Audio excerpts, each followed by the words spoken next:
from wicked people in authority. Deliver us from evil men who will sit in places of authority and do evil things. Deliver us from vampires who will drink the blood of the nation and leave nothing behind. Bless our nation with good leaders. And for those that are there now, we thank you that you are helping them, that your grace and your wisdom is given to them to lead us forward into a good and a better situation. We give you thanks for your great wisdom that is now released into this nation. In Jesus' name, amen. Ghana Montie, Ghana Montie, Ghana Montie, Ghana Montie.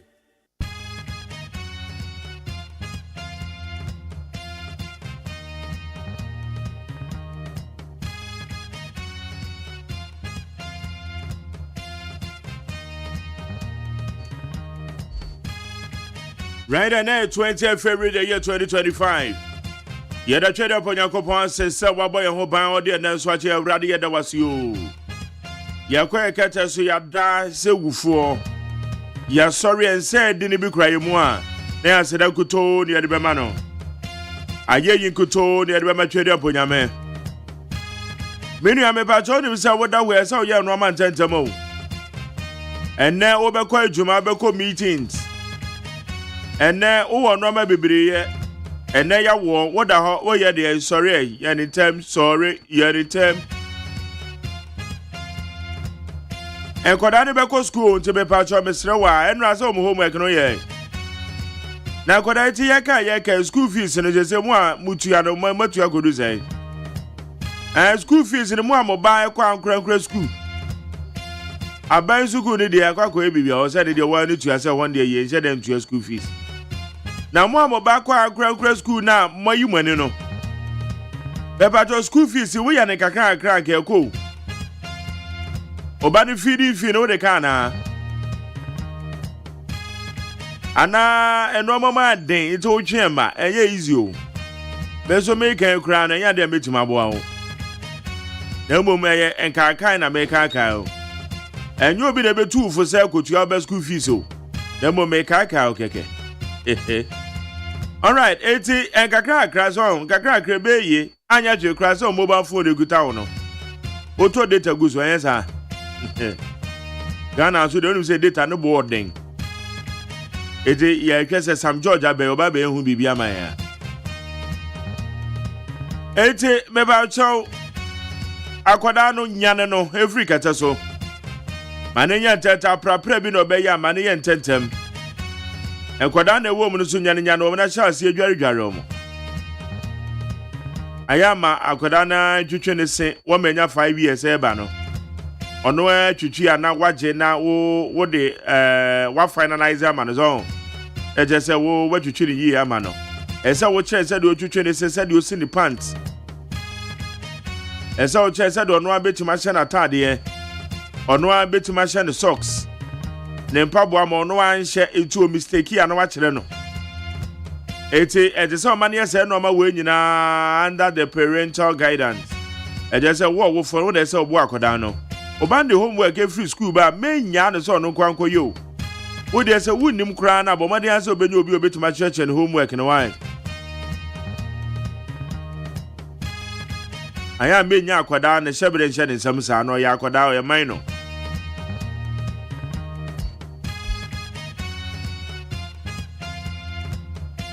Mama and inquire my home. Coco Ra, about there, watch a rat. What does the ho? A drop any one sorry now, where you man. Mammy doctor, mammy teacher, papa teacher. And Centroni, what is a woman who shows me the AB to that soda. I don't saw you late to a human. When him so could read you, Mamma Wapa. Ammonia that Jerry Share, no moment you now finalize your preparation away. Yanama, yes, and trade you may. It will be sir, a yakin David Bob and on 9 pounds to make do Namawa. A mamma that Jerry Share, no man, you know, interviews, I may be yes, stories, I may be here. It I am many late. Meeting no many late. Memo akwaba sa watu mafide ndi ato 100.9. Ya wabe fonte tama no so hwa ye de sema hodo ne de bebre woni 100.9 so. Ya wada obokrata mu sama masancha me kwabra mafo ba begine dwa. Na me pacho ono so odi abrayen. Eye de obokrata mu sama no. Ya wo eye solid interviews immediately after the news because Ebono sia na ebeko peace 104.3 ye de kasebo ne de kan ye de bebre wi. Ye de kasebo ne de kan bro wi a na afi ne atena se. Ne ye kaje agum solid interviews. Wonim say Enra Akwetia MP, Akwetia Star Boy, Mia Madame Fopa. Your friend Next Yakumi. Say Yabeka Yahua, a brand nice parliament, Babashasiano. And you're the clerk of parliament out in a room. Now proceedings a course no announce say court. Ed injunction Amabeto and Next Yakumi to so. And as Yakumi say, Master court in their background, no problem, no be go ahead. Consequences be be facing. Enra court a convicted no. Enra no contempt case court no edi adwira no. Etumi amenyo kwa next ya okumi ano ye Akwetia MP no. Ye nim say the answer be kwa afo. They say court na chere contempt because court ne say wan fa buo. Amfa ma court no wabu court na nimtia. Say ye de wasem aba beto court wo na wo mo de injunction abeto so. Na wo de wo say won fi ta. Hey. Kafra, hey.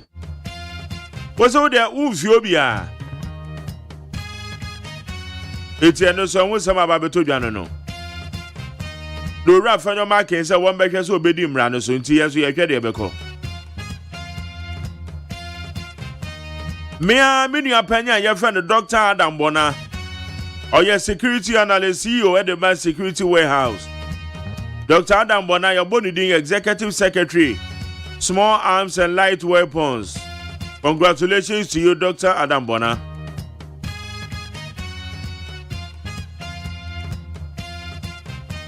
And somehow do be bring never cause why you be doing command no pay. What about your channel first 0201162746 0201162746 Jumedi FM Ghana Montier. So go Facebook Live you need 100.9 FM. Need 100.9 FM. So go YouTube channel now.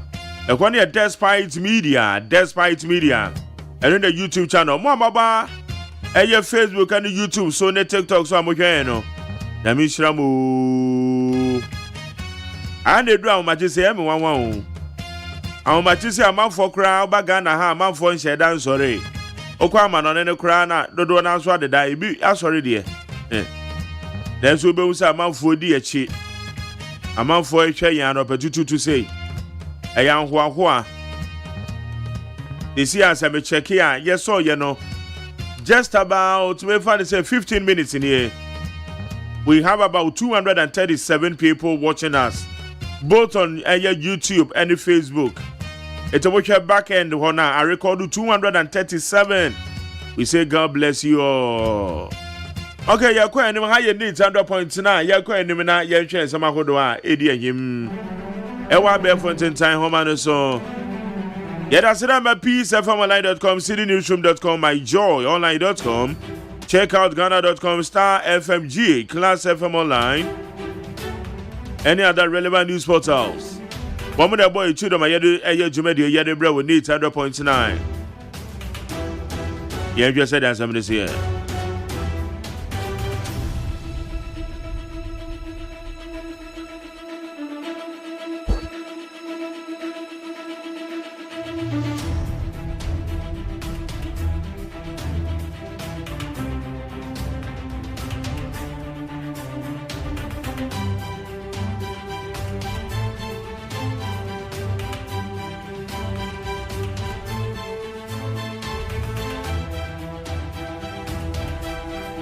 Okay, but say quite a minute said yeah, examiners here why be the time and so. High Court issues bench warrant for disputed Akwetia MP following contempt conviction. Ekofrodia High Court has issued a bench warrant for the arrest of the Nesti Akumi, the presumed winner of Akwetia parliamentary seat in the Eastern region, after convicting him of contempt of court. Eti when ya say abatoɔ nankasa mu nsɛm na ɛwɔ court no. NST akumi akwatia na abatoɔ no manson da so. Na manson na court na de tabo no de tu ni tiri so. Wemua ena go ahead okotena say Emma Parliament womo esweni in neno ena court no say wache ne contempt eti oba himfi anke ya tube dedua court na chini dedua eno ache ne court na issue arrest warrant me no ka say baby NST akumi obi ano police force so no me say omo che no no omo de ne ko eti emu sama ba beto dwa ne yebedi ho komo. Assets declared by public office holders must be physically verified. Domelevo. Former Auditor General Daniel Yao Domelevo has called for a more thorough process when it comes to verifying the assets and liabilities of public officials. Okay. Abusia asset declaration said the Enra Mesha say na medical median. One pa baako.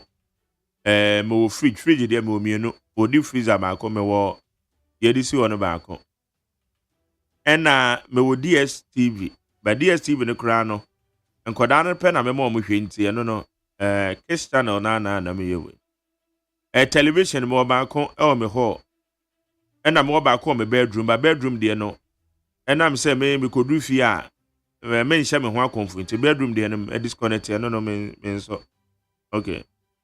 Moka twetwepo abako bi ho a ja medidi akone aba. Mo wasase half plot bi da ho no ade am ye also kura mi wie. Eduedu abanche. Me asase na bi dikire no. Be sika enra na 700 cedis. Ena me use 150 na ka 600 cedis. Ene me yi 100 into be ka 500 cedis. Eti ene na me di me envelope kwa me sika da bank 500 cedis matro. Okay. Na say no ma we nyina no wura Domelevo say hey na ye ka kan say say ye be say na yehu because ade no de shame envelope na o de akwa Auditor General etete say John Dramani Mahama dia o ye his excellency the president di o ye eno no wa ye no public de na so de wa envelope no ye hu o ye hu eno wura Domelevo say ade no ma za e say yetimi emuda wo fine u declare na ye hu de awachoro na ye hu de anything. It's on the other way. Kwatiofosu, revocation of public sector appointments irreversible. Felix Kwatiofosu, Minister of State in charge of government communications and spokesperson for President John Dramani Mahama, has justified the government decision to revoke post-December 7 appointments, citing irregularities in the recruitment processes. Abusame Pacho Felix Kwatiofosu said, one more abaya pamu one say one more free agumum the teacher a church for ne and there's a for ne one make come. Felix Kwatiofosu say adiano one more fa kwan papa so no mode employ mu one more fa kwan papa so no mode for agumum. Etina wo behia so mbeko fie. Eti a church for yi enre ba beto dwan efie na no mbeko. I justify. But we mum de menti bi da say abaya sesa na akyerɛkyerɛfo aya form adwumam ya pom mu nyina say wo monko anesefo yes wo monko fie ana usually no MDAs the ministries departments and agencies ekwono na me hu say sacking ne tie course but say akyerɛkyerɛfo posifo your friend say anesefo no ne ade ne de ekwono de me ekwono de menti bi da. I stand to be corrected, and now we are now what to be that day. Okay. It's so don't blame Mahama for assault on journalists. Kwatiofosu. Hey. You go anyway. Felix Kwatiofosu, spokesperson for President John Dramani Mahama and the Minister of State for Government Communications, has dismissed claims that the government is responsible for recent assaults on journalists. Abusia de woman say journalists makomako en song enipa bonufuo bi de wo msake kan omo. Ebisi wa Santemantem, Ebra Council of State about to ekoso. Ebisi wa wale Na ne nyina mu no na GJ Ghana Journalists Association. Your president ye press conference eya no wanwa pa because o hwe ye man panyin a ono kra ne din awo GJ list so a oye good standing. ATNA say within 50 days na journalists makomako enson na nipa bonifo bi de omsake kan de no sele so man panyin enfa ne nansi form. Na no na fale kwa to say hey maza. Say journalists fo bi say wo mo ye galamsey program ai galamsey hwehwemu na nipa bonifo bi de omsake kan no Ashanti Regional Council of State Elections journalists makomako enum na amranti omko wo mu birim wo mo wale de esi wo ho menfa so bo no ma me bo aban e Felix hwan mo pa o asa hwan mo pa o enra bete say Felix kwacho fosu kan say moyi I was shocked ana asemo oh Debbie I just say your position at your casa and co your ba be mo so akasa nko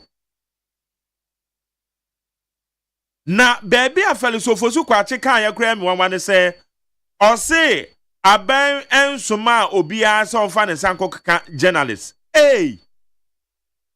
o say journalist say ya ne galamsey hwehwemu investigations na galamsey for no ekoto hye ne so no mu birim na Erastus asaridon kone ne krofom ko birim mo ya no na nya aban na esoma omo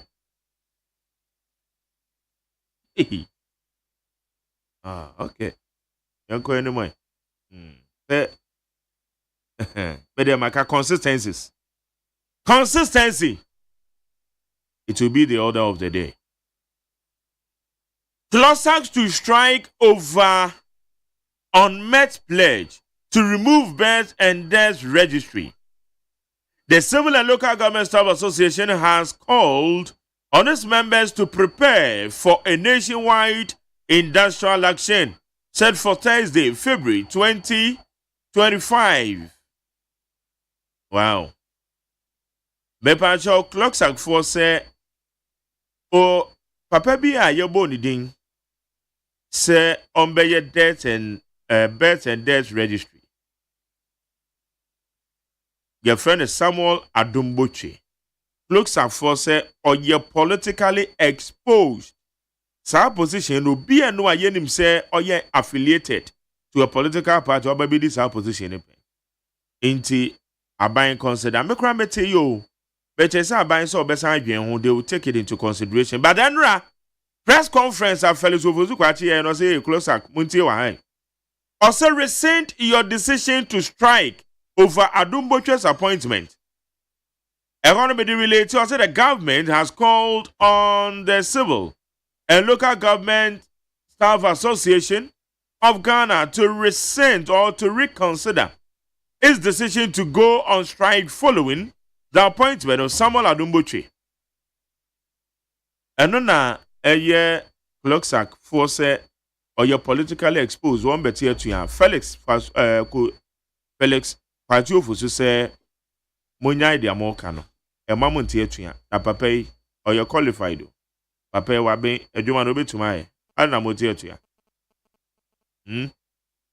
It's here run a press conference or no. It's somebody been no. We will ensure Kwatia MP complies with court ruling at federal market. Minority leader Alexander Federal Market has assured that the caucus will take necessary steps to ensure Akwatia MP NST Alkumi complies with the law. Inti Honorable Federal Market. Someone amoka yo. Adiano Ebra Clerk of Parliament Otuna Negum na ode suit in the two Jan injunction injunction application or the two Jan one amoka say court na kakra na you bear the consequences. So I believe that you are bearing the consequences.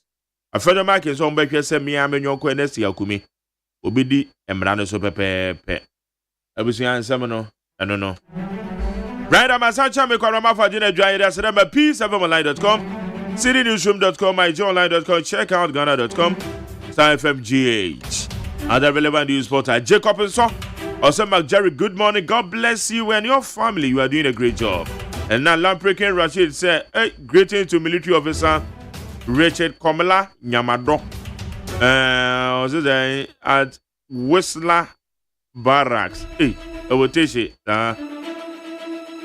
Okay, and Christian is also good morning, Mark Jerry. Thank God for another day. Also, to do some watching you live from Israel. And a citizen Francis. Also, good morning, Mark Jerry. Today should be a testament of your dedication and perseverance. That's what. And Felix Chife Bingu. Also watching you live from UK. That's it.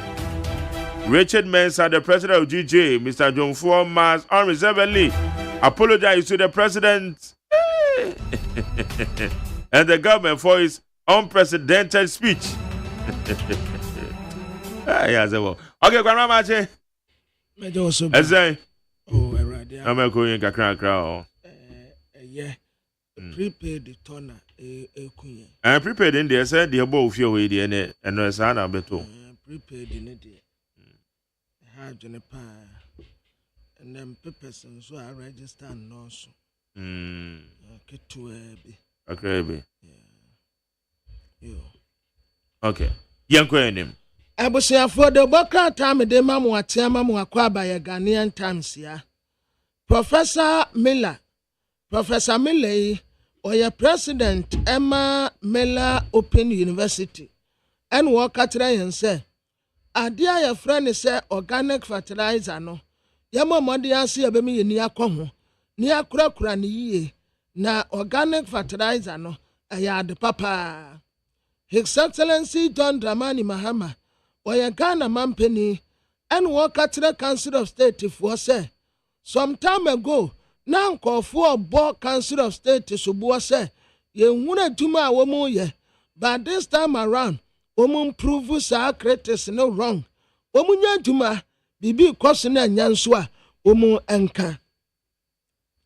Abai ane Ghana Journalists Association, ewo meeting, said ye bayan some trafo ebe to me aboy and hubai, and to woman to adjuna said that potty, yes, a meeting no ebekoswa.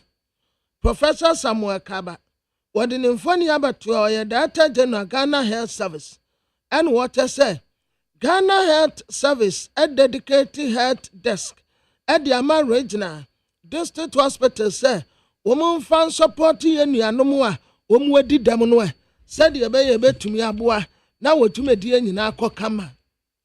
And Real Madrid, yet Manchester City, Ebo one Kamians. Last minute mpa upon us womu team baako. Sa go numpa womu say yempo na ya offside go. Enti ya say wonum oka kretini na bomu a eye 6-3. Womu ntumi ye bio ye ne womu kura mobo kura bio sisi a. Na Democrat Daily Post wanim ha. Professor Ransford Jampo and what so we declare na set down. Oh tama.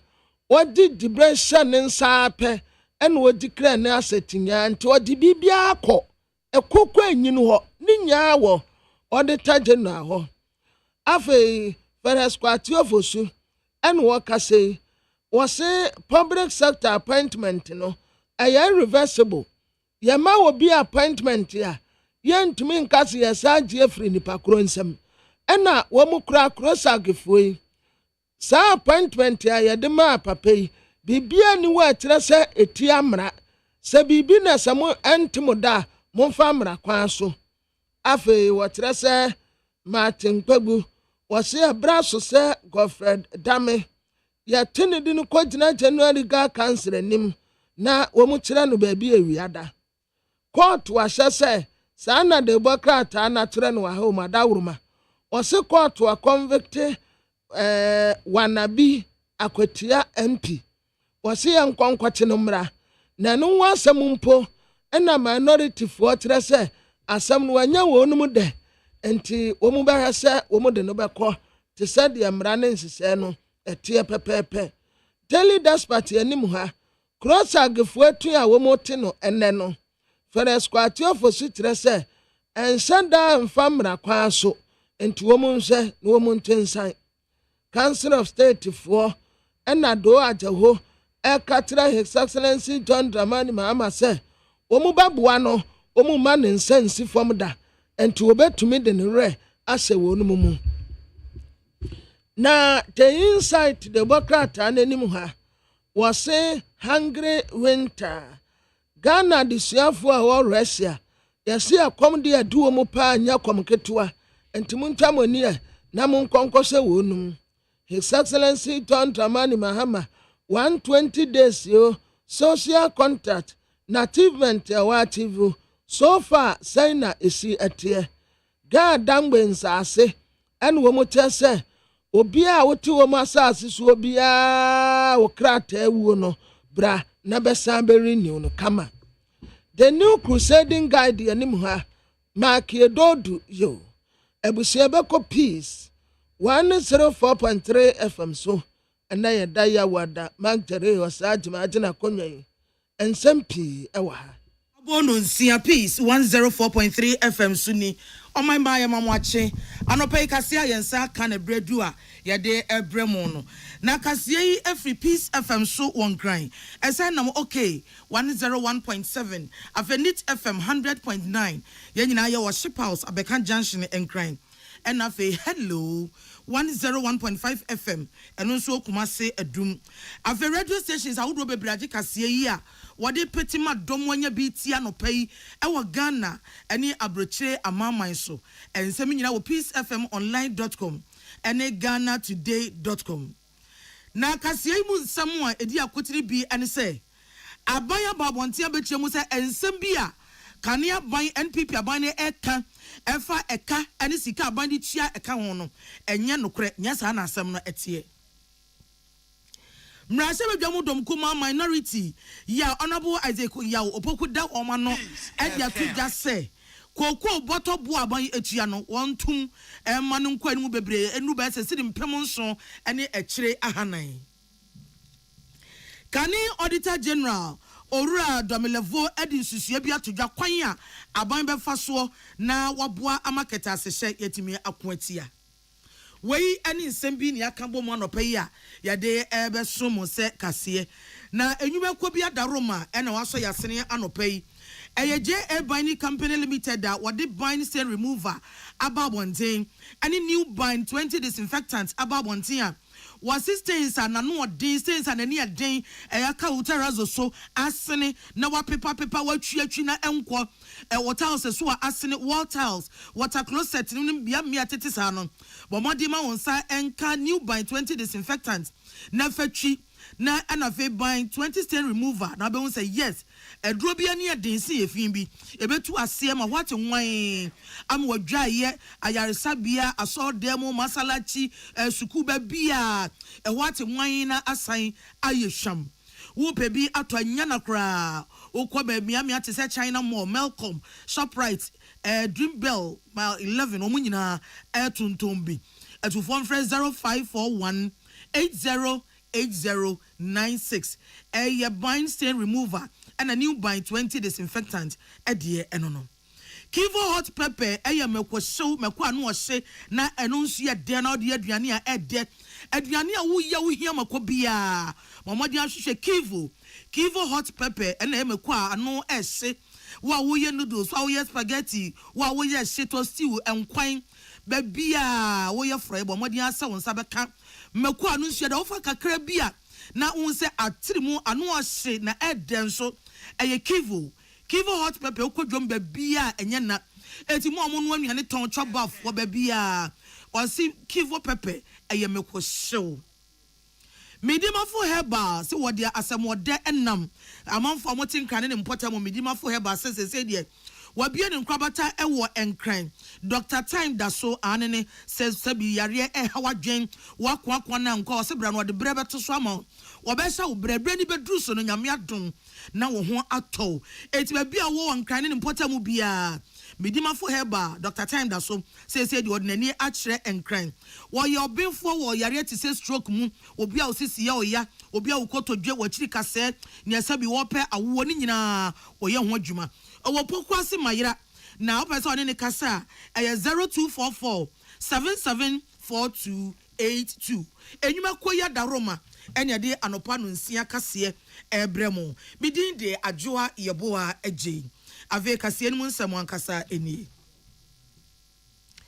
Mrasebadwamu Adam Kuma ya Honorable Isaac Yao Opoku edi womanim ade asem bi ato nsantwofo anim na de omo kan nyina no ene se esese oswafo no wo hye omaku adwuma ensem so Honorable Eric Opoku woto kokko buom wase enimanimu ya ma on sebre won to kokko boto baku bia buom ma enko Ghana city empem nson ene ahanan 7400 Ghana kokko bag bako eboa esese aban edegi sabre yi eno no wase ma won sebre ntwetwene na se enya mebe ene ne enche ne dabi wonyina so anya enimanimu ya efise so mo sese no mo kare se ne wiase anase amanse dwaso se ne mo to kokko ya de bo no eye dollar na empem baako no a na ehia ma se hwiebe abaya ntum kura no Ghana kokko boto no de boto baako agi sidi mpem nson ene akire ahanan wase se wo hwe ekwan aban de kokko akuafo enam so wo hwe bo aye to na manse dwaso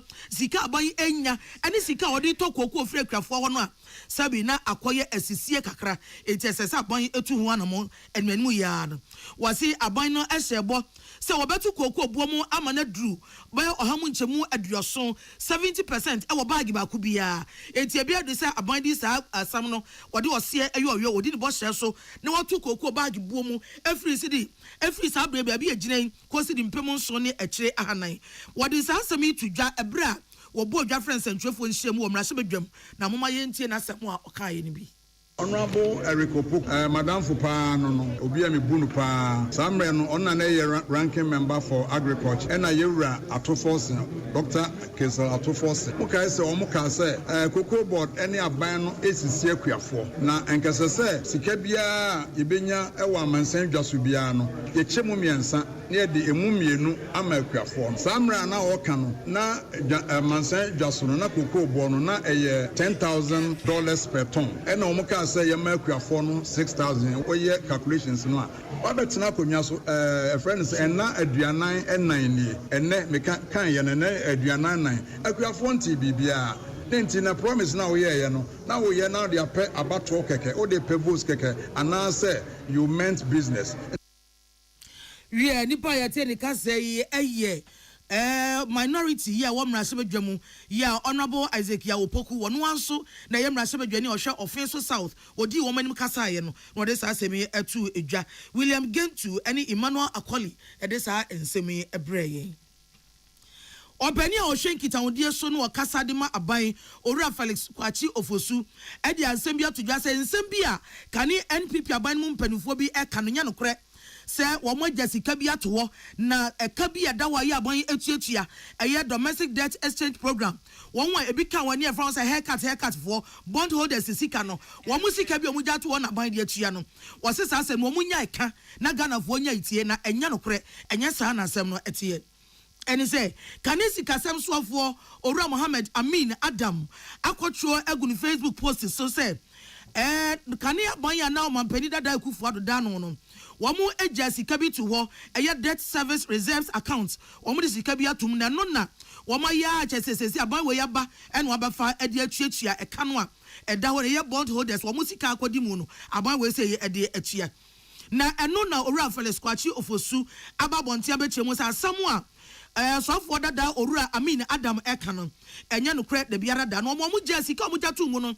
na eye 155 million eye sidi no opepem oha aduonum num ene akire kakra nanso eka ban we atua no eburu sa sika no mo so mo jatu mu no enti eye dan a na mo sika no di tua ye ose nya no kre na ban we ba eto a wagege no ono sika waboaboa no watimi di atua eka ya edu 6 billion eye opepepepi ensia ene akire na ban we atua was a domestic debt exchange program no emu na ya dan na mo sika 15 million no etimi tua ye it is asem no waka no enye no kore eye eda 31st January 2025 ena oswafo a ohwega na sika sem so ehwe edi sika 96.9 million etu futuo no se ebreso a ye tua eka ye enu echi no se wo hwe eye saa futuo ya de wo ga na sika Ghana cedi mu no so no eda etwato a MPP apenso omudi nkita ho bi edi dwa bi e wo futuo no no eye 2nd January 2025 eno no omode sika 155 million Ghana cedis. And a goom 155 million Ghana cedis. And I say, and only sika na aka ewo futu no sada a year 2nd January. And which you know, many work say no. A year at that 17th February, a year at what they trade Muyai. And now Ghana for to sound for finance minister. 8 years sika 6 billion Ghana cedis. If you futu the man akafua abind you makano. So we share a year in Kuntabu the friend statement of accountant ekitamiya ubehun say abrebia edwadie bi ekoso e wo saa futuo no no ya twere nti ubehun be bia sika ni fi ebegu futuo no sika ni mfi MPP aban no ho e ne bai isa say bra no mu fi konwa so na sika wo mu no ye di tua saa aka na enye yi eno na honorable Felix Kwachi Ofosu echemu no was so hwe sika aye cedi opepepepe enkono ene achepom mienu 9.2 billion Ghana cedis ya aban editor sa foto a ye van said debt service recovery cedi account ye transfer sinking fund no wo hwe sa sika aban di tu mu ene sika wodi achia kanwa ene ma nyina di adanse se enya no kore se eyesika kane NPP abanda dani jatu mu ena pan edi tuatua sa aka no se ne kane sika sensofo no epese wodi emfuturo egu Ghana fo eni no yetua 6 billion no eye adwade atwami sisi a ene se wo pe eye nkuntabuo krata ana student of account of foto no mu sika ewo mu no eye 9.27 billion Ghana cedis na sa 9.2 yi eye sika ye de atu foto no se ye de twen ama July ne August bosome na so de tua akafo a de omaka nti ye besere se ejamayen sentwefo yi mo be ma Ghana fo aso ate se ensem a MPP amanyoko no ka se eyomo na ye nhyehyeye a no nti yetumi etua sa aka yetua ni enye bisu di betua de ye we enyimu na enye no kre de biara nipa ye te ne ka se ye eye opani ohwe nkitahodie so ede ma aban honorable Felix Kwachi Ofosu ena ye te ne kasa na nipa de sa kase boy bre yen eye Salamat kuku a pencil Kani Auditor General Dr. Daniel Yao Domelevo ena ekaze wakamfo aban yo mampani John Dramani Mahama dan on papa se waya de ene se aban we se dis se bia ba se obi biara ye de dibre ama wo ya wo som e wa NDC aban we mu no bra bonten be declare wo asset anaba kire wo niam wo boja pade wadan ya wo ka wo se bi wunwa no mponche nyina bra beka ne ye hunu aniam wo na dache atimi aboa ma aban na kwatia keta se hye no proye ene krono a eya ekoso e wa ban mu wase aban ya de papa san hye wo de aban eye na emoma no nko ade entime nso na nase wo de tudwa na woni eye na ya akonadu na atwetwe nkomo e wo Peace FM no nsia kasebo emu na ho na Dr. Daniel Yao Domelevo echemu se wajetu se we eya na monto papa eya kwan aban paso faso akutia corruption no eya kwan papa na mom eno nko ade ebeye hojo eno nko ade entimi enti asase aban tu na mo na wo ye bi kan homa emu ye den na ni susia odi aba ne bi ene se obi kita di bre o waban mu a na wo kye ne niam a wo na japade a wo dada ansa na wo besom a aban ma won hya no yire keti ma ye hunu se ma de wo ya me ye me ye adwuma sei me ye wei makatua wei anam de toye afi ono na brabo a wo bo ne niam a wo ye nya ye hunu mu ye na se daache ekoba se bia wanya japade bebre abekwa kobisam no na wode ne madi na atoso wode ne ofase di na atoso wode na danfo di na atoso na ono ade di na so nti wo yire no a enye ye wase abanfa hyehyɛ ye mu wode pamra na entimi mfa sa kwan no so na ekoba se obi wia oman sika na bi wode koye japade de ne badi toso a aban no atimi ehunu akiri Wudu embraba se da nkrofoi omunyo ejapade enchira ne baba ni se omudi be siesie ebia mimi ye executive ewe adwuma bi mu ewie sika bebre ni mfanti ni bi mu be kwose me babi ana madam bi account mu be de o hwehwa enye media enti amani a ye sa embra no ye wo embra foforo bi a ye frɛ no lifestyle audit ye veni se bi abranti we bi anase ababa we o kosko adwuma kro nye bi da nso ye si ezie a media edumai for kranya de on betnya to asasimpo angamie se wa beti so dan njebe fro ne edi south asini na eninze unye juma ana so unye juma mpo a eninzika wo die ekwan be na wo fa so a wutimi to sa dan wo ya na so wuti dan no we take them na se eto asum a wo son eno aji Dr. Yao Domelevo asanto anasem so was it bibia o maye bia mra eta etire enti Asset Declaration Act no aba no ense mo yire kete ma samra no enya den na wonyina so na wonhye nyema mu yie na se kobase obi antu na mo yie obi anna ne nyema wo mu adi emu na ho frenchi mu a emra na timi ayere no wase ba se obi abema na ni ada ho ehunu se wonya nwie emfa ho ni wonto mra no emfa ho ni tototo se bibi wo ho ma ehye no ayire no mra dindin bi ta chedi a woya no befa na semihia na watimi adi emra no so eno yentimi amfanye ejuma yenti antimi amfanye ejuma ne eno mami ne di kan emra nangasa entre akosia yemfama obi se wa ni so a eno ntina me yenti tu mra ni yi na fe yemfa akosia eno echo fedie se wontimi wa anye ni yi a akosia yemfama o mempo de nka ni first akosia ne se ese you phrase no se emra kuni ne wo mamu se dawa asset ni liability to be anaye asset and liability declaration na wa anye na wo to office botumi the first course of action to be removal, you draw, and send as a assistant to some of the amount. And I know can who be, and now, Nipa yete kase ye Kani Auditor General Dr. Daniel Yao Domlevu.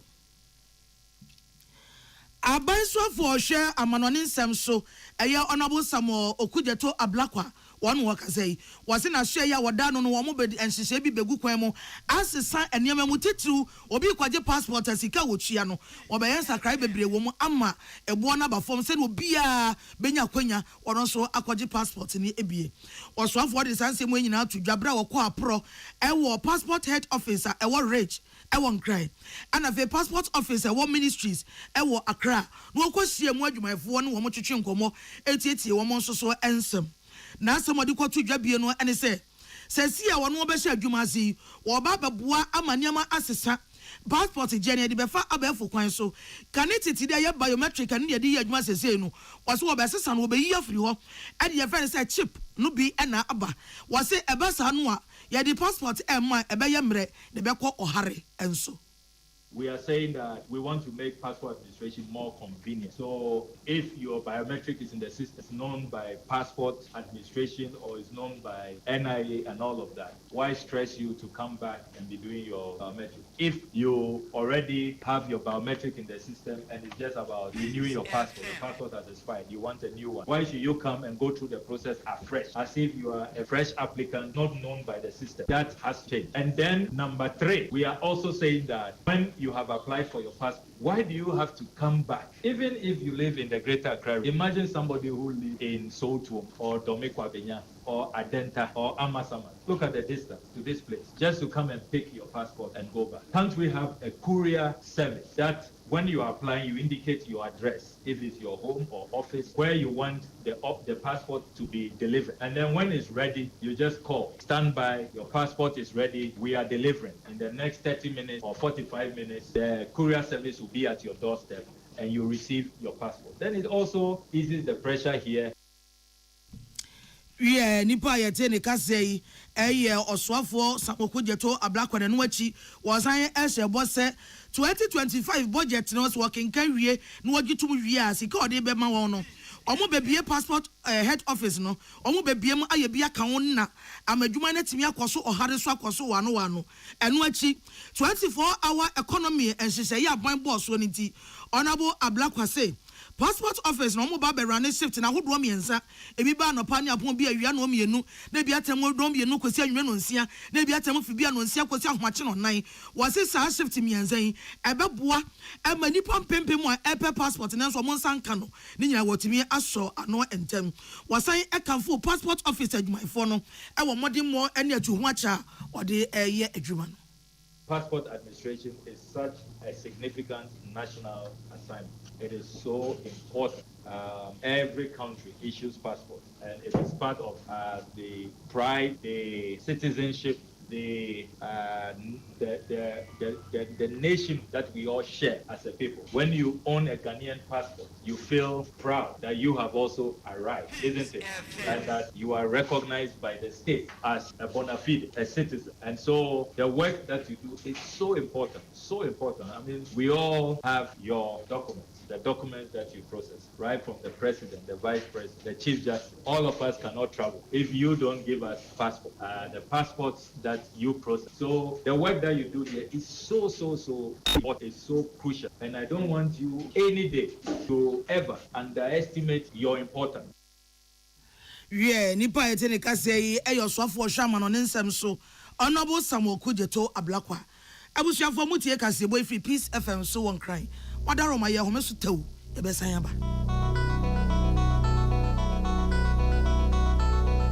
so wakoma ho hyehyew ana e bo periperi de broni kan hard burn no a e de na se wo ye na se wo yam so atim so e wo be packing a farmer Martin's liver salt e kira kwan entem ehwie nsu agu glass mo ate Martin's liver salt no ba kwa no na wo de agum wo be hu se ehuru wa glass ni mu na wanom Martin's liver salt ye won orange flavor ana ba ko so ye plain wonu mu a ho beto na mum edi na anu na ho nto wo a ko hu doctor Amanfo, the Amoka Freddy's Corner Home Appliances Home or the Abba Freddy's Corner Home Appliances Center. Home appliances are a ye papabia, a biwo brands Bain, Media, Samsung, Kaiwell, TCL, TV, air conditioner, freezers, fridges, water dispensers, and Nidia Keka home. Nia ubenya good warranty dear. Ko Freddy's Corner Home Appliances Ukokumimli. CCTV a Boama monitor of properties, any business at anywhere in the world. CCTV a need a wood detector, clear pictures. Wi-Fi connector. Utimi connect my phone. Now monitor baby a wo wiasibia.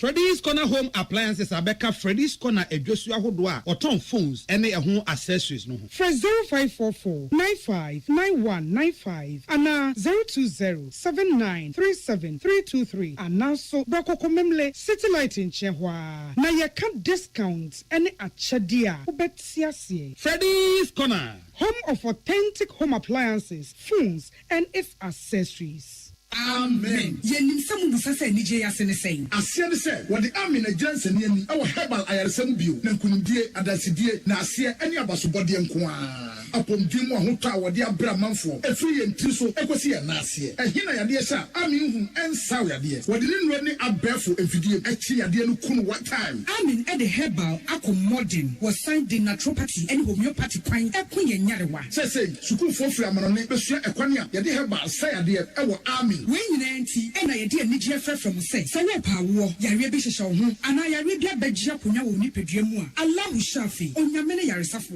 inshallah enyame adom a ayaresa beba Amen the free screen na hyehye so sad bre yo etifa ho gym na wo hwe free amen wodome wo be old sniffer ultra modern branch wa Klagon Tema Road free 020-722-9505 and 0245-275254 Amen Scientific Herbal Hospital.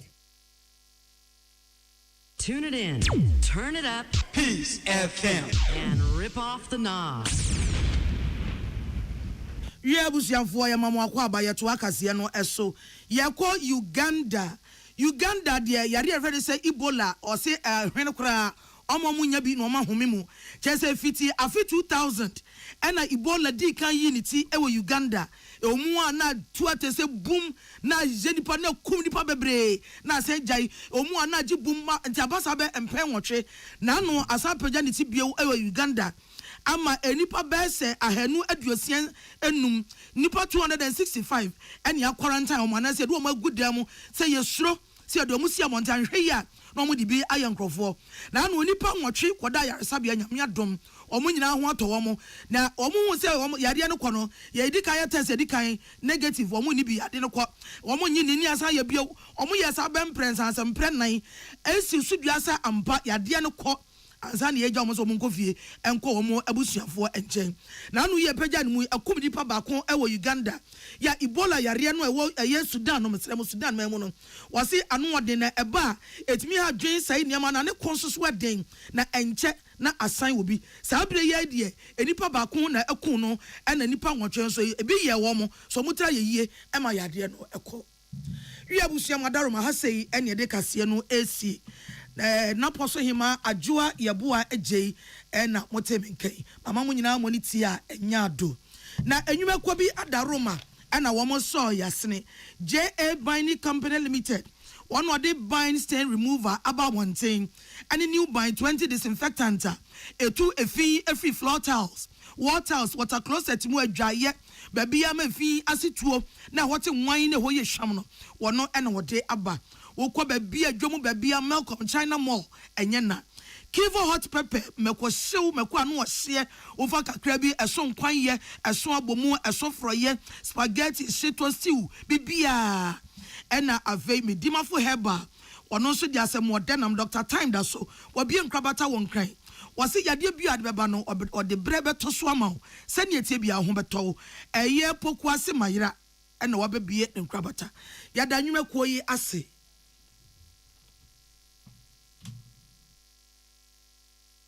Welcome to Ghana Muntie na mansanya so adawroko fiaman homene so ejiji tonton sansan ewo neat 100.9 FM. Ghana Montie, Ghana Montie, Ghana Montie, Ghana Montie.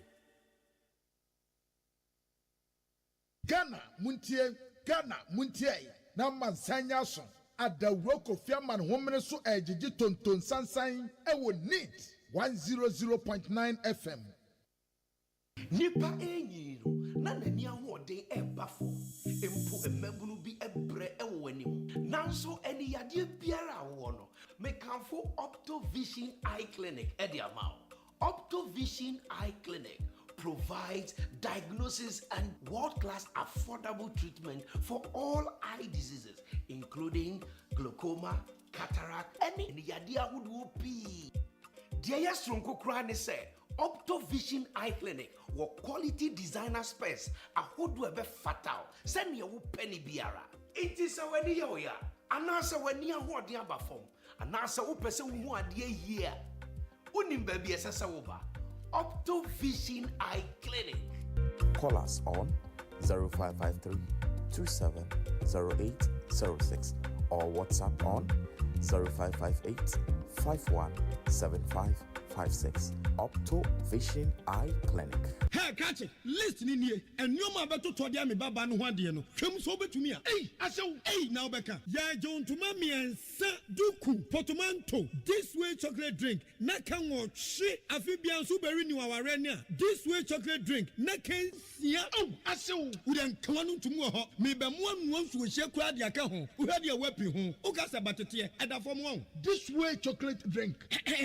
Crash up a pair baba worry. Aso. Ye fear said this way chocolate drink, ya sorry, no pan on yenum. Ye bishop free gymnum no snack. Ye nya ho ho anu ye de serve womo. Ye did really a pebibia bogu ya de soa. This way chocolate drink in yenum. And this one what's ya no has such a wom, cocoa wom, brick wom, bibia wom, I don't hear any social. This way chocolate drink. You hear any social. FDA I just said you didn't crack to more to say a ye. Best Point Savings and Loans to scheme no boama ejumaifu siesi kakra. Edinya dwetire kese ewo dada anana wotwe kese adwumedie mu. Ye adwumaifu ayatete omo beba beji osika no. Asem den say susu a wotunti, wotimi gibosia mo ho prensa. Ensi ho ne wo fom na eye kokokra se obenya bosia free yen ho. Koyen branch bia ben wo na kwaje wo de. Best Point Savings and Loans, your dream, our business.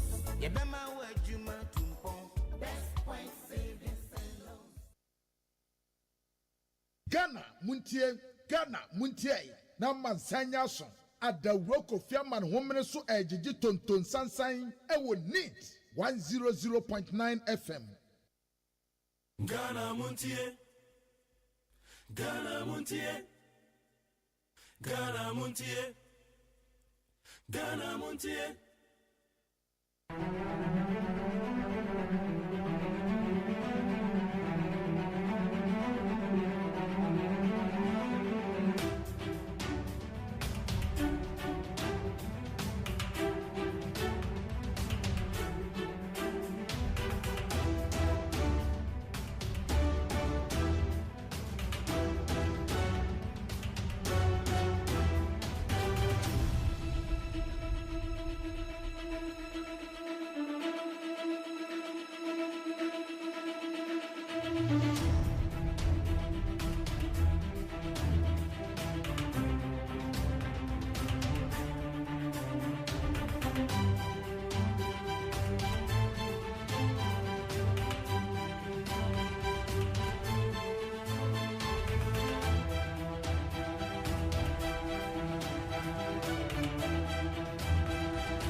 Yama kwa be de bagana montie so na do pay indeed 100.9 na kase body dey kan kwa na dey abrawe. Eti atena se say no. Na ye kan say nsema kodo obo kwa ye ba bedi ho komo. Ye ka say clocks are force omo ko strike. Eye efre na ko clocks are force omo ko strike aye wo kire yen yo. Eno na ban nwuma mu no be ko no na je say bibia anye adwuma ho. Adan ya birth and death registry. Eye owura ye bo ni din no. Anaya papa ya mbo ni din. One must say or you're politically affiliated. And into enya de ambe peneso because a clock saka say ye ka clock saka obi a we yes civil workers ano.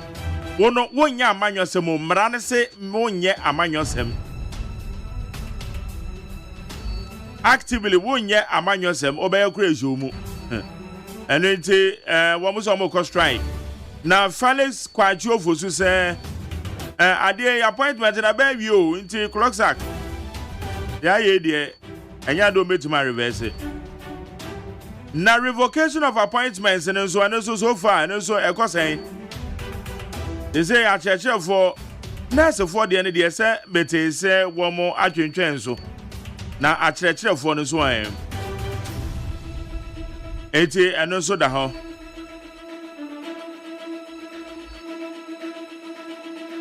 Enra Felix Kwachu Fosu a press conference or the addressing issues.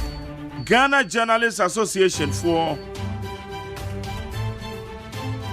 your president Ebebeka said journalists are under attack. 7 journalists within 50 days. It's your calling on the president, said President Mahama, in front of the form to ensure that journalists are well protected. No, but at the end of the woman is you Nipa wama attack journalists in a bamboo for at the end of police for ye. Because what the call president to me who say I go too far. Journalists for ye bidding one Ashanti region, police for a general 20. One month to me nipa bako krasi. One month nipa bako be see na me no kase. And so ya bo journalists na police for ye gina ho. Bambo for ye gina ho. Well, and it is you attack journalists and you attack any other person. Nasa bambo for jina ho that's one to meet nipa ba ko mu wi a no ma ba boy amane say afi no mu chi na kweke sa afo no. What? Amovo say enkwala kwala bi na egu Ghana na say dey. Okay, I'm going anyway. There's a person here na it's young queen. Right, how you need 100.9. Yeah, share a year the one cat almost 7. I'll be for the town man so na ya bo Eddie Rim. Kwara, be mo kwaba. So bright. Ayi me cha asem ketu abi o. Time wa omu appointed baby a ayi wonu mpo ye frɛ wo sen. I don't know. Nipa ya na me kana asem bebrebe. C for C homeopathy ni no baby o na frɛ wo sen. When they say a herbal way your friend is saying. Sa time no me kan wa ha say ɛhɔ no omo se yemfa obi a oye politically exposed person emfa nko. Eye fine. C for C. And no corner say you Chirematin, Dr. Chirematin. Dr. Chirematin.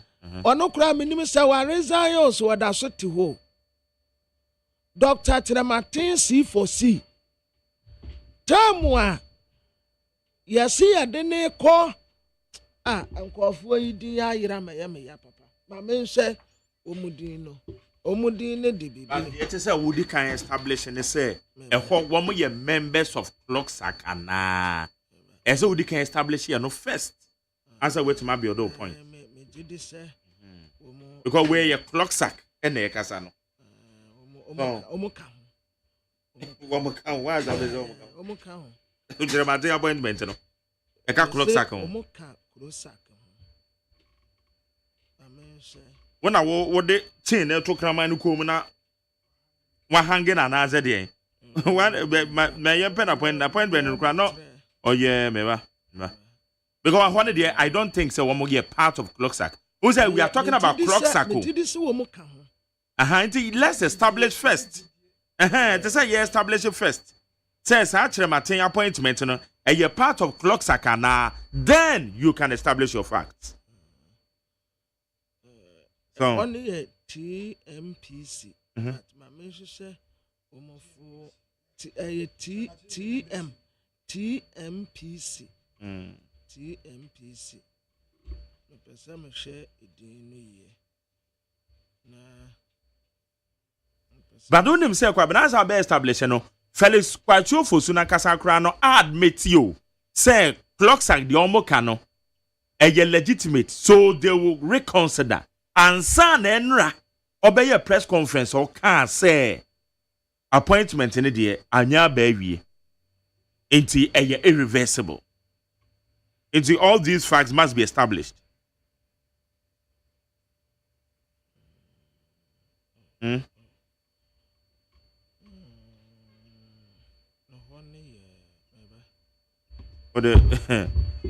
It's what they are now person which any day or the to us we know. Sananka ode mama anshishe ni nyansa because time no Tramatin no a politically exposed person. And you make us say so nanka me person me bisa say na Clocksack for no woman wa here. Until they are working, we have not established the health we know herbal medicine. Dr. Chanting, okay. Sa division na ewo Ghana Health Service no. Sa division they say you who say sa division no if say a part of a Clocksack, then we can establish that fact. Because unkai say almost Ghana Health Service ase. Oh, Sunday day nyina yenim. And then yes when I work and then day nyina yenim dada. Oh, adeko. Obi a almost Ghana Health Service ase there definitely omo beka Clocksack ho. Ono kura mpo oda so to ho jede mpo. Why not that's what? When we saw others so what? What is all? Yes, he's working. Or that's so. A political appointment in the man. President na man appointment. Adiana wadamia ya udi timbia enye yikurase. Onya appointment letter president na man appointment. Ana wakoye penia womuden good. Ye mano appointment as new registrar. Ewo TMPC. TMPC ne there. I mean, your full name, no. TMPC.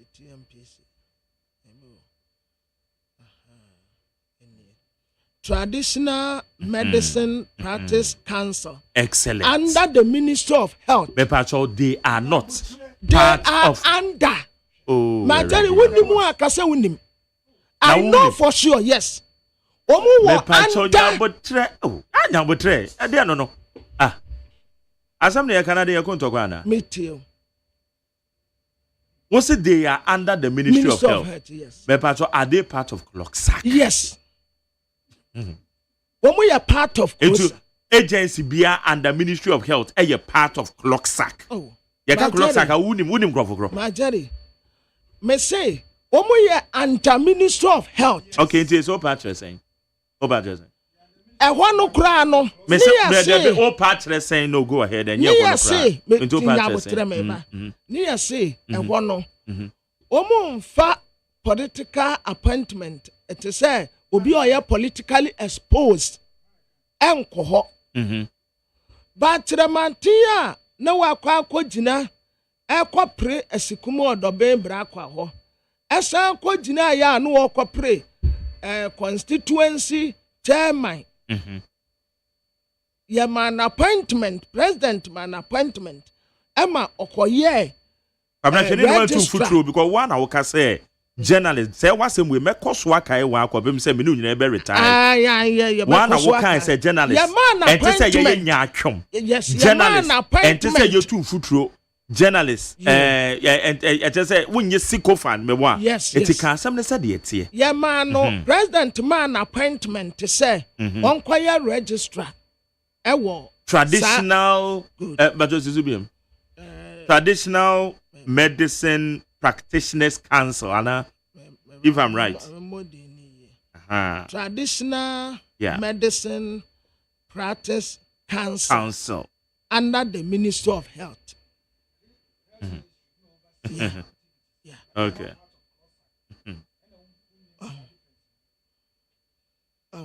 But Yamano appointment. Madam Fred, we Bempo so Bempo Kasante. Papa no the otro letter no. The otro letter. Close Bempo. Okay. I no friend number. Imbisano. Na my jelly sa papa no. And you say uncle had the birth and death no. Yeah. Where Gina BB. Oh no, you know, and no crampo dear, and I make us say Felix Edika admitted that. And no crowd there. Not or your DC, why your DC pain? Why your DC? Why your DC? And DC are pain, so yes. Okay. And that's see or quiet penny or that birth and death registry. And now Kurosag for say woman. And because one Momrano and show myself politically exposed persons. A baby sadi piano.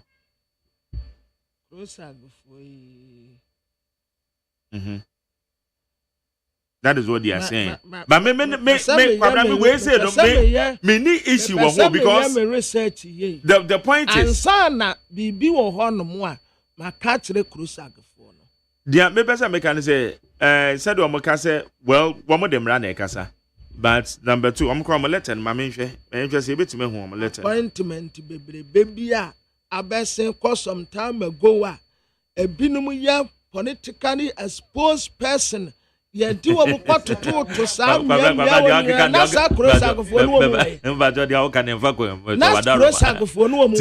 o can say na situate as me person me hear me research here na me you one it will be odi anya abotre me ba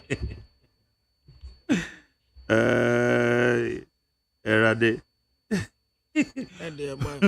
political expose no your appointments be over it covers and basa clocks and strike a woman year wo abanda dem no wo say afie no manya no azabe na organize no ebi kwamra mo yehwe kasa mu yio tia wo mu ye mu tia wa he wana wo kan wo sama ni erade yo cross tia na tia wo mo ti sata nya aban wo wa aban mo ti ase o who say fellas kwatio fo so wutie nsem o ka de fa ma me pene ne no me say went tie felix dey nsem o ka e because wo mo ti ase o me ti ase we wo mo amunyi wo mo na wa aban mo ne ti ase o felix no mo wo mo ti ase o be ho aye na wo mo ti ase wo mo ti ase because what you said yeah Felix address and person ben pen na clocks and dey no kan now the T said your kan birth and death registry birth and death registry we director intimate atua oh your registrar one atua mo pa ma mo nkwaduma okay me we no cry ko paper na say me nyane sa password de na me yi no 11111 na me bisa wo mo questions kwabna masa answer your rebefi no ene adofo bi di birthday anana one na rev say anana one kwa be kan ni de na 20 ba bo sume so contempa eti ene nana one you did birthday so nana one you ma happy birthday we businessman awa be ka dansia awu ton phone that na onya party say na dia wa ni trinwi obeya party siko or the decorating the trin hu nkwan no as am go to Saturday or your party that's right enim ho no obeya no enim ho a me adoma Saturday no kwa the lack news supposed for ho it here the one be control traffic no because I don't be busu Nana one happy birthday ya affiliate ya jide say we twa tum posifo be ban so say na yen so ya nyonkofa akwa ese posifo nana one tie ni ye yen anyonkofa akwa ese posifo say who do birthday ya ye be bisa say na wo ye de yen so ye de ye be bisa say de na de ba madam police ni bia no won kokko oba bi fi o a o say na mark de na wo say fridge him the meme kwa no so na bisa say de na de ba na me say na wo so da be na de beba enti o party no e beba ana kwabna we Kofi Dwumfo ono nso ye me brother ba ko wa belempe Dwumfo photos ono nso na odi na woda enti Kofi ba bia wo bia ma happy birthday what na kopon shiraw Kofi Dwumfo Joseph Kofi photo ana mo frɛ no awa belempe na ono nso odi na woda okay all right kwamra ko anim ne hwɛ anayen fa nkrata ne entua to ansa o de esanti ma men koso toto na fe yombo nra we no abusiafo Ghanaian Times na me de ma mo ate ama mo akwa abe papa ya friend Professor Miller ya say we president ma Miller Open University ana wo ka fertilizer ho asem fertilizer no was de anya chemicals bebre no ene ye better enti ye ma no nya ye hia de pa si ya fertilizer de omudi nanti agyanan akeka ka bomu ade mponche de na nse kurampo de nkokọ de kurampo omutumi de ye fertilizer na ye de gugugu ye no bai so efes kura sei ni ye kọ bola so bola so ameni ampo na nadan no achi na na bola ewo bekọ black soil aye bebre no akotiti bi na de akogu modo ba ase wudu amodo ba fofura na de akogu ase ensuo to ba akom yenum yensa bo nsa bodo bayi aya akɛseɛ kama nti yɛn prioritize yɛn ayɛ fertilizer no a ɛyɛ organic fertilizers no na no na betumi aboa yɛn. His Excellency John Dramani Mahama ɛna wɔtu Council of State foɔ sɛ wɔn a wɔn kasa Council of State yɛn hu adwuma bi a wɔn yɛ no wɔn improve wɔn wrong na yɛn hu ne sɛ ampa Council of State foɔ ho wɔn mfasoɔ wɔn yɛ adwuma pa ɛnyɛ sɛ biribiara agree with you we agree with you sɛ mo agree a mo bie mo ano na mo nka ma mo nyɛ sɛ biribiara deɛ yɛ ne wɔyɛ agyene ne wɔyɛ agyene na wo nkwa so na wo ni nyame nkɔ daabi nti mo improve critics no wrong here. Ghana Journalists Association the Democrat kyerɛ sɛ wɔne aban bɛkɔ akɔhyia na wɔn ayɛ meeting ɛkwan yɛ wɔn bɛfa so wɔn bɛbɔ yɛn ne nsɛmkyerɛfoɔ ho ban ɛsan sɛ GJFfoɔ ɛna wɔn de to dwa sɛ just recently nsɛmkyerɛfoɔ nko a yɛataake wɔn nom bɛyɛ sɛ nson na ɛno ɛna yɛwura afɛrɛ skwatiofo so kyerɛ so o asɛm no a wɔka deɛ watom ntene dodo na sɛbio sanko wɔ soboɔ bi a ɔmfa mbɔ bambɔ gyina tukuo no ɛsan sɛ wɔnom ɛne yɛde saa nneɛma nyinaa so wɔ mu nsa baaso wɔbɛtwe aban no abam ba this time no deɛ it's too early for that. Professor Samuel Kaba Akoreya Director General Ghana Health Service and worker say or say the health desk at the Ama Regional district hospitals ne say woman fan support ye nuanom a womo di dem no said ye beya won ho betumi ahare won kakra 455 teachers ya efiri North East Upper West region ena ye school wo mu e new curriculum a womo de ba betre mofra no ade ye ru asenso boate ena wo kase wo se ebetumi anka ye kwan a baabi a nipa twam anasa food bridge a nipa fa so no omunya ni yie pa sade ebeye betumi aboa emfa nkwansia emma esan se yeni a yetumi twam wo kwan no mu baabi a yepe bibia nso nhayen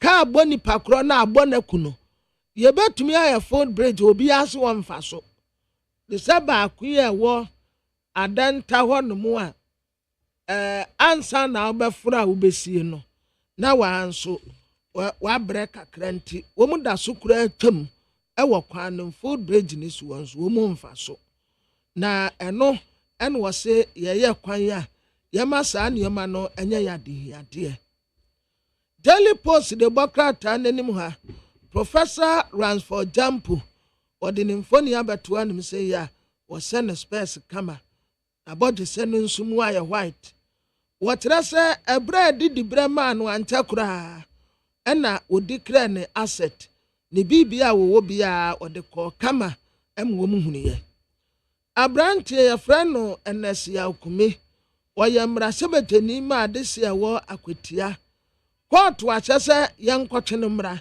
yemfa de freno se bench warrant no enkofa yewura enes ya okumi emra megina emranim public sector appointment no si yamawi a yensan reverse o Ferris kwatio fosu no ka kire krosagfo lawyer Martin Pabu en wo ka sei o si yewura Godfred Yebu Adame yenkotini magina general legal council anim na afutuo bi wo ho no mo a yemfa man we sanse o describe Godfred Yebu Adame se o ye wicked obi a ne tirimu oden pa ebra obeye attorney general no yankotini magina mranim na said ye safata no yamfa ma no ena no wo mo ogbo La Liga na La Liga no abrante aye friend Sebeningham o kasaye Spain ho wo mo ka Spanish en wo koka abrofo na abrofo na wo ka ye no nso wo mo se wakase tiele free no nti enam so wakase tiele free nti the free no man red card o man red card wie ye no ya sa ban no match ahodo mienu se onsa motu matches enka ho nti ne punishment ye de ama no no but enra wo mo te Manchester City abrante Kylian Mbappe ono nko ahye goals miensa wo mo bo Manchester City fo e ka miensa wo mo te mu ba ko pe MTN FA Cup round of 16 games oh mo boy ya mo no basa wana nkohwe na tell das party anim ha was a new birth and death registrar abai ana wo katre crosag for say etua wo mo tie no enshada mfamra kwan mu was who betumi account on us Council of State for na katre His Excellency John Dramani Mahama say wonji wonum ni na wo mu beboa no na why successful ewo na memu a wo buo no mu afi Council of State no ayamani sam dada say former Speaker of Parliament Eduardo Ajaho ona ya chairman ebra wo mu koto aba eseso wo mu nyina yi baako na wo ye wonum titene ni na nipa a wo mu yi no eye honorable Edward Do Ajaho no ene wo ye Council of State for wo mu chairperson. The inside the Democrat anim ha yase Ghana desiafo a wo mu wo Russia no ekomodi wo mu pa ekomodi wo mu ankasa na wo mu bre wo mu wa ahuyehie mu minim sa na anokra ebi baayo wo mu aba ye kra me ka se ye ka se ye besa pe ba bi kra mu wo mu akwa akosua de but minim sa akwa akosisen yo sa akwa akosisen yo I don't even understand them very well. Yasi wo mu ehonum no ekomodi wo mu enti munse na mumwa wonum kakra. His Excellency John Dramani Mahama 120 days your social contract no one Ghana for assign ye. Ye bisa se bra wo betena kunya so so far sign it here. Ukraine and Russia want to kwano was a White House. Lebu Zelensky say or you will be our nivision kura and took a kwa and I ended there. Yasili gatas be a air coso, clote lance, makia dodu, so like capacity say, Obesi dodu a bushia, and ye assassin wasam. God damn with one so the same thing, woman swear assassin, woman diaba a shrew. The new crusading guy the Democrat and anymore. What the Sassam no an America, a year court was seminal, was Sandy Abaha. Yasi establish hard trust fund wa, a bet me abua, Nani Padoduanwa, etumi ako hard a kontu krono. Ghana's Day of Shame. Aya da ye two or Sergeant Dr. Kwame Nkrumah, Efra Kunyaswo, and the Democrat. Atre ho asem media ba Francis Asenso Boate or your former Minister of Roads and Highways and what I say see ya akwanya baby a nipetem ne food bridge no yansen yenya ni ye said ye be ya ebetumi atin kwansia so yesi alam bi eburu sika ayira aya 1.3 billion UPPF scandal appear ho no enti special prosecutor I invite Jacob Amua. Was I invite Wendy Ashaw Newman? And was I invite Freda Amua? Say woman mabwe na special prosecutor any investigation. Jacob Amua Wendy Ashaw Newman and Freda Amua and yatunsa afre wonumi. David Asante yase GPCL very successful. Wa ye juma pa Emma Neshani David Asante kura bra wo ko ho no say na ho no kura nsadan nyina na so papa so abrantie workaholic etumi ye adwuma me honom edi mu ega NDC chairman or sete record straight Evarudra NDC chairman yase garamse kremsia ye de to no so no wa rabese onya garamse eye nipa bi enana omu pese omu gu ne ho fi keke ya omu aseda ade ato no so se wono chairman ɔyɛ galamsey ba chairman say obetumi aka sisudua ɛde ne nsa ahyɛ gyemu asɛ yi sɛ galamsey onim wo maakye koraa ɛwɔ mpotem hɔ na mmom nipa bi ɛna na wɔn pɛ so wɔn ka nsɛm egu ne ho fi kɛkɛ. The National Enquirer de Bokrata n'anim ha ɔse wickedness yo mampanin na na adodankɔ Akufo-Addo n'aban wɔse $70 million ya ɛyɛ Litovet fertilizer ya wɔsɔprama cocoa board no seedu agongo na ɛkan mampanin na na ado hyɛ da hyɛ nyame anim ɛma fertilizer ne nyinaa gu hɔ nom sɛe kwa ya nka obetumi de ama akuafoɔ nti wɔse ɛyɛ agyembɔne kwan so ɛna ɔyɛ de ɔyɛɛyɛ no. His Excellency John Dramani Mahama will pay tribute at the late Namibia leader Sam Nujoma. After the Bokrata anymore say, woman free Gregory Afoko, his son say, Papa Yamanu Bell, Nancy Wadaswa Etrikukum. National Service Authority, Omo Ebe recover stolen money, and a boho rig, and a track nyina, Omo Be recover nyina. Abrantia freno NSC Ukumi, court to issue bench warrant to say, young Kofanomra, or see Nipa 40 out of 800 galamseyas yo, and na Omo a prosecute Munti Wusa, Martin Noson.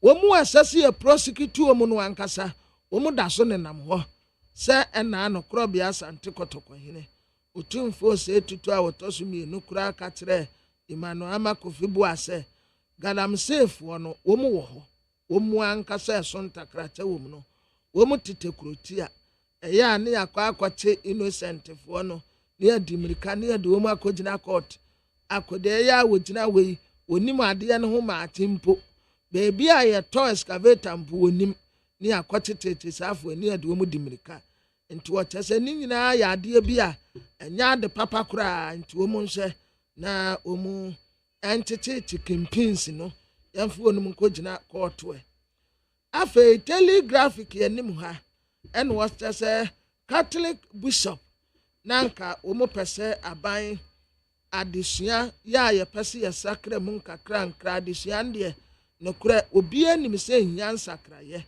nanso necessary omu eye include obia emeka ho nyansa kraya desuam afa GPCC Ghana Pentecostal and Charismatic Council and omu back His Excellency John Dramani Mahama na administration say ade a Ghana fo hia kase baako eye democracy yansa na yamfanya adwuma. The Chronicle the Bokrata n'anim ha yase NDC amanyoko chairman bi ya che no galamsey ntentan no apa ne say wa Adamus resources ena omoka we nti omo chasa chairman no otini mutan oya galamsey chairman eno en wono so kire se onya galamsey wo baabi ya enipa bi na pese egu ne ho fi keke galamsey evadu ajira ajomro NDC kire se omo chairman no onya galamsey o enipa bi na pese egu ne ho fi keke na galamsey kura de onim ho maate Daily Guide the Bokrata denim ha na nabi ena ode aban akogina court wotre se enipa aban befa akonwa tena so ya womu yi womu adwuma a wapam womu nyina no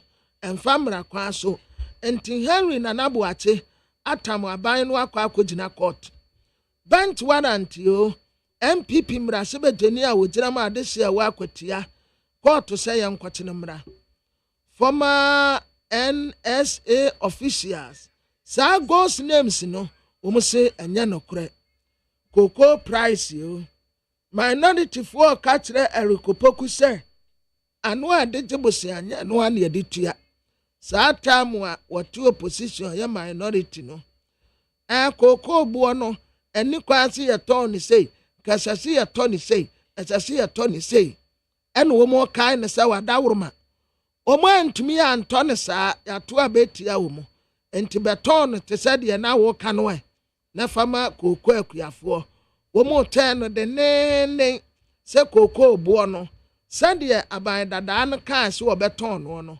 ɔmɛtɔn ne saa fama wo no the Supreme Democrat ananim ha High Court abɔ esiedu nkatiaka esiedu nkatia ya ade bi a na eni kwa so wɔ yenti High Court no abɔ no ka afi Archbishop Boateng yɛse wo konsa wen prison na prison fo na egu no wakwa akoyi ebinim afiri hɔnom Makedodu saa asasesam no amekae no Democrat asan de aba afi Gebratanko Kwamega yɛse aso ani in ɔyɛ Council of State member MPA for automated dispenser no a wɔmude bɛbobɔbɔ mmea wodoɔ no Democrat aside the ho asɛm aba na business analyst anim ha aban a constitute stakeholders committee ya wɔne wɔn nyinaa bɛtoato adwene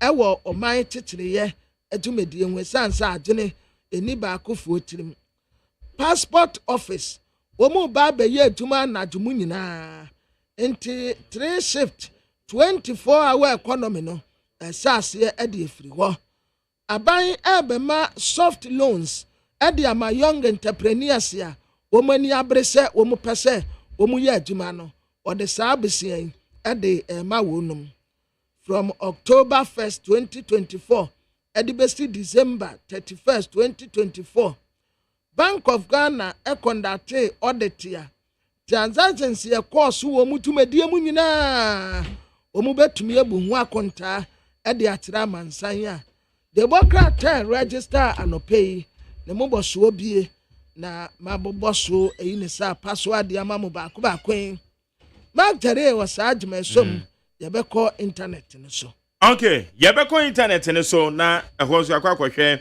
ɛyɛ ensɛm akodo a ɛkɔ so balansa na no yɛnti ɛnra ɛyade a ɛyɛ the spokesperson to the president, Minister of State in charge of government communications, Felix Kwachi Ofusu, ɔde bi editudwa na yɛnti ne nsɛm na the press conference I think for the first time and as a second time we engage the press since yɛde ne dibia ɛhyɛ yɛnti nsɛm yes. Okay, we have seen a petition making rounds signed by the minority leader, Afenyo King, addressed to the president, essentially asking him to reverse the revocation of the public sector appointments. First of all, has your office received this petition? And secondly, what would be your response to his plea that this is in contravention to the 1992 Constitution, the appointments, and asking you to reverse it? Well, first of all, I'm not aware that any such petition has been received, but we can always verify. These are matters of record, which we can always find out. But in terms of the substance of the petition, I think we've explained this, that when the transition process began, we noticed these speedy, hurriedly arranged, often highly irregular recruitments into various public agencies. We raised the issue. Indeed, on the very first day of the joint transition meeting, we raised the issue. And you recall that after the meeting, I addressed the media and pointed out that we have this serious concern about the manner in which these appointments are made. We had asked for some dialogue and engagement between our side and the outgoing government side to have an understanding of what exactly is happening. We also thought that because a new government was coming in, it was important that certain decisions are reserved for them to take. Whilst it is true that the tenure of the previous government ended on 6th January, it is also true that it was the incoming government that was going to bear the brunt in terms of remuneration and finding the money to pay these people. So surely they must have a say in how this is done. We requested for meetings, we requested for explanations. We said that they should at least hold on pending some consultation on the matter. They rebuffed it and said that they had the power to do so. And you recall that on 17 December 2024, I issued a statement on behalf of the NDC side of the transition team and indicated that given the frustration we had faced from government and its unwillingness to engage on the matter, and our knowledge of the irregularities that afflict the recruitments going on, we were going to be left with no option than to reverse those decisions pending further inquiry and any other actions that may be taken going forward. So it's not like this has come as a surprise to anybody. We were very clear on our position on the matter.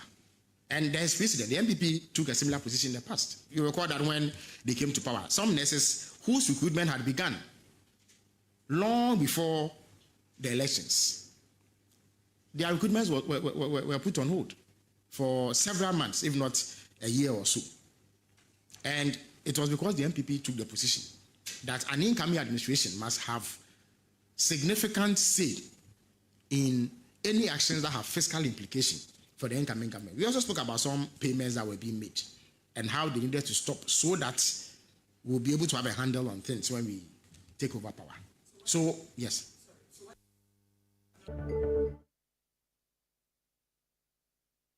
Ghana Montier, Ghana Montier, Ghana Montier, Ghana Montier. Ghana Montier Sunia will need 100.9. 80 Felix Pachofosu and we are not Odema a year recruitment, no. Now clocks are 40 yet your kind levels of government. There has been engagement between CLOSAC and government. And as I indicated, CLOSAC says that a certain action should be taken. But government has to act on the basis of law. So we inquired as to what the premise for that demand is. If you are saying that a position should go to a civil servant, show us the basis for that position. They have been unable to show it. I have showed you the law and specific provisions, and you would all agree with me. Even if you have doubts about what I'm reading, you can dig up the law yourselves and read for yourself. Read section 2 of Act 1027, the Registration of Births and Deaths Act, and satisfy yourself as to who has the authority to make the appointment. And second, whether or not the law says anywhere that the position of the Registrar of the Births and Deaths Registry should be held by a civil servant. These, for me, are the issues at play. And to the extent that government has acted lawfully, regularly, and in accordance with the Constitution, I don't see why there should be an entrenched position on the matter. We certainly have not taken an entrenched position. We cannot act illegally simply because a section of our population, in this instance, Ghanaian workers, demand that we do. I don't think that it is fair to the people of Ghana, whose taxes are used to pay civil servants, those who work in CLOSAC, just like myself, the president, or everybody else who works within the public and civil service. You cannot take such a position, which is unfair to them, when the facts are very clear, the laws are very, very clear. If it was the case that government was violating the law, then you would have a basis. As I said, I'm aware that they went to court under the previous government. There's yet to be a determination on the matter. So if the matter has not been determined, there's no judicial pronouncement saying that the position of the law is wrong or what the president has done is wrong. I don't see why entrenched positions should be taken. I don't see why a nationwide strike should be declared on a matter like this. Okay. All right. Make sure they are not all cowards. Okay. Yeah, baby, don't come here. Going down to earth, affable individual who relates very well with all manner of people. He is a member of the Ghana Journalists Association in good standing. So essentially, he is one of you. He is a member of the Inky fraternity. And therefore, he will be the last person to supervise a dispensation where journalists are attacked. But the way that the press conference was addressed and the way that the matters were couched created the impression that some journalists had perhaps said or written something that government was unhappy about, and therefore government was carrying out. Okay, David, clocks are going to end up panel. Journalists didn't cry. There has been engagement between CLOSAC and government. And as I indicated, CLOSAC says that a certain action should be taken. But government has to act on the basis of law.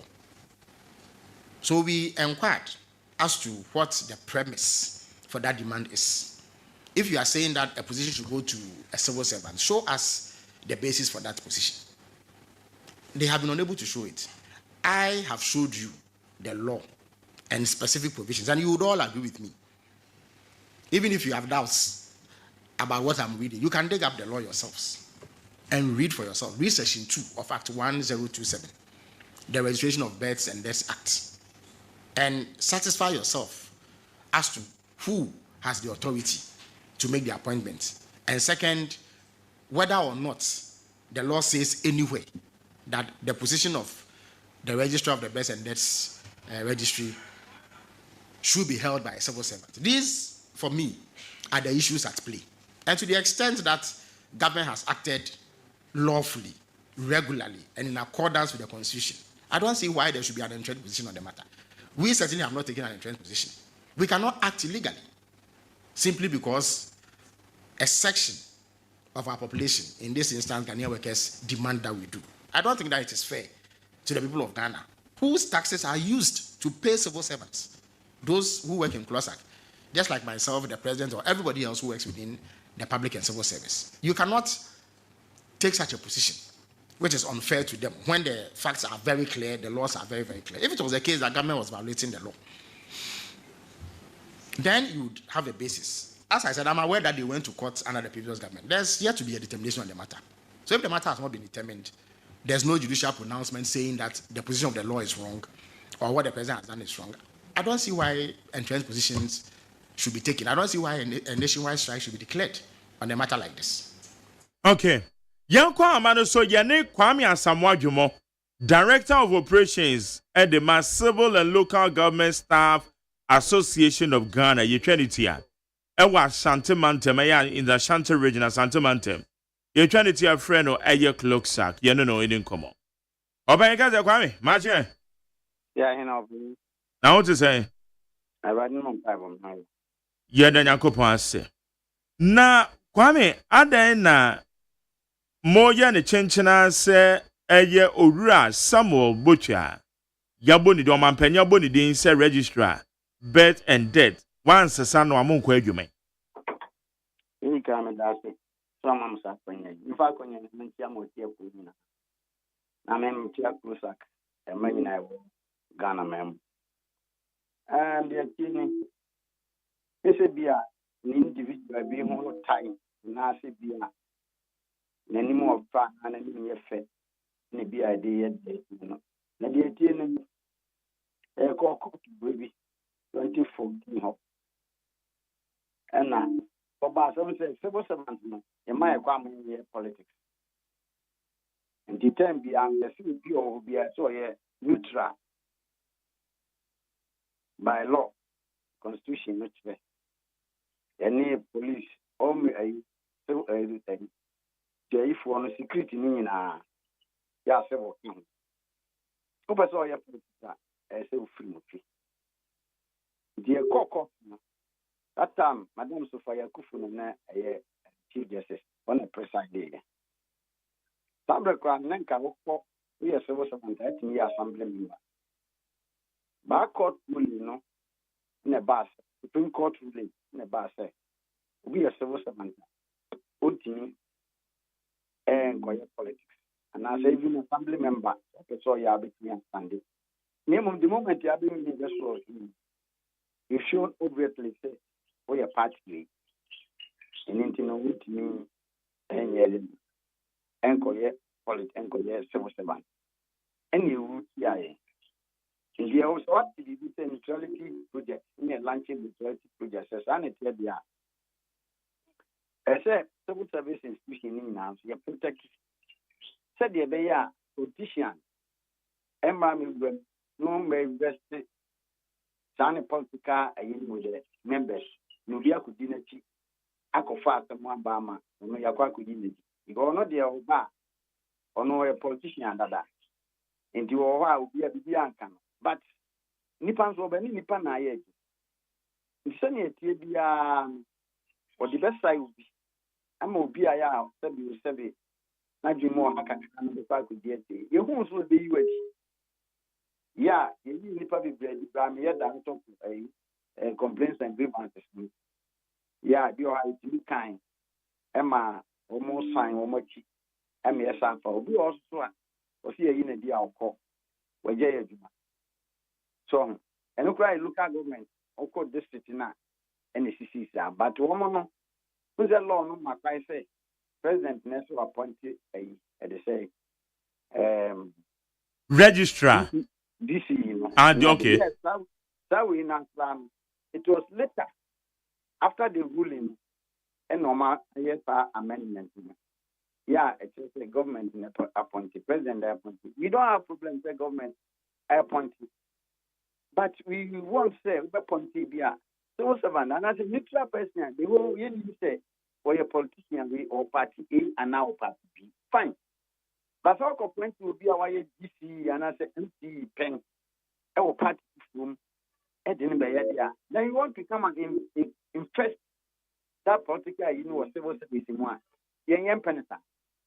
And I can say, young president need to be appointed. Law not say repeal law, not amendment law, no my president is appointed. Fine. President can appoint. But you don't want a politician. Because why a civil service say look appointed politician no ban not the fraud from Golana one.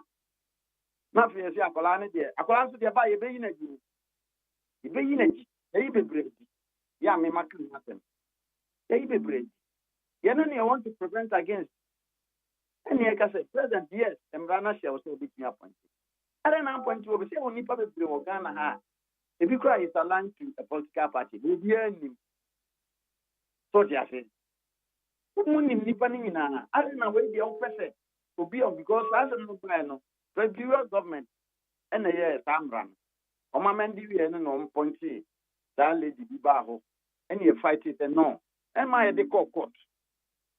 Who by one with us and no court. In telling a month chain, and my son, young come at the BCC answer. This answer power nuclear 117 also be appointed. The only power we also have is a strike. Mamete Bibia so how? Was the previous administration appoint you be money administration na nya adwen to mode court? Yes. Na why? I've forgotten the name. Oil or ban or your bar registrar. Birth and death wa. Birth and death immediate pass registrar, yeah. Oh, okay, immediate pass, yeah. Okay. Yeah, Madam Dino.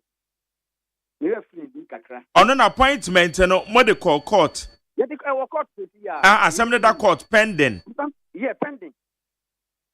Until the can say any ama court new year. Assembly. Now, Sako Pointy. The Odi, when some corner appointing be a young court. Oh, by one court. Any more here, I can't tell them that some no court. They show documents court new the assembly. And this is a year when you say, my court, the assembly, near who is some befa. And son is the government in the point of Nanya Aden Amoso Moon train a court to India assembly Vienna Moko strike. The American say, any panel bar, only a never yedma, only civil servants never yedma. Civil servants to soon class or your politics. Who could dinner to go be on a dinner, maybe be on our way. Or Chanko now, but in one time, and the upper sound. Let that be up to be a political platform, be so on our small, narco fast, near you. You are this one can be my own. Na Kwame. Kwame, Beba so na dia no owo hoda no. So no money na ete na waye adwuma ya na ben ko na wie ya ode na adwuma ben na wie. Court no court no de. Wutimi kan ho hwe je se court na wo bari. Na no mo call strike e wo ho. Sa no emrasem na mo fa so. Nse we su kwa emrasem. Say ama wo ya kan kire wo mo se de o mo ye na nye. On ba ya na e no go area. On person making appointed, but not a politician. Okay, Kwame, mebacho, yes establish bibi wa how. Mo the enti mode ya mami kwa mami penny this is here. The enti mode no court na ne say ono so na mususu so you politically exposed na. Yes. Okay.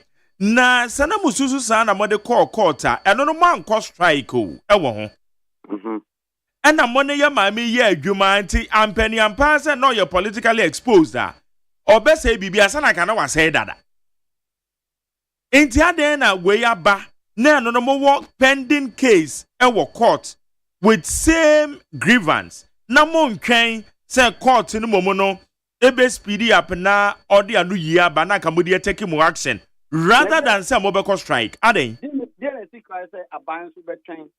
Na say what point you be a one politician. But moya sa obi betimi accuse mo say say aban we na mo pesa mo so the podium because the previous administration no man court man strike mo de court case no so ye pending and as a court na no ye ne ba must stay neutral. That entity must stay neutral. How do you bring somebody to come and interest this political no. Okay. Na mame bi say ye hwa emra ne ka so mampanyi ne ba appointed the registrar. But emra na nkyere say obeye politically exposed or otherwise. It's no so. Supreme Court ruling no. I say civil servant no. It should not be a political element. So we said the moment a bar point will become a civil servant.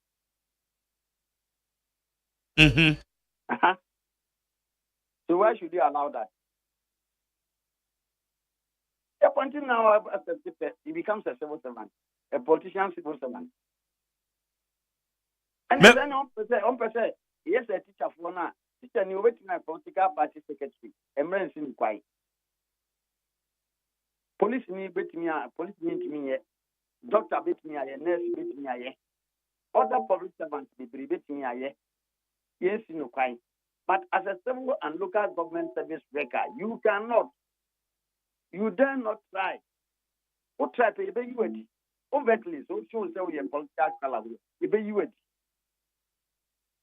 Supreme Court agree on that. Kwame Modi Assembly Court, how many months in here? Oh, last year, early last year, early 2024. No. Early 2024 na Modi Court. It was October 2023. Okay. And na immediate past registrar, birth and death. And also war for how long? Almost 1 year, 1 year month. All right. Sane over 1 year appointment in nyina no. Ono mo na ye adwuma obibi ensi. Inti aden and a more share the person being politically exposed rather than the competence or the beba.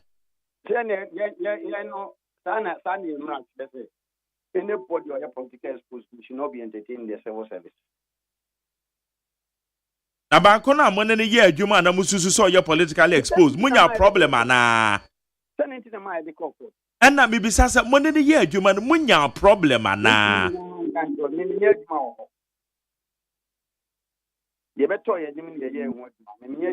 Oh, but Kwame Asamoah Jomo.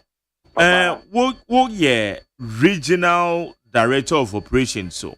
And a clock sack for so mona mo count one more seven yina de including one may year juma or better birth and death. Yes. Ain't he say ya fa asante mantem nana ka birth and death for no susu say registrar previous administration then buy and the juma no politically no say bibia etina ka mo for one more mama ne anaka muntu ho anamo. The meaning of my character on it is I can almost say so far as a president now pointing the bring political animal there.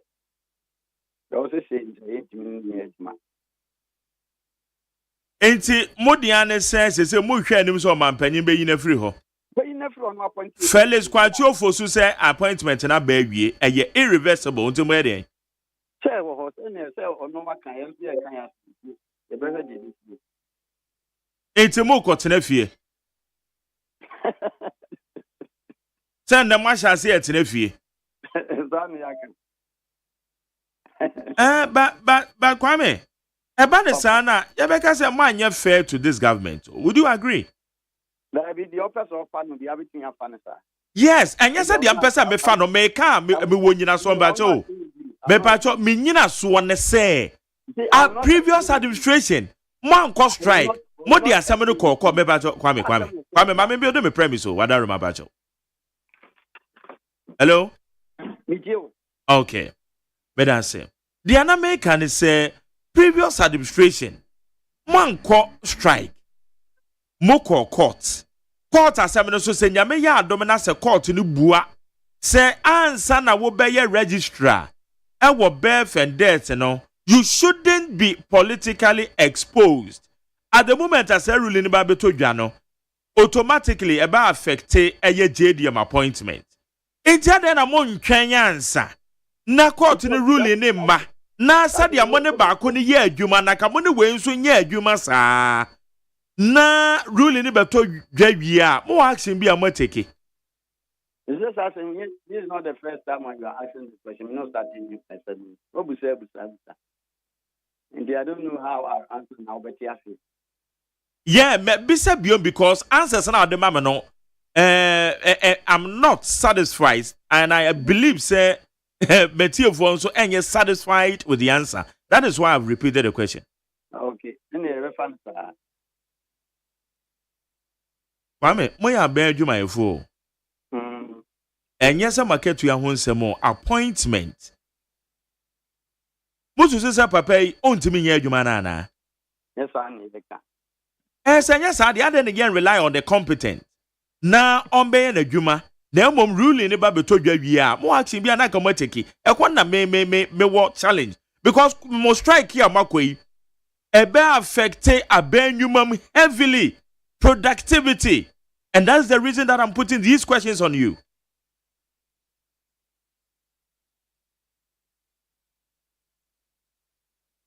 Kwame. Anam film. Hey. Kwame. Ni ayene Kwame Asamoah Jomo. Oye Director of Operations at the man Civil and Local Government Staff Association of Ghana. And the tia wa twamuna ne say womo ye aban adwumayefo. A womo no womo nya amanyofo. Womo ya aban adwumayefo, womo ye civil servants. Womo kabomuku. Womo Director of Operations a wa Asante Mantem na ye ka say womo so womo nko adwuma. Adwuma na womo nko ni nyina ne say omampanyin appointed a birth and death registrar. Womo susu say oye politically exposed. E je say oye NDC ni mapa wedi DC pen.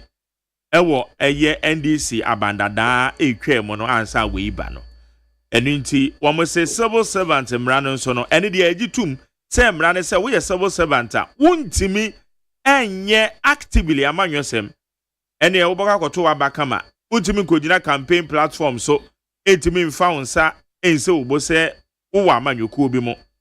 Na eno no womo say eye papa ya wamampenya boni din or you exposed it is for that matter wamobo enyo sinti wamo tie tua ene ora fellas kwati ofosu edi kan no beka say ensama clocks akfo aka no eyade a womagie atum enti ye papa yi wombe sesano no mo de nakọ baby foforo ene enra obeye press conference e chire mu say there be ade no womahwehwe mahu say appointment na baby and amra no kra no so nye clear say nipa ete so ye registrar e wo birth and death no ente so ye politically exposed and na say otherwise make otherwise and na say on ye politically exposed it for that matter an appointment still holds it's almost like clocks are for say one more resend one more decision na no and na metwe Kwame Dwomo e de gina mu a bibisa ne semfo ani bia no a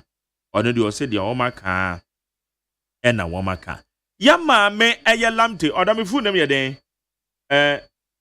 lamte something yeah we former immediate past Henrietta Lamte no wo birth and death no clocks and 4 year no womo eden semono court because ono so no mususu say or you politically affiliated person and then the woman cause strike na no na ne yebisa say aden na ndie man ko strike na this time around mo ko strike because in some crown or court enti anaka mo twa court na no yie na sadia mo ne inherit ye adwuman mo ko so anaka mo ne we nso nye adwuma na court no ruling ba na dia court no beka na mo dey take action no say there be strike na wo mo beko okay for wadwe Jennifer 0201162746 0201162746 Etina meshe emrana establish a birth and death asu ye no Act 2020 Act 1027 we emra foforo ba the year 2020 now share woko section 2 of the law camera back a microphone there. And I would say somebody I didn't be man one kind. Oh, so on pressure and then more redeem rano. And a brand here no one now needing common. Mammy can win you now the comment. It's OSHA section 2 now. Or say appointment of the registrar of birth and death. The registry shall have registrar of birth and death. The President shall, in accordance with Article 195 of the Constitution, appoint the registrar. The President shall, in appointing a person as the registrar, have regard to the relevant academic qualification, experience, and knowledge of that person in civil registration. The registrar shall hold office on the terms and conditions specified in the letter of appointment. Inti osha appointment na enweni. Inti hanon sono anka se dipano obeye politically exposed. Nemo na wamo rely on Supreme Court ruling. Ebeto odwa says we a civil servant and say actively you say we a politically exposed person. And no wamo rely on mo take action. Kwabra na ka bibi. Nanka mi bisa say Abrantia no ana nanka de court Supreme Court to anase High Court court kro de call yen o say when say interpretation because Supreme Court no e ka saa ana womu de asem kodan Supreme Court no ano e da ho no o se ma me ne yaduma be say we say Henrietta ba ho 1 year some months. Okay. Or the 1 year and some months. Yeah. But Anna womu Supreme Court no ankashiat now. One kashiat now near there. Also womu di asem no kodan court. Nanka sese court no emma ehumuaye. Na court no obere so memoaye. Oh, my Jenny, justice delay. Justice denied. Court ni bright so the ma emwaye nti obi de asem abedan wo say yese asumesi sei na wote nti dimayen na court no eni ada wonom wa ma ne terms ni nyina wasoma wie ko now new register by ya and not yet. There is a story published citynewsroom.com dated 23rd January 2022. Or say Cloxa kicks against appointment of new birth and death registrar. Where you're 2022 until Henrietta Lamte Diano. And no one seminar. 2022. Yeah, 2022. A date near February. January 23rd. 2022. And you're not as well, yeah, Jumabro 1 year. And you know, said, Mebao, aha. Or said the Civil and Local Government Staff Association has kicked against the appointment of Mrs. Henrietta Lamte as Registrar of the Birth and Death Registry. Mrs. Henrietta Lamte, a research and development practitioner, was appointed by President Nana Addo Dankwa Akufo-Addo as the Registrar of the Birth and Death Registry. Prior to her appointment, Mrs. Lamte worked with the Ministry of Local Government and Decentralization and Rural Development and Action Aid Ghana, a non-governmental organization. Her appointment was in accordance with Article 195 of the 1992 Constitution and Section 2 of Registration of Birth and Death Act 2020 Act 1027 as part of her function and blah blah blah. So Oba say, however, Clocksack in a letter dated January 20th, 2022, signed by his executive secretary Isaac Bampo Ado, addressed to the Minister of Local Government Decentralization and Rural Development, said the appointment process was at the variance with normal practice. It said Madame Henrietta Lamte was a personal assistant to the immediate past Minister of Local Government and Decentralization, Haji Alima Mahama, and currently Ghana's ambassador to the United States of America, and that her appointment was inappropriate because she has overtly shown her political colors and cannot be part of the civil service. I be so the normal kind of hano. Okay. Aha. Now we are strike. And no woman ko strike into and no one sem na ye bisa. Mame ko amane so. Ya dom boache amponsa labor experts. Ya no ni nkoma. Oba ka se ma che. Ya mun me joso. Na abomu ti sen. Nyame adom. Oye na mo so. Nyame adom boko odi a chen. Na Clocksack for strike a woma shase enda no nti nyina so obi wo mana. Amenya me dase na me chia motifo nyina. Etifo chos. Na ai ni wo mun se say ye pese ye politicizing structures ni nyina wo my. But I ye wo nyina so bi a enti America say civil servants ma omon ye politically exposed. It's say ye done civil service no a political organization.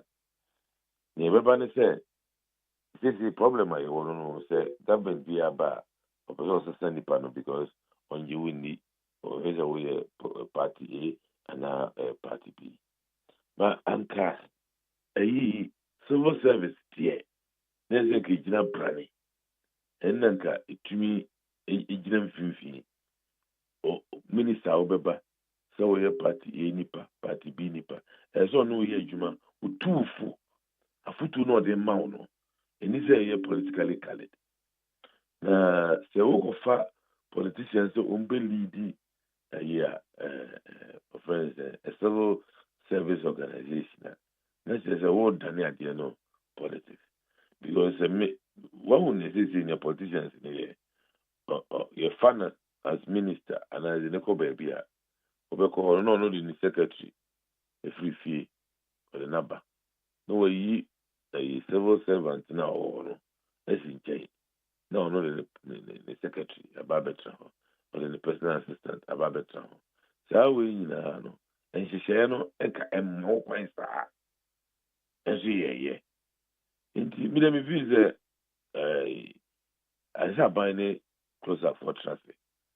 Na omunyan tiase ma closer na nipa kono omuyino na omo probia onya politically colored na omo de ne baho na asem fana sam tanko omo say chese previous one no this is lamti no omo de ne court and a court no from where my inti ni papa mu kura puna anka omo ma obi within active for a while. They enjoy court ruling, no? Because already no one can over to say, what way appointment never got to say, why and final claim with ya.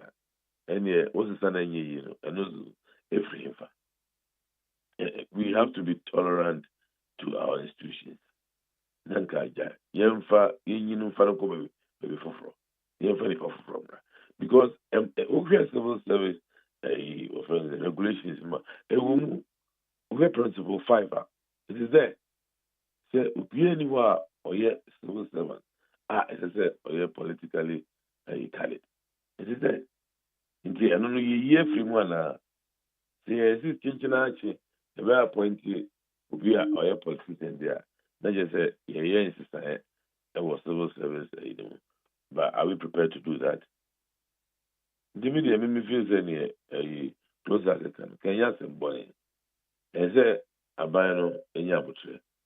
na sɛbi ɔsɛ yɛbɛtwɛn ruling na yɛntwɛn ruling no sɛ yɛntwɛn so deɛ a ɔmo ne ɔmo tra se na nti asɛ nyɛ adwuma na saa nipa yɛhwɛ baabi foforɔ ɛmfa no nkɔ because sɛnea wɔawoka yɛ sɛ close akokɔ strike sisi a ɛbɛ affect ndwuma bebree nneɛma bebree aban no ankasa ɛyɛ so nti mi deɛ madwene no.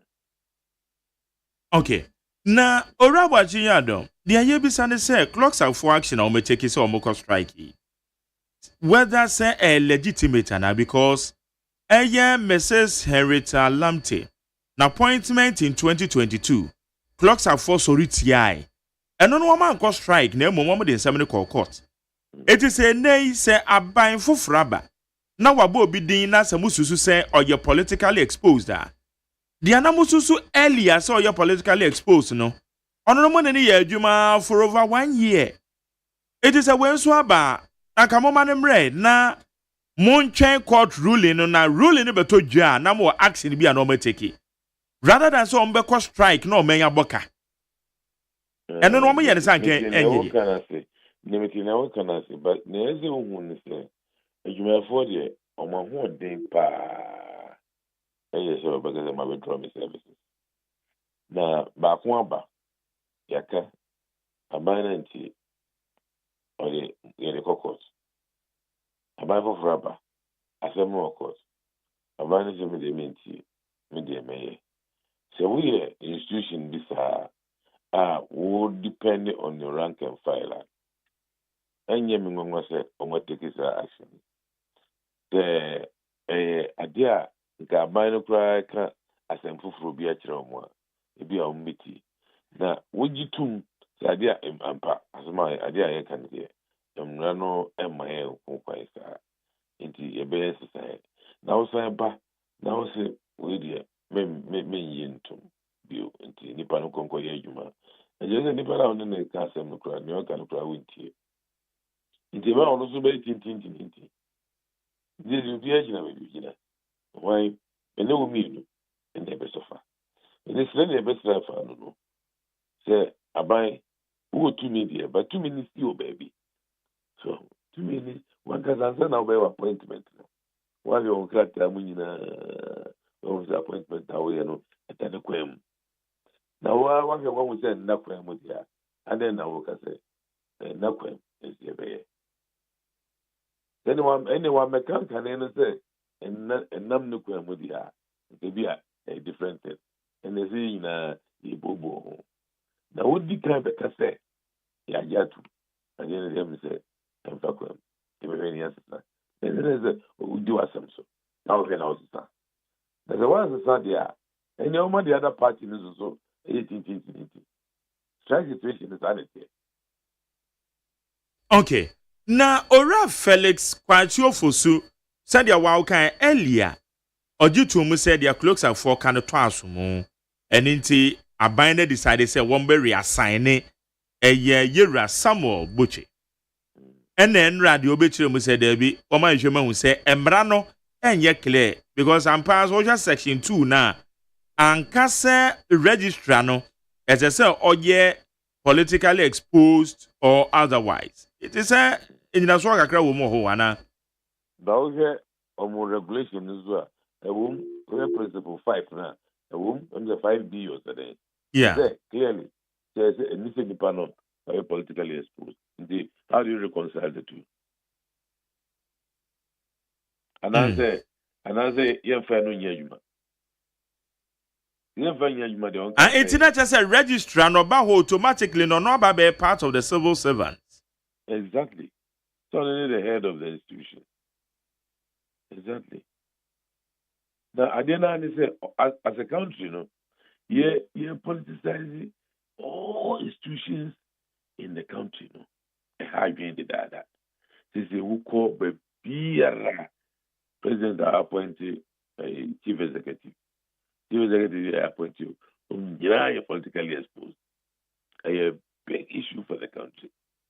As I say, and we travel, you feel they extended their civil service there. So we a year, maybe maybe a better politician. But there's a reason why I just said it in case ma yɛmfa politicians nkɔ yɛma civil service nankasa ɛnyɛ n'adwuma mentumi nyina brane na mmoa aban ma ɔnyɛ n'adwuma ɔexecute the programs na sɛ sɛ nea ɛyɛ deɛ na kyerɛ sɛ yɛbɛyɛ biribiara politics na ɔman no bɛtumi agyina no ɛnyɛ yɛnka no bɔkɔɔ na sɛbe adwuma no sɛ wonya baabi koraa mfa no nkɔ a waka kyerɛ sɛ menua nti ɛyɛ ɛyi kakra wɔ na baabi yɛduru no deɛ ɛnyɛ yɛm sɛ anyɛ yie nti wode tra sɛ kakra biribi ba a yɛbɛbɛ baabi ama wo so na nka agya yɛsɛ obi a ho atɔ no deɛ aka no deɛ na nka ɛyɛ but say deɛ akɔ yie yi what would be the way out because strike in or my hiti aban kasama for so no kire say appointment ni irreversible entina say yaya ne de minim say omo closer for no e dey asem na fa labor commission dia na kan emeka ne say omo essence asem no court da no omo train court na no yi no nka omo for mo asem ko na labor commission nti ne labor commission so penifo no omo esinkuya ya mo so beka na yehu bebi a de asem no ko akotire aya na nipa no nimdia a obo ene se yebehwe ne kalesa efura no eno no so yebesi den na ya reconcile the two says institution bia na hihye they will be called sorry but they will be called a meat marketing board and as a friend say EPA and water resources and we are so what did they be because abandon what to me so bit me now when she say mono you ban politicians for demo baby ya kana creation a create hadie ma yamfa politically exposed people and go on there the reason ki this one kebe boy yina she say ya to ye beto so uko o mai be sanity in the first part no nanka almost is from chief directors they from permanent secretary in the end party we have baby ya appointed or any juma of politics and yen asem or any juma permanent secretary to the ministry and then there was a rolling time in that obeyance society and a changes and this we in Aba as he say Ubiaba no co university I go for professor no abe no chief director first they're from career civil servant into your started Ubidum started from a form they are more training what could do maybe I would do here that's it yeah need to so everybody say head of civil service crowd that could obey a politician that's the head of civil service by a politician obey one and the civil service but the head of civil service is say oh yes civil servant well rising to the ranks Baby Drew I didn't try because the human are very intricate into Pia we do the head of civil service no the civil service what they are saying she say Bia about the contribution is very important. They say you go for politician on try order or yes more order the head of civil service and there's money available. That is why another political wing of the government. Every year.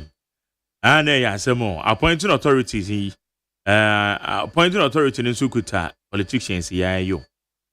ana omo ma be rewura wonti ana asem ne to da bi aneka no o kan no akọ baby by in any case yan hwe de be free maba se court no betimi ama ruling ne ntemu a nanka akle se no amani nyina free ho oh se we put there se me put there me ntwe court ruling minia enya de ntwe court ruling akọ bia ewo ehihye ni mu se this is politically exposed ada na so so so mo pede a almost sa emrana a govern a civil service ne no munyi sa politically exposed we in free te be ya onye na enfanye adwuma but minia obano ezi ekwa enim o me ma echi ezi ekwa enim ye ne ma ezi ewe ne ma ma obana tumpon enye ne ma me ejira faako so that day we na some person we ya and so mo engage all the stakeholders no omo yele kaka but ye dey politicians they go ahead civil service yeah because omo yele kaka. Okay. Orabo ya watch year don boajan bonza the last leg about recruitment revocation of appointments affect akyerɛkyerɛfoɔ ne adwumayɛfoɔ a wɔmo a na aban no susu sɛ after 7 December wɔmo fam sɛ no ade no kra no emu atre because akyerɛkyerɛfoɔ kra wɔmo fa wɔmo somewhere September October mu no wɔmo nyinaa ayɛ affected wohwɛ krata GS ɛde aba beto abɔnten sansɛm nso yɛ ka ne sɛn sɛ ɛno po deɛ na me give clarity kakra ba because omo achire mu se binu mo ho a kra omo wo financial clearance so na sebe eze u twa protection ma we na won we lambia se obi a wa wonim so financial clearance na ye fa no delay kakra de me nye sure se ubetumi atiti se obi a chese e be se o mra abani ehu so okona eno fa no. So, because financial clearance, ninya no enya de ketwa. Your process pa. Probably another directive. And could be a bit to say, oh, Debbie, it's a class of employees here. So, nanka assembly na semko. But politicians assembly na ne kind. Omo reverse bibia dema oh, but I don't cross that room idea way na. Independent of political institutions and political activities. No one to me any akukudro ama futupa. So now do we now question political class in India and they want money. Okay, yeah, that's no pay you. Bra, so near the come. Na me sure. Jene aye year don boache amponsa or ye labor expert. Ono ne ne din come in. Ghana Montie Sunia will need 100.9. Ghana Montie. Ghana Montie. Ghana Montie. Ghana Montie. Ghana Montie. Kana evan krata na yombo rem. Na yenhwe sama hodo a ewo. Abusiafo the Bokrata me de ema mo ye Ghanaian times ya organic fertilizer first day amete organic na eye ebo menim so oda so a wo hono mo ebo de ade bia wo bese no wono kura no okofa ogbolo usu ogbolo ye kese obolo woso onu okofa asa anyum no bae ye gina wa ni anim na de ban no atem aduma bonente sa kro no organic matter sanu o patre se yo patre se yo eno anti ye gina wa yure fremu a no atem aduma bonente sa kro no organic matter anti ano ne de dikan ya mete organic na mente organic da anti yade ni din ni afra no organic matter ye fra no organic matter ni din no mpo ayiraye tisa ya ni ani yenim no firi tetete ene yenim ne se yefre no kwabenabo kwabenafo mum nso ukwamfa ntemamu a omutai tajimi kwabenabo anti wase organic fertilizer no yanyina mfa na hia de esi akuduma ne ye ba beye hwe ena no Burkina Faso president no wase samra president fo ni nyina wodo mu kwa akoya aduma wo mu sentence no so oba beti so wodo mu kwa akodo agriculture e de amoman no hwe ba ye bonsema no enti yama yeni enko ya agriculture no ho titiri pa yanya organic fertilizer no chemicals no anya first ye dua banten a busumi nsia wo de ata afi baako na banten abo e bante kura afi baako de wadodo enne udua ade a abrobe udua enam de omo de petis wenti endi 3 weeks mpo na sa peja agina ho prove one more wrong and mum prove more critics no wrong Ghana Journalist Association and woman yansam trefo nsie mu abekwa bena adwomfo and o kasai and was say nansen ensam trefo ye boye dodo na kwatiofo subeka se o kasa de awa nyefe na ban no krampo ensam trefo bi wo honom a ase womu ho yaudie kakra kire se ekwan pa womu de na ban fa so some time ago ya sansam trafo kuro yara aban sesan ya womu ka womu anutum womu ayedin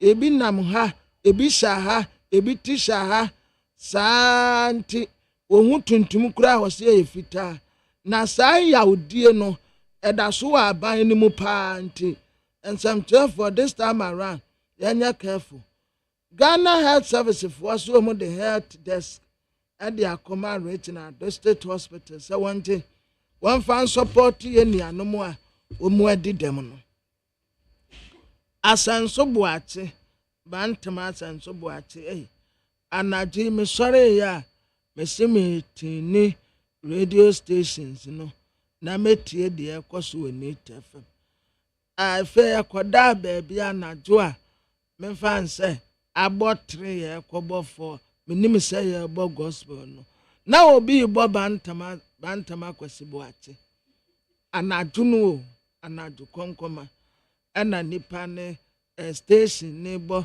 bantama kwasibo ache akwasie unye sika to bo ase o na mseme ala sika na mpo ebi ni wana matomebo me di misika nyina to prepaid me nim semen so de aya menunu a free last week Saturday ebesi ochina ewurade ya adomo a Friday Saturday me ya to prepaid nkwa 1002 me nim se ya seda ne de makọ aduro so obi na yemi o se me anso na me ho nwonti yesi emfasa anyemi o mentine ho ba bia menti ase free last week Saturday edi kwesi o tina chi me to prepaid 1002 na adai dia mitan enti sa mita we na no na energy minister say ye yi bia free one ya sa dia ba be say energy no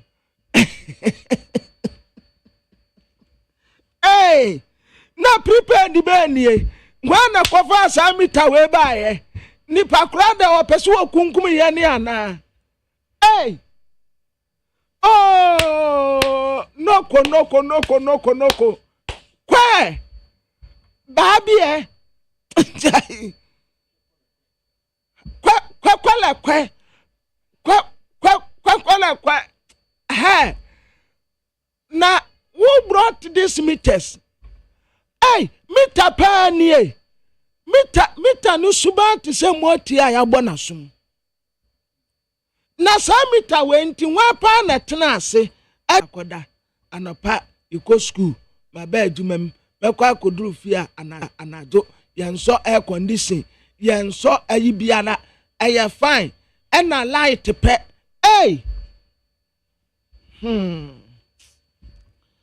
na Daily Post Democrat anymore say Professor runs for example or your benfo of your atemfo first near see where you be a fan atemfo yaraba womo se ehɔ na efiri baaye enti ne yefra wonom atemfo yaraba eba won se wotire hu baabi na etutu na ehɔ nom asa ye white enti ye waduro bi a ne yasafra na atemfo edul eno na ne ya desresra hɔ na ehɔ nom aye kama na Professor Jampo ofi atemfo sortfo ehɔ no ofi ono eno o tede ordinance manya ko oda kama auditor general de onje no fanto ne japado wo moya asase edan ashan na ade bibio wo bi oda kama no fun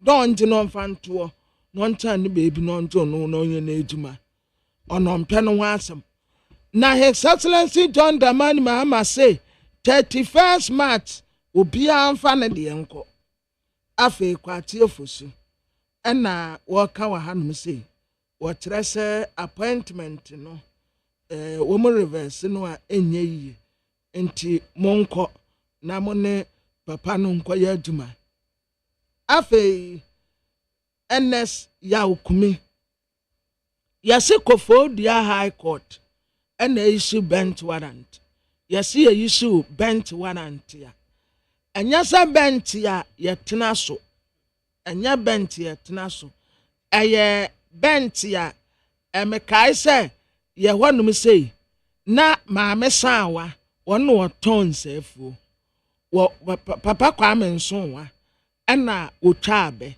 na papa kwa mensonwa de na otwa abe chen wo bia wo the whole Ghana ne nsanso edensefu enti maame sanwa kofa nsefu no ba wade betena wo mu anim ho no sta meja bebi a wo ka etewo no na anim ho no sepe wo no wo motena na oba me kai se oba baako maame sanwa te wo ante afie te wo me na ameduku te wo na Kofi Adongo maame nso te wo nti mankwa na te bench ne so na papa wanzaba obetena wo mu ntem na nimu edu enti wanzaba tena bench ne so apɛ na muni wo mu nyina hwe fam emma no tumi sɔre ntem ba wanzaba so enti no wontumi nsɔre no odawo na mma no sɔre gyina wo na wo mu nyina tie mu sɛ wanzaba na odaso da no wabu bench no anya saa bench no na me kanya wanzaba bench no we ya bench ya court for ye the man said na fa kofi na wodi kofi a asudie da ho ye kwa akotewa ba no aba be yi hu ano e wo court enti bench warrant en wo ma issue si ya nkote eneskumi mra na kumi ya ka kire wo say enko parliament ma speaker so we in en wo bu so no wo parliament na speaker so ani in eti amra enti bench warrant no yesi yemfa nkote no mra lawyer Martin Pagbu en wo tere say attorney general kotere miam waduane o kai ma wo de konkonsa ne di ufi asem be hawo sa wantumi ammobra bia na wo free one sa attorney general o se yantini nko gina January ga cancer na yankotwe na so omo nkopa ne se no ho san se juma asese wo ye no wantumi anye Isaac Adongo ni mfoni wa ha honorable good morning, how are you na wo mo de na kwa hin Isaac Adongo enyu anu no ka se Dr. Alhaji Mahmood Bawumia wale Adam Smith no wono wonyahwe o wonyahwe nti Isaac Adongo zinato nso nyahwe ayi maso Adam Ebraya aya wo ba UTV aya da bi onam fombe enim piesie Sami Jamfi ena Erikeje mo akugan samrantie ni nyina madawroma monkai enim piesie ni dede enim piesie ena akugan so nyaahwe o akugan ena amaliba no a aya wo ba ha no amaliba monkai amaliba kwaku buahe ana kwaku de mmama na ya communication no a kwaku betumi ya communication no a but remember them enim piesie ena ayi maso adam ye ba akuya ono so ba he ya wasane tano yawo asane tano me se me kase nka me propose me pe Bank of Ghana amrado governor eno ni adwuma anya den kura wa yem first kan ko ba bia eno ansem address e frifie na makwa office me duru office ya mompe de na agusuo no na momfe nsim table nase intimate akonwa no so a na masam na aguso na mabisa amrante no makoka iskani nyina so omse aso obi anyi bi da bi matemonko na metewo na mada ya se president hwehweme mese moma na ntina akire ho meba meda meni sotemia na makohu no olmai boko wosesen ne ya riska wa hanom sa mumisa boys no mo bisa boys no scan biguo opebi o da bi no ba behwe no dodo ai guo yo woni nyamenko eno si ya discover ya de abeguo ya kira amount e wo kratem eno ano no o kasa wo ya conference me speech ya me si deputy fo no nkoma mabre timi ba bitin kamedi post na wie ya bechi wo mu e bata me hu nyina ya ntime etrese me man fa me nsa nkanska man kan bi boy si na e kan ene mo ba ba bi amete wa na mete wa na be yi bie e mo amasem na daily das party anim ha birth and death register said my way me kai se first pa ya ka se ankisego oye duma o birth and death register ye hu na ni ye dwane sa duma we ya ye duma ankisego ye hu na ni ye dwane ena nkofo dina wa tu ya ade nsem bebre abai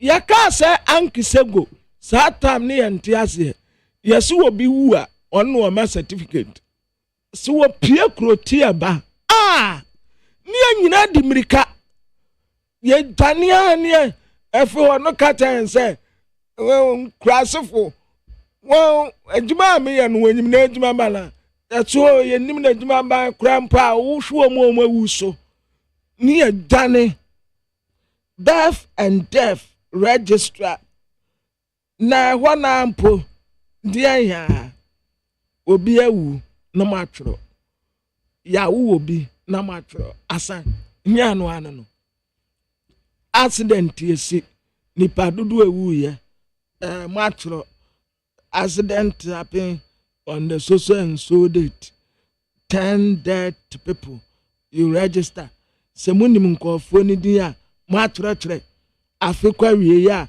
mo bebu akonta enipa ewu ye 12,000 enipa ya wuwo mu 6,000 apa obabi atena woni obi ani asem aduma no krampo won senda nya bi eno ansa osoma boys ne so wo nkɔhwɛ awufuo no ne akɔhwɛ dodo na we na krosagfo mo to ho mansu afei do ajaho kan no ye speaker of parliament ena okase was say council of state this particular council of state no omi ya council of state ya wo mutino mo na so pa ya bere o do ya bere adwuma amobaye o ya bere adwuma amobaye but was wo mutino mo na so wo mbetu president for pa ya se book no aba out 2024 elections Ben Efson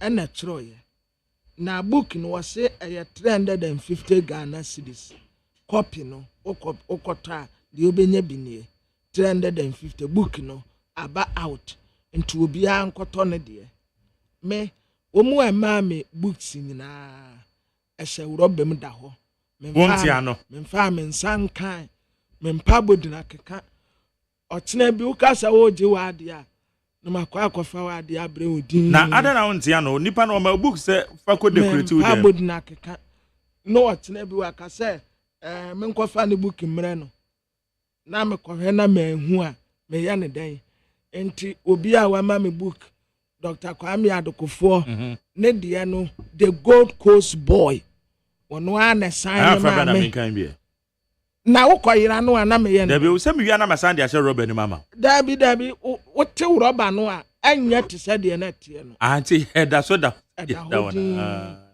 me mpesa me de mensa be ka na be sei o kire bi o kasa me mfa ne book mre no a me kofa no wahe nti ya da ho Professor Okofie Jekum wono so ma me abebuo me mfa me nsankan da ho ehye rubber da ho da obeka sema koye bibia anya de me nkofa ne buki mre no no akoguru na de abra ko ya na matam na enye akenkan na wo mpenti na wo mpesa pressure me ho asem aza aha me mpa bodina keka ena me de buki ma no no wayira no eda ho na benefsin die say we benefsin natural na za hwan benefsin natural o se 350 no so beto bi akoto a mento okay won pass him bia na fe na okobiem na okokan na we na we election na we 21 to atem men kan fa nya hwe okay mo a mo be kan no mo a mo nkokan mo ade na mo nko nti book no wa wo pe no kokotobi me ntobi me parking kan me ba bi din me tena me ho I'm a humble African. Where there? Humble Africa. Oh, okay. I don't see a fine. I'm new beer any problem with Abrabo. Metim baby. Now, it's Bank of Ghana, no boys, no. Omwana beka inskano. Dabi men famen sanko kano chinanko. Ya kase wa that time we say wo die sebese court. Na lawyer for nyina o gate ya no na fe na mo ba gene strategy na se ba se boys ne so disc bi no mo de bibi bro se je san ya enya me ya de bi na se wasan na wo san wudwem me me ba bi din o me ti won ma sam na agu table so enti boys no adi ya no munko bi si wo mu munko bi sa wo mu betime discussion me dabi me ndi obi asika betime ba bi na telegraphic enim ha Anglican school now go no I bet you from class 1 to class 6 me na me first fitiwa kosi classes sa ena yes classes no wa ube di first ne na ube ye boys SP ena ye bobo classes yo ye bobo omu bobo free last no nipa worry ya kura ye everso say kai everso say no no onim ade o kase answer be a king obesa kase spell ni ke about enne where contractor kasi o sika say tam I bet you omu nim ni din ba kono ni din de aveso say ba ni din no a wode ayesike ni de me nkantrem ai nkantrem ena me na me di first ye ena omodo be boys SP Debi woman fama anye na me nse school atade ena me nika no nso eso che me na me nse mpaboa nso aha enti no wo mu se me ya poor boy wo mu se woman fama anye se atade na na eseme no ya udidi boys SP enye ye na ye wo bi akwasi adawie secondary school na ode ma o na ode ma na ye aha ye bru na eso ntine ma bɔ no pɔ na ha sei no na atade no so kyɛm na nye school atade ni bia na nika no so na ye de ye de pullover nsapam no na ne ye de ahoma atum no ɛno na ɛhyɛ na me nsɛm paboa na me kura afa ena ya bobo me na me di first ena ye de ma begina anim ho ena wo mu nyina ya me poor boy enti wo mu de ma saibu onna ne papa tom paboa enti wono na no o dress kama ena ye de ma no ena ye de Theophilus nso eye na assistant enti ya mfama wo mu stoli boys SP ni free mensem edman ni pa foforo wo mo robo wankasa o aha na me anso ma jeri sa time no sa wo ba ne ase boys SP ni a na nsem kuran mum na nsem kuran esanse na me nse school atade na me nika me nse school nika me nsem pabo anso na me na adafo me a me ko school a me nkura book se me kontem na obi book da ho a na matam na ba bia wa kyerɛkyerɛ na matete na mayusu na Catholic foi o ma yade o mo bo aban na de schools ne ayaresa bia kodo a wo masia Roman for don't go there akwatia mra sebedini enesi akumi bra mete won ka chew bam se bronya no nyina mante won ka tena ena no me ba akwatia mehu amase mechia no kra ena amase ka se wo bɔ mpaye se ubenwini nti na nka me fra wa ka kira se amase se wo bɔ mpaye se ubenwini ena mpa so nwini ye no na court se yemfa bench one and mechew Ghana Pentecostal and Charismatic Council what the womu penny pan for ni abetoa Apostle Eric Nyamete or your chairman Church of Pentecost and so your suffer penny and no and was say womu ever support to JDM na demonstration titiri pass wama na ye lean wama na ye kitwa bi de ya hwehwe nie first aban nipa bebre to kankwa ne yebo ena wonhu adwuma bia nso a wo mo ye but we kitwa bi eye wo mu nyina supporto waboa ye democracy no say ya ne yentetere no national economic dialogue match there toso miensa en wo mbesa ase no nso ye kwa akotena ase akwadwenjene kwa ebefa so a ye economy no ebetumi agina Majali sisi adole esa yansu ya baka o adeba form ba neba anya no ne yehwe se be ye asa helicopter atie free suru ba form no ebes bi disa is here saying esi about 15.1 wo baby cry saneba 14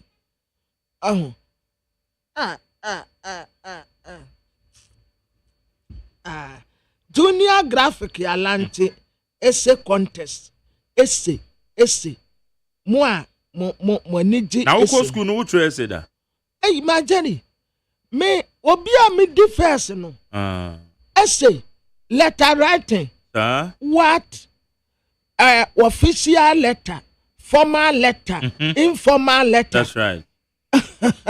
Now I bet to me bo address ya boba ku on sa right. No wa boba ku on sa left. Now wa tro asem a wo tanu wa twase. The tifian asem no. What? One of the days you.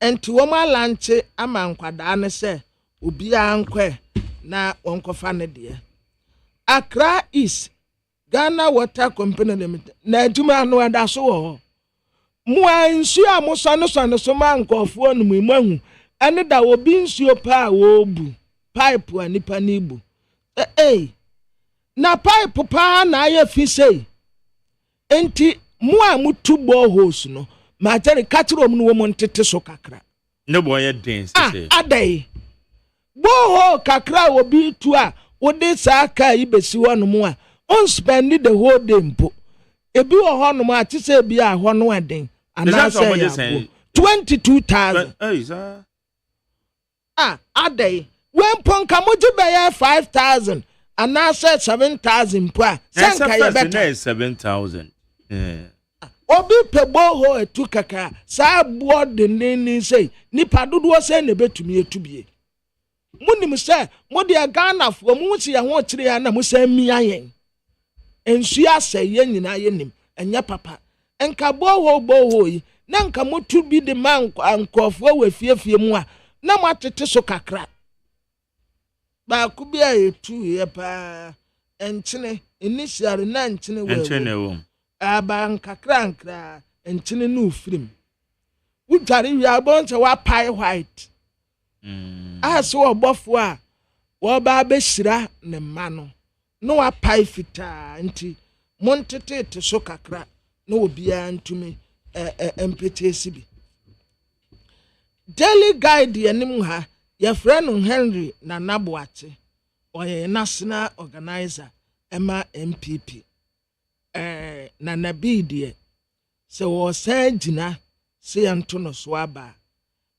me support esanse wa kira se wo be ma bebre dwane na nabi wa ha bebre ntumi nkasa na nabi kasa bebre akote na nabi asori ye gina brane ya wodi party yanim wono kodua adumako befi adumako befi se wo gina obadien wo gina bibia akura men support no sanse adumako befi no okwezio utunufu a wontie wo ya me church member nso men support no da adumako befi men support no wo ya me wo fa no pa bia nso o send me motivate na o send me motivational speech anope bia wo send me se men kan na men fan se me hu nkuran na ya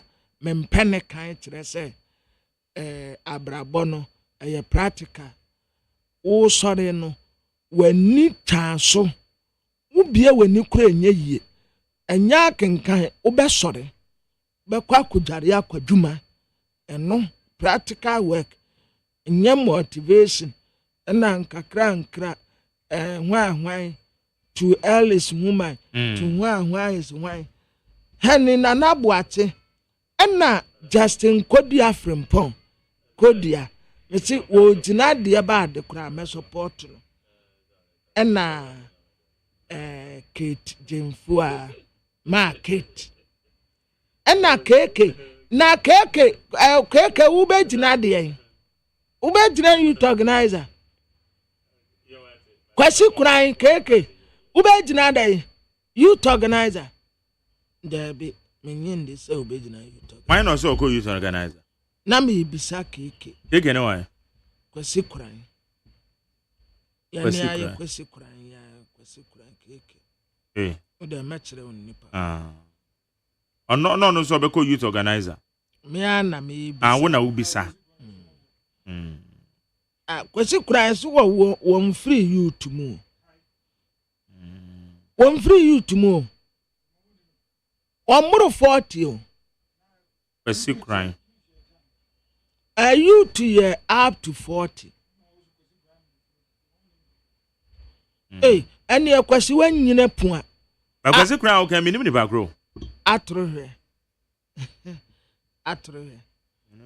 Na God's name si asem no a ye de to honorable osesibe entisu no we refit was sesa irrigation ba kokura enim ns ya kumi en ho efemum se yesi ya de ahofe na edi mrase begenia enka ne ho efe pa wogina ne naaso ena wagya na bodwe se wono anya ne te se mrante de ne bi waye no round te se asofo de ne bi ena ne ni tinwi no nso dɔɔso pa enso yesi yemfa bench warrant yenkwate no mra akuafo na katere onabo erikopoku se some time ago a otu opposition onna no wo kire koku obuo said yemfa ntono enti akuafo ekire se asem no ana erikopoku kan na yi wo mu de pa se sa koku se necessary eton no na mampeni na nado ene naban wo mu sisi koku akuafo se ampa hallelujah abaya sesa enti wo mu sre onabo erikopoku se price no a na wo se esese aban dada no ton makuafo no onya no sa pepepe emfama akuafo no de wa no kae no na da ho ten ya se bra queens fo wo mu komoroko wo mu koto na akansie bi ada wonum onim Benfica fo ehye Monaco enti wo mu advance ko wo manim enranso Real Madrid ehye Manchester City emo mu hunu say yes omu ntumi mfa ye ni agro the insight ye nim ha hungry winter yase Russia wo ho pa wo mu Russia da wo ho entina ampon the ball ne kamu konsen Russia wo so nipa ba obehu gidi ni asase so ebrebe mu na wade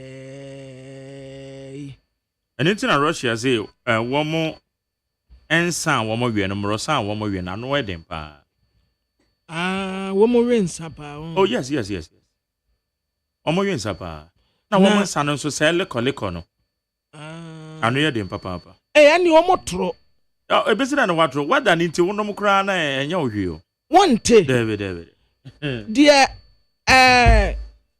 yauba ana kota na kwakumare ganom awe a wo mawuwo no ntinka Russia ankom da so tia ankom be san cry fresh draji obi nji obi ampa ensa obi wie wuo no obi wie a wote ase a wasan e kama oh nyankopon tumi so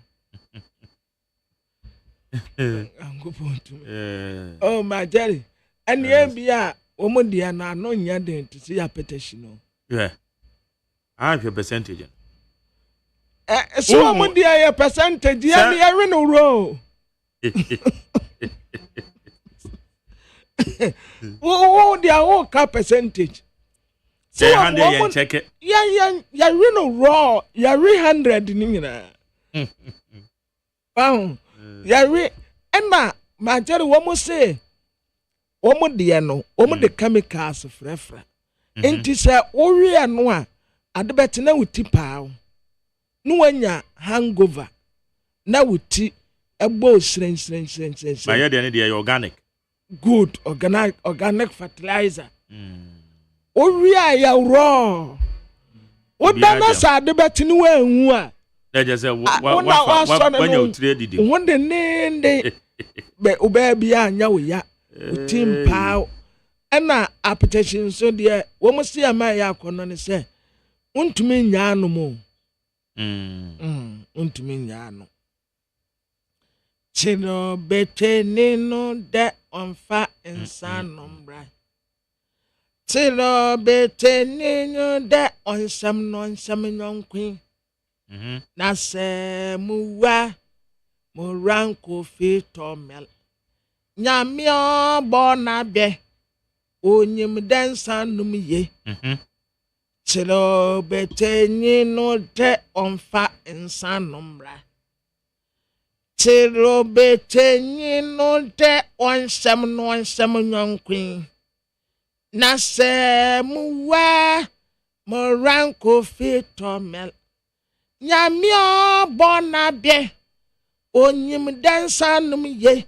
Enti samnesam. Samnesam. Samnesam nyonkwi. Bakona ka was dem rank fito bills there and Tomel. And there no. Enyim tomela. There be o. Tomel near there. I go. Za no. Dia mo di bu tot no.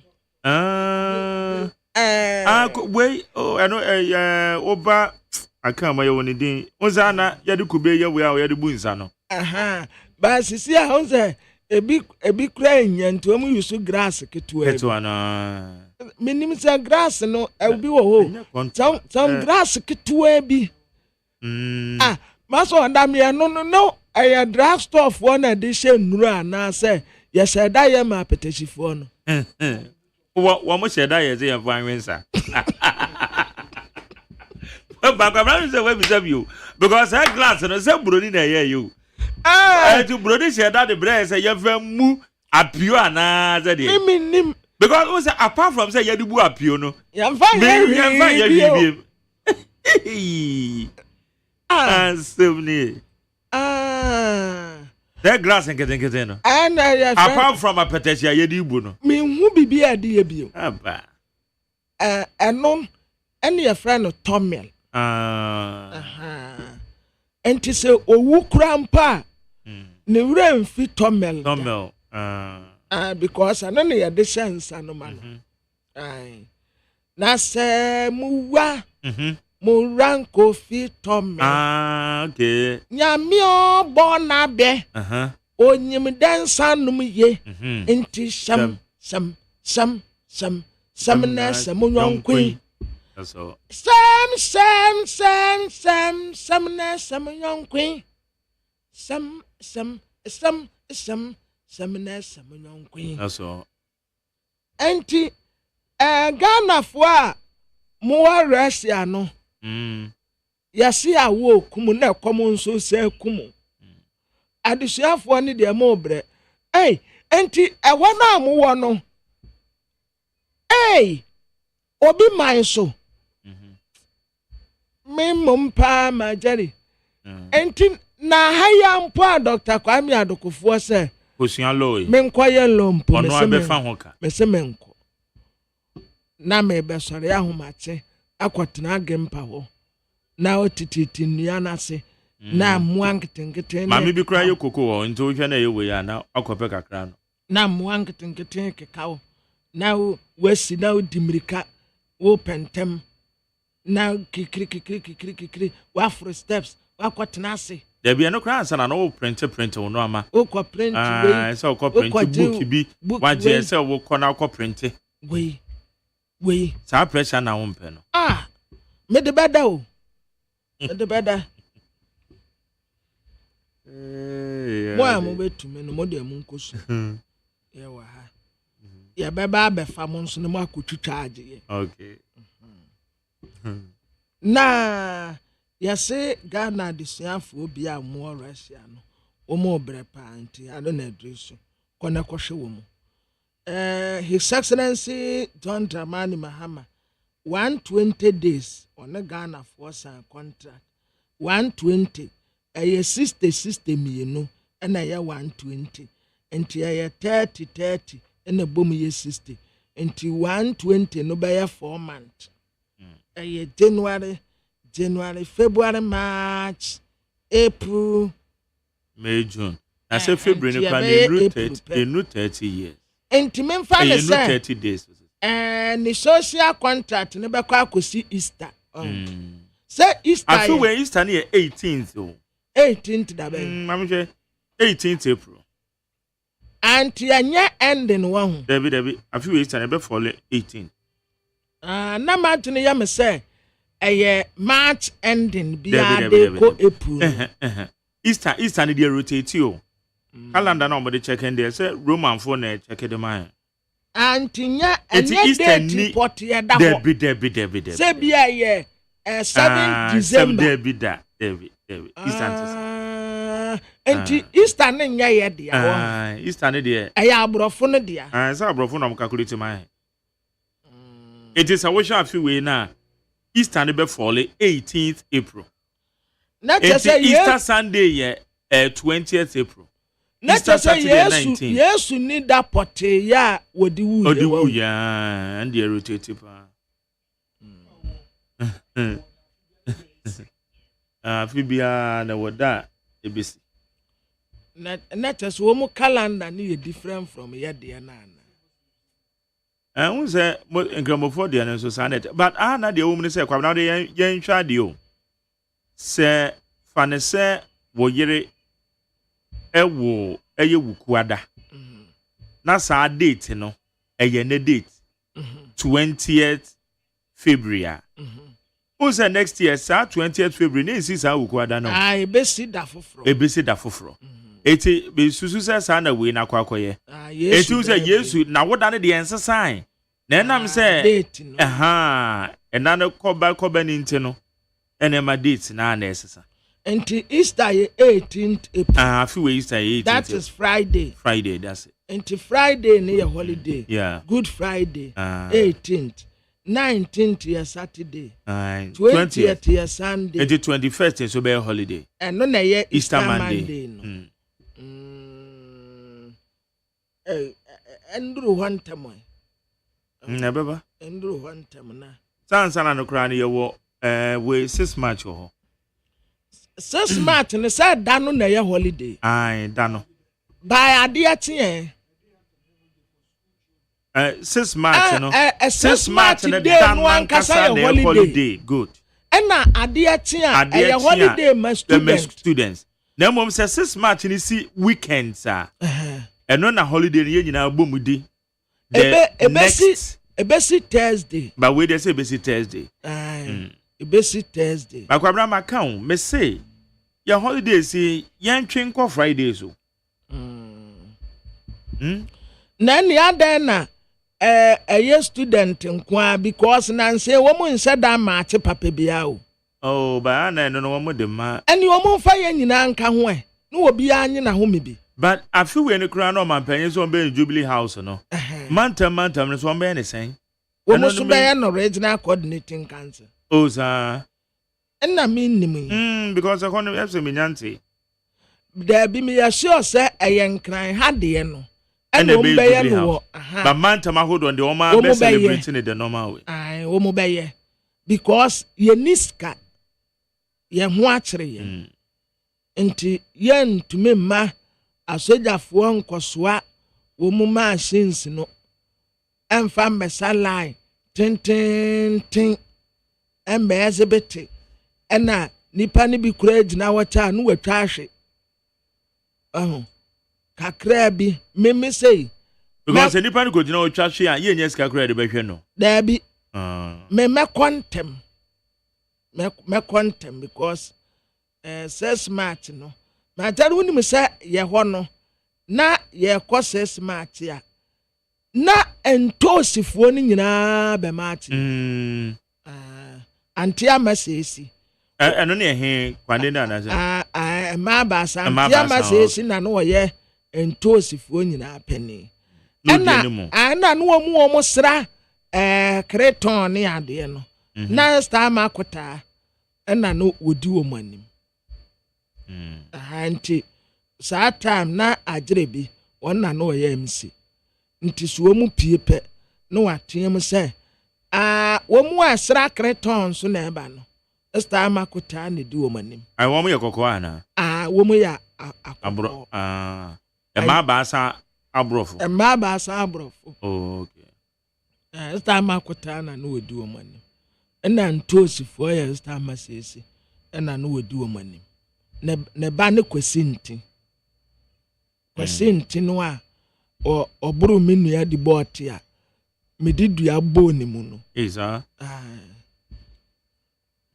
ɔno a 120 days after Ukraine war White House for say womu catch Zelensky say or a short-sighted person say ntokwa womu kono America for instead so mbekwa akopata ntokwa no womu mpata and womu twa budget and womu dia mu womu so womu nko adasape mobrampa nipa kontokwa mu wo tumi se mu betumi akatire womu se womu nya ntokwa no womu ko mo mpata emo mu diska kwa akoboa womu ene akode aboa womu si womu nkunkum womu ho ewiase mo mpa ewiase asetena anya dampo sanu na echiro obi ane ne intro ma jari mene wo ko mu a mo tenche mu betumi apata yen aka kire mene ma jari se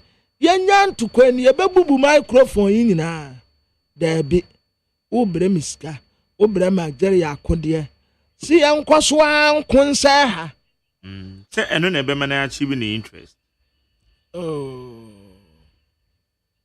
nipa bonefo adoso special prosecutor say 1.3 billion Ghana cedis UPPF sikano yenhu enti wose Jacob Amoa ma jere wanhu asema ameka bi ni she Jacob Amoa when they are shown new my Frida Amoa isi omoda omonna o special prosecutor afrɛ na adimirika okoduru ya yesi yachew you are arrested near the wakoto baby a entontom berew entontom bekekawo na wo bon ho na wo yese ya de beche na wenya malaria kakra enumpo ya ma unko hospital yesi be se court near the wood diakon yaba na asanso boache se ya akwan afford bridge no ye improve no yes evarojira ajomro NDC chairman was settle record straight to say eye nipa bi atan no and wo mode garamse atono so menim sa tag no ma jere ye de to so a no wa ba ba ye otamfo de amoman no yenya kase wo ye garamse na me ya de to sa ya garam se ameton koko kra me nton bi ma o beto me koko kra me nton ma ka se fa garam se ska no ko ya nton ma enti akwa ya tag bi a etalon ho a enya akono kra nti obi ampe afi yes establish hard trust fund wa a best dedicated funding Patriotic Muslim Front and Omokase Ghana's Day of Shame Dr. Kwame Nkrumah Ghana Mampenia Udi Kai okay apenua wani swade hunu nso abrofo no ade a wo mompe eye Africa leader owo vision and the ombebo me yetu sisi a because omaye omagene say omu ben slavian till thy kingdom come enti passe yene yebetumi ade ye ho afira abrofo nsam yem forget enye yeda de bia wo mu pese wo mu slavian ampa wo mu de bi fa kristosum mu wo mu de bi fa adesua mu wo mu de bi fa nkurabata wo do bebre en wo mu de achieve wo mu de wo mu pese wo mu nya enti anyare kurampa hwe yadesua yesua wo school yesua kwa de beboa yempa to say life skills technical skills niama ye technical ebetumi aboa yebeye industries never omumwa na nyuwa mukura na nko mu beboa yense yemfa gay ne lesbianism ni ade enwura yadesua mu no na yensua no se nipa no ye oba ono atumi ka kyɛ no so ɔmpɛ so ɔbɛyɛ ɔbaa bio nti ɔbɛkɔ akɔyɛ bɛrima nkwasi asɛm sɛ yaa na ɔmpɛ si yɛsua but ade a bɛboa yɛn na ebi bi man bɛtu mpɔn dɛbi forever and ever wɔmbɛ nsire bi yɛn saa. Okay. Parama memfa messages in be but answer on the way Vehicles and Assets Dealers Union Ghana woman national chairman. Your friend chairman Bernard Intrakwa and the chairman of an impon your friend Felix Intrakwa Esquire or the form and the cantonment Christ the King Catholic Church woman ebeye woman de betum pem e wo ho mo free one om de call adanse oboase oboase ho e je se eno ne nyame ya adoma ho ne denkyere sikuma denkyere sikuma e ho no makwa na yi kwamra ni mo denkyere sikuma ho no kwakwa na yi nti chairman Intrakwa and the busu nyina mam hyede am hyede na na minua ba ko bi nso di ne birthday o Kwame Sapon ofri dwaben ene Kwame birthday Kwame ye adwuma ewo Ghana National Chamber of Commerce and Industry ene Kwame Sapon when you 54 years so Kwame abusane nyina ma happy birthday I mean shira papa okay ma memfa messages ni bi antwam na abedwafo na tena se ana ora no so ma ye ho che Abdullah Sakra tena se wahye echa yetro animu ora yeah zemo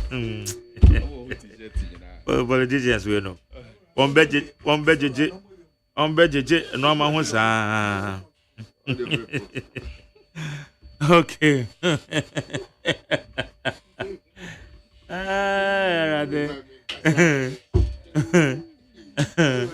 ora che Abdullah Zakra Magye what you be aboko ya me do we and I find the interview no na manage ho pa but see group be a me suggestion bi o say sa your friend say nimdifo na ya from no like omonye politician but omo topic na you do discuss labor labor expert yeah don't watch I think the labor expert say o start fair mienu your ba ku bi omo ba ku bi wo ho ma dwen ko baby na nkofo bi so ho mo dwen ko baby nti I say we the worker say they na dwen ko baby pa because offer no de na e pese ye nya film ya nya film mente de organize labor expert na friend no any nkofo close member na friend no omiani na pa otie for ya ne omo kan na wo na want ya na wo na nto wa so kase wo men kase vetie wo so wo nto wa ye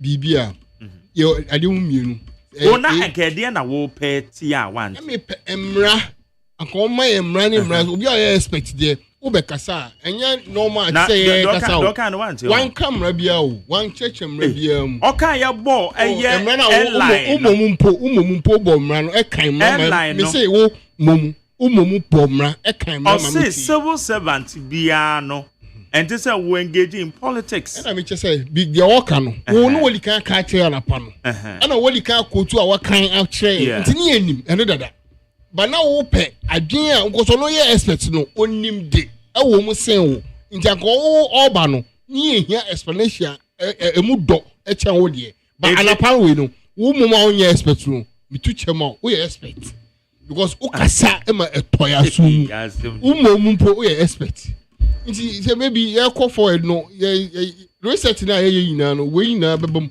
am ye research expert mo bi wo ho a mama nhwemu yi anse na from expert afi na ye behwe expert ni mu yi ana oh yeah because expert we ukra mu now expert class no oh ampa ma men kan to no disrespect to anybody but you were etoya sum and am there okay nti oba bi send a message bi we intermene your friend is saying many a director of operations closer on say good morning to you Mark Jerry. My name is Linda Mensa Esibe. I have to render an apology to you because I always think that you belong to a particular party. Yes. But your interview with the CLOSAC Director of Operations in Ashanti region has really refuted my earlier decision on you. Yes. God bless you. Amen. All right. Into Linda. And no, Kasaba, what do you have to say? No, Majeri. Majeri. Mami, yeah, they will say, where I was sending your mommy. Linda, you're consistent. Na, always say, yeti hano. So no, okay. Say no, onim say. But I feel I'm who say no. That is what we've been doing always. Who said the cast have monocron say otie me pa wo. So, but also be onya perception you on you are. No ano. Na me abeti when you cry more perception about you. So I say. Of which I know. Yes. You see, Ayana Ubo mu wie aho. Say dey be am be kan say nne dey. Who say uye wejuma aho. You add professionalism to it. To the extent say so to console so you make sure say you are objective irrespective of your history, your future or everything. Masa is a good man again. History near there. My history. Oh, say the history just say maybe I will free. Any future say maybe I won't call. I had our words here. And we appreciate my just say I make a say I appreciate it. And let's say okay close up for our friend here. Wow, to me say, I do a dog with him. Explanation and him. So no, I fed up. Want me answer question be. Why guys are who is here? Want me answer questions be. So for me, no, trust me. You say yeah, what you are doing is one of the best thing ever. And tell mommy who say, I don't boy chino. Me no, I will understand it because minim the way out here. Because minim kophobia, yeah, can be questions no. The baby already fine and confirm for order. But you were so objective and we appreciate it. Mo ya die na ya yebeka. Anyan so amunti ase. Because yen ye tie. So we understand it because to me you are even an expert more than even the person offering so you expect. Because uchire mu ye esa koti loss no esa kind. Ema ye ti ase say yes. You know what you are saying. Enti me te bibia say and enye mo say madam no so eba ya obeka the same thing. Yes, perfect. When I don't remember say my kind of message down. No, say o fie ni na. But o fie ni na. What kind message when I do want to and then na bo ato no yim. Ti mu ye ni say ya. Na ye, nti baby e cha me ba me the neat fufu bebro na. A neat fufu nso anam. What you should hear. Okay. Around here. Mark Jerry OSEI AGYEMAN. Talena PPP no me ko say. Oh, move over joining this event. Papa. Mami nchia no pay, minua. Ye nua. Atade na fe. Sao. And me kwa executive meeting bi o. Green letter na. Green letter. But yes, be green letter be na be a green letter na be. Why to sound shebre? Green letter. Me kwa go bi o ma hwe. Me go bi o ma hwe. Na green letter na e positive pen e dey ba. Oh, positive. Green letter. Okay, what about dismissing your white no?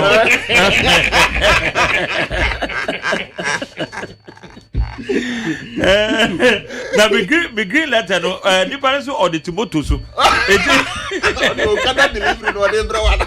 O tell pass green letter no one more deliver. Mami chia winua. Na say no can no. O be crab bomb that bagana na baby say say do say na dey ba.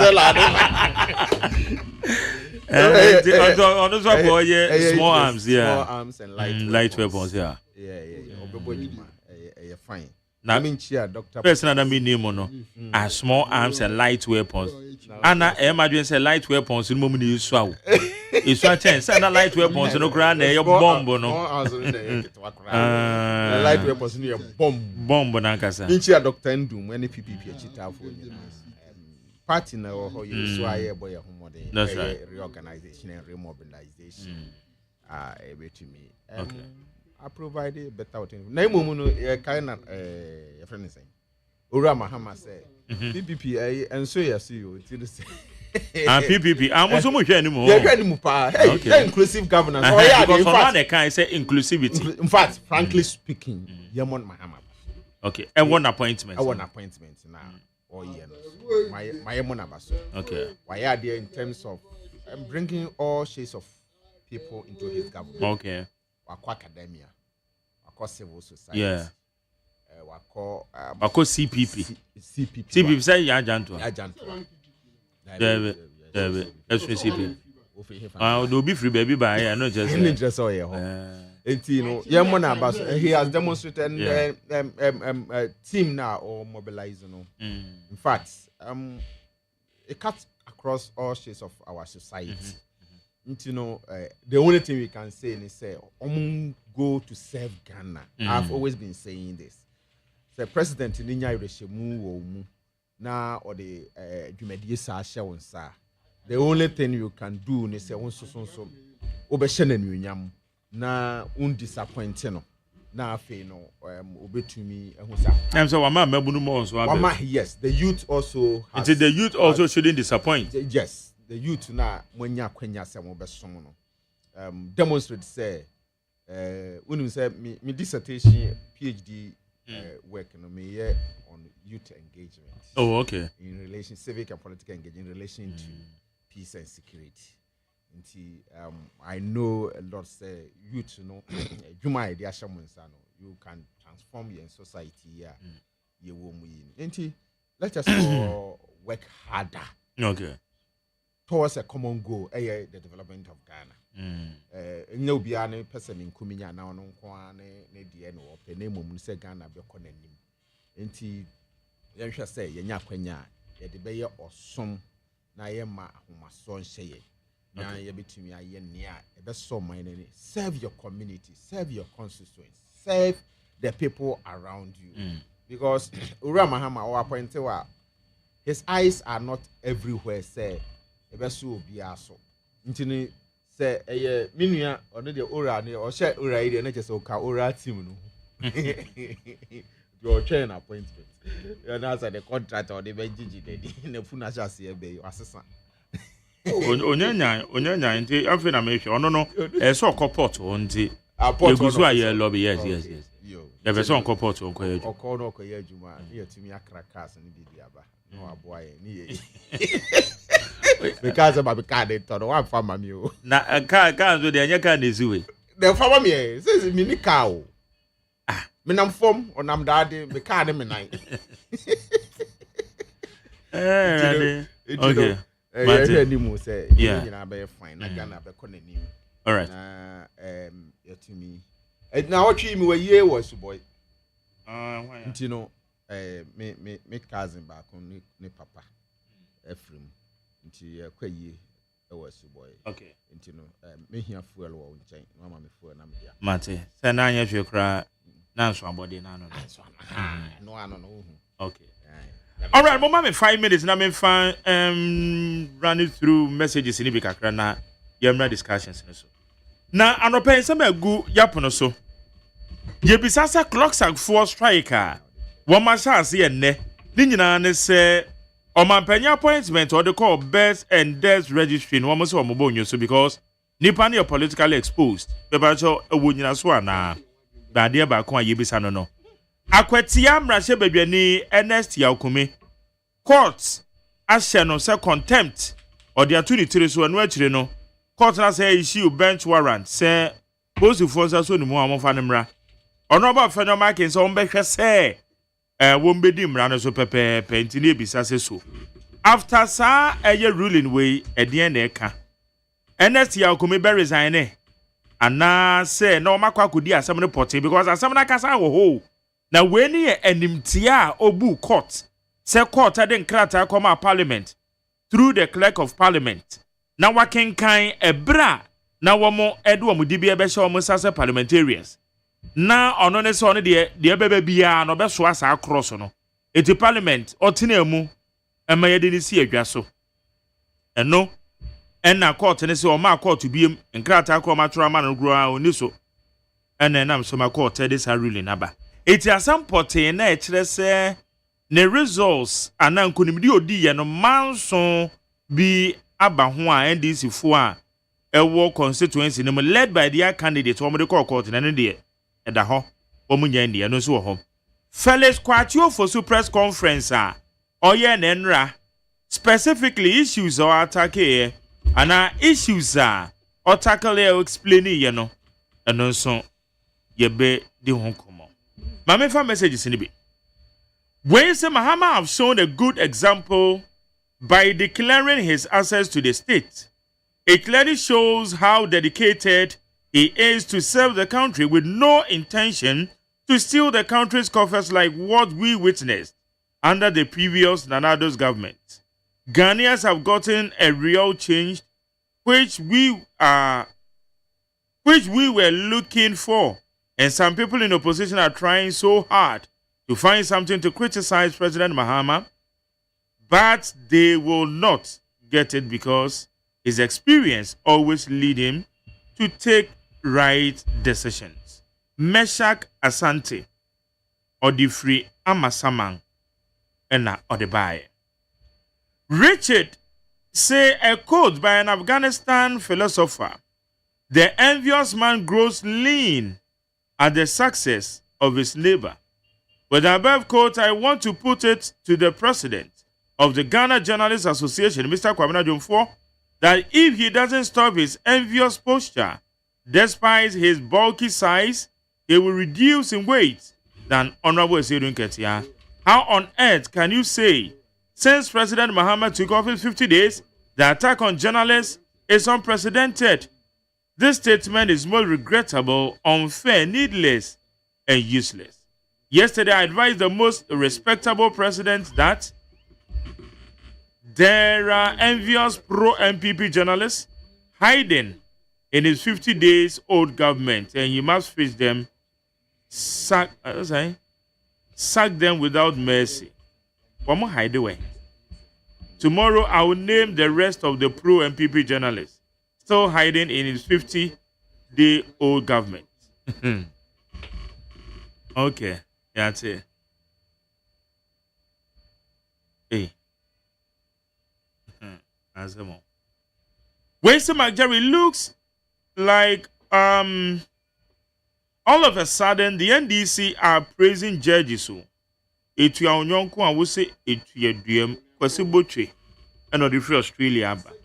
We say in 2017 the police recruits under training in Koforidua Police Training School were sacked to go home. They were never called back till today. Mike Foster, Edifri Legon. Ways I strongly agree with Dr. Baumia's statement. As he aptly put it, there is no risk set by repeating or escalating what may have happened in the past. The NDC's blatant disregard for democracy and human rights is a shocking betrayal.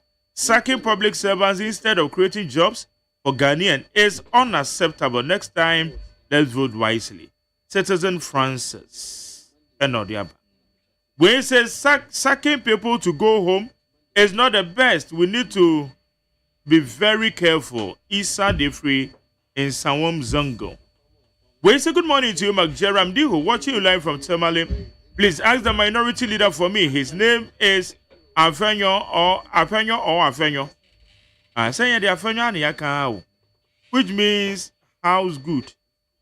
Is it Afenyo? Say, for the mechano.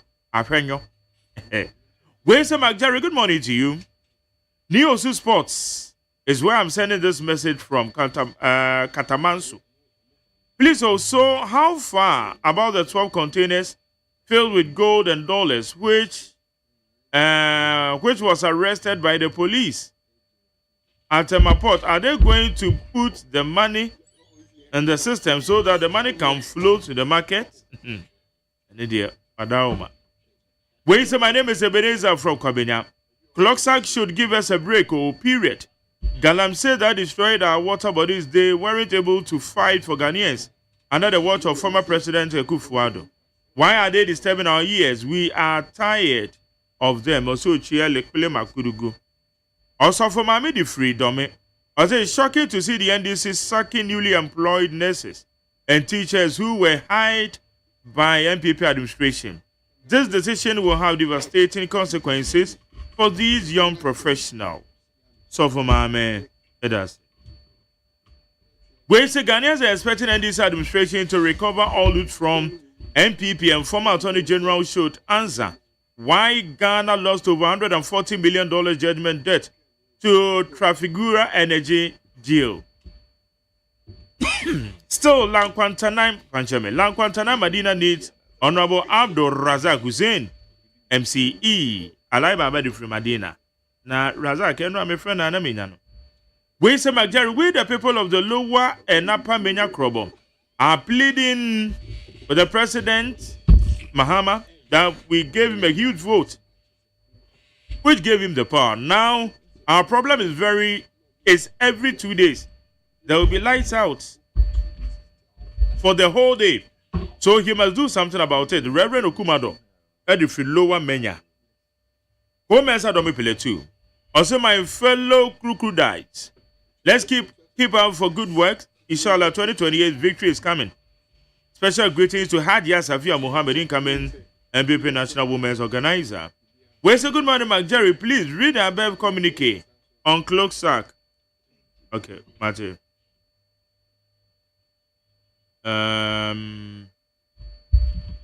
Okay, Matthew, I'll read it. We say good morning to McJerry. The Birth and Death Department cannot take the law into their own hands, or they must be fired because this government is not going to tolerate this. Profiteted free South Africa. We say she called Herita Lamte na mepe immediate past registrar. We say when Mahama took over, there were no oil to power our generators, but Mahama has to conjure to get our ECG working. When Mahama took over, there were no food for SHS. When he took over, there were difficulties to settle the DDEP. If you have good intentions, somebody prioritized paying for spare parts at National Cathedral. Patrick. When you say President Mahama promised Ghanaian 24-hour economy, now when we JDM 24-hour economy, Ghana for a color TV, a quarter black and white. What Fakane, your plan station saying, is free education still working? Hey, kudos to Safia Mohammed MPP National Women's Organizer. Okay. And then Shaba Nelka saying, it's shocking to see the NDC and President John Mahama sacking newly employed nurses and teachers who were hired by the MPP administration led by former President Nana Danko Akufo-Addo. This decision will have devastating consequences for these young professionals. Inshaba Anelka. That's it. Okay, I'm going. Abdullah Zakra. Okay. Issues we are put so. Clocks are for strike. And a year revocation of appointment. Any matters arising. Now, teachers, dear Beto, you are from Ghana Education Service. And also Edaho. Yabesha Akwetia. Courts contempt the action. What does it mean to our young man, currently the MP for Akotia? So, Zagra, make sure we here for any washer for you now. Now, my chair is Excellency John Dramani Mahama. So on Twa Nijuma Pa Odi. So now, Akotia issue need yet make I say about swearing in your catcher no before say swearing in saying anything obey he is aware and or say yes he is aware he would carry his own cross your catcher no your clerk of parliament manity as here Emma or can say yes he never share in life Emma or can say yes minority for you say yes omuti as here omuji tum whatever the court will do to him, the court should do to him. Now, Ghana also there. Man, Eddie Juma. It is on Phyllis. Oh no, you should go to the court and go and face them over there. The Ombekabia na and one. For me, I don't think I know the kind of issue crown Uncle Court. Now, Uncle G6070, Uncle G80. We are used to 608070. The only Uncle Court now, Uncle G6070. And on a bay, Aman. Inti, where there, Magari, on one JJJ, Uncle Court now because you can. Oh, so you're in life. Oh yeah, sir. Yeah, cut yes, already channel. And I say yes. So me, Marjorie, prepare your dear law, rule of law, dear. Say first, and I know you TV, and I know you who near you may see what I'm for the catcher. They are different. But with the gani, with a feely. Until one JJ, whatever happened to him. So I don't think say I close up for no Marjorie. Now me war personal issue around it, but an apart interview and apart no Emma my changing me perception. I've changed my thoughts all over again. Say no, based on one or two things. Say last 2 years no, a buy no me call court. And now, Omanya GD or court, up to no court, no anti and say, and dear some. So I understand them. I mean, to master, Marjorie, my previous decision is say, so I'm sure more coffee, Omunya Jumadia, but one employer, Marjorie. I am so only Jumadia, a bank best Maria assign or I could be before. Now I found Juma for Marjorie. Into a buy and reassign you. Oh, so we say, Juma, and a Juma ain't been down pines. People have to work. I'm also a page my. Ain't he what they almost to some bano with a young pen for and shapo. Aha, to some bano. Omoba, so hold my but fellas quite your for soup. Immediately, clocks are for a issue this red flag. And I can say yes. They understand them. They will reconsider. Yes. This man in question will be reassigned. Yes. Felix Neka. Now reassign. When you say reassign, let's reassign you to your old position. It is reassigned. And you're reasonable. Say. And you're reasonable. We are reassigning you to your own position. And Toasum. I'm reassigning you to your whole position. Okay, I say, Papa, we have Mr. Bauer. Yeah, assigning you to is it no called GMPC within a week. No more assigning to go. Yes. That me I think it's a government one assurance and then I say government assign take it back in the west. By Marjorie, one inch sanadri a chief for Mukase Kosia and sanadri. Oh, Bakosia energy sanadri. Oh yes, Bakosia energy sanadri. Yeah, something that we have learned. Marjorie, I think say let me share the fourth estate. Meaning say Ube Buame with the fourth estate. Let me show you something, Marjorie. Say a person research Ghana home. Muma nye no like na kwaso. Marjorie, let me show you something. My fourth estate. Omo inhwehwe mu omo ye no. Asemba ko bi no mo kan and I think say we should take it very serious. Marjorie. Hey. Marjorie, but you say I say, slashing ministries may receive praise, but the elephant in the room is a civil service. Marjorie, so I for Auditor General report now, and now like Nema, Sanko for we are found some your politics, omunya politics, no. Nema omunya no underground no. I want the politicians no scapegoats no Marjorie. You'll be amazed. I think this is the right time. Say, I'm gonna call it short. Say, because we can go on strike and nobody can say anything. I think this it has come a time. I buy engine in Naimu. No on taking action. Bia. A bemo be who said no. Oh, yeah, say democracy now. Baby idea we all can live around it. There should be something now. We be taking one decision. Be our home. Share Russia, Ukraine war. Yeah, about but you face Donald Trump. Obama, I won't say about we. What take this decision? One hit it hard. After that, we know be a person offensive. Or tell no omunka.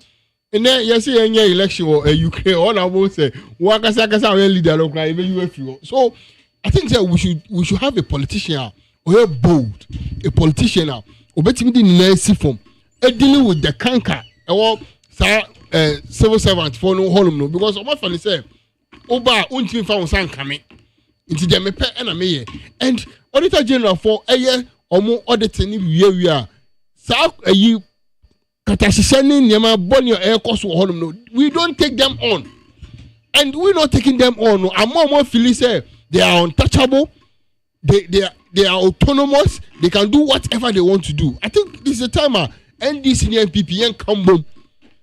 Then let them understand the reality. Me na me aban. And am appointing me nipa. Emra na ye appointing no enkyere say me ntimi appointing nipa kono. And the bakona wo ni na ka wasem position na wo ho na obi oti ho na it is the same thing and the bakona ye de ho. Also di court. O di court no omundi court ni asem ni wiye. So what at all? Again, me, I'm saying, say, this is the time, yenya aban bia, obeba. Nasa aban no, obenya kudro. Dealing with them straight. Aban na ahai, say be ye juma mano. O say wakufie, uko fie no. Ejuma no da ho. Aban so hia sa ejuma for beba. Me menya aban bia, onyi omu ina edi.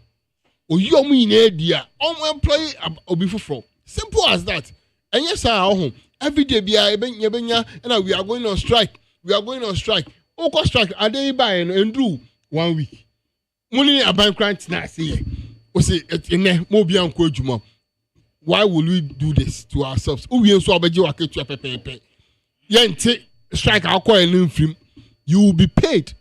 We don't need to do that. We should get a policy. And I say, dealing with this kind of things. Because honestly, it is so sad. Me say, Fort Esther say, slashing ministries may receive praise, but the elephant in the room is the civil service. And many a times, no, you won't say, civil servant, no. Auditor General reporting, no, incriminated most of them. And the things no assemblies, the various institutions down home. Majority, you'll be amazed. But because BBI any politician, scapegoat, BBI a politician, Inti amam yehu niema ekoso no. It is high time aban bi beba. Now the in esifom. Etia mu yi amom say yes. Things has changed because I don't know. We work court, asemo court. Would you be a court? After then, different person about when your boss say you call strike within 1 week. When you're a binary grant, you've not sat down for you to have one-on-one job. Almost here, fellas kind or not so kind. Almost here and how many? There been an appointment to buy. And I may say fellas can say woman who almost here. And I'm just there been an appointment to buy. Appointment they say by them say 2 weeks. Exactly. So how them now but I say make us strike all of a sudden? I'm going to strike. No, you don't do that. Me say Majari, I say make an ento asumana. Say omako omako strike me boy. I shall say. Intinja obejuma bi ani ho. Aban bit very reassigning obufrana. Aban me the government should just reassign some people to them. Omoba bi na comfort almost stable no so. You guys until oba shift omako be fufrana, I shift omako be fufrana. Maybe baby I'm person may use but it's a fatal government be taking that decision. I say it has come a time a binding in NC form. Now on taking vital decision. We shouldn't entertain some things. We should be serious.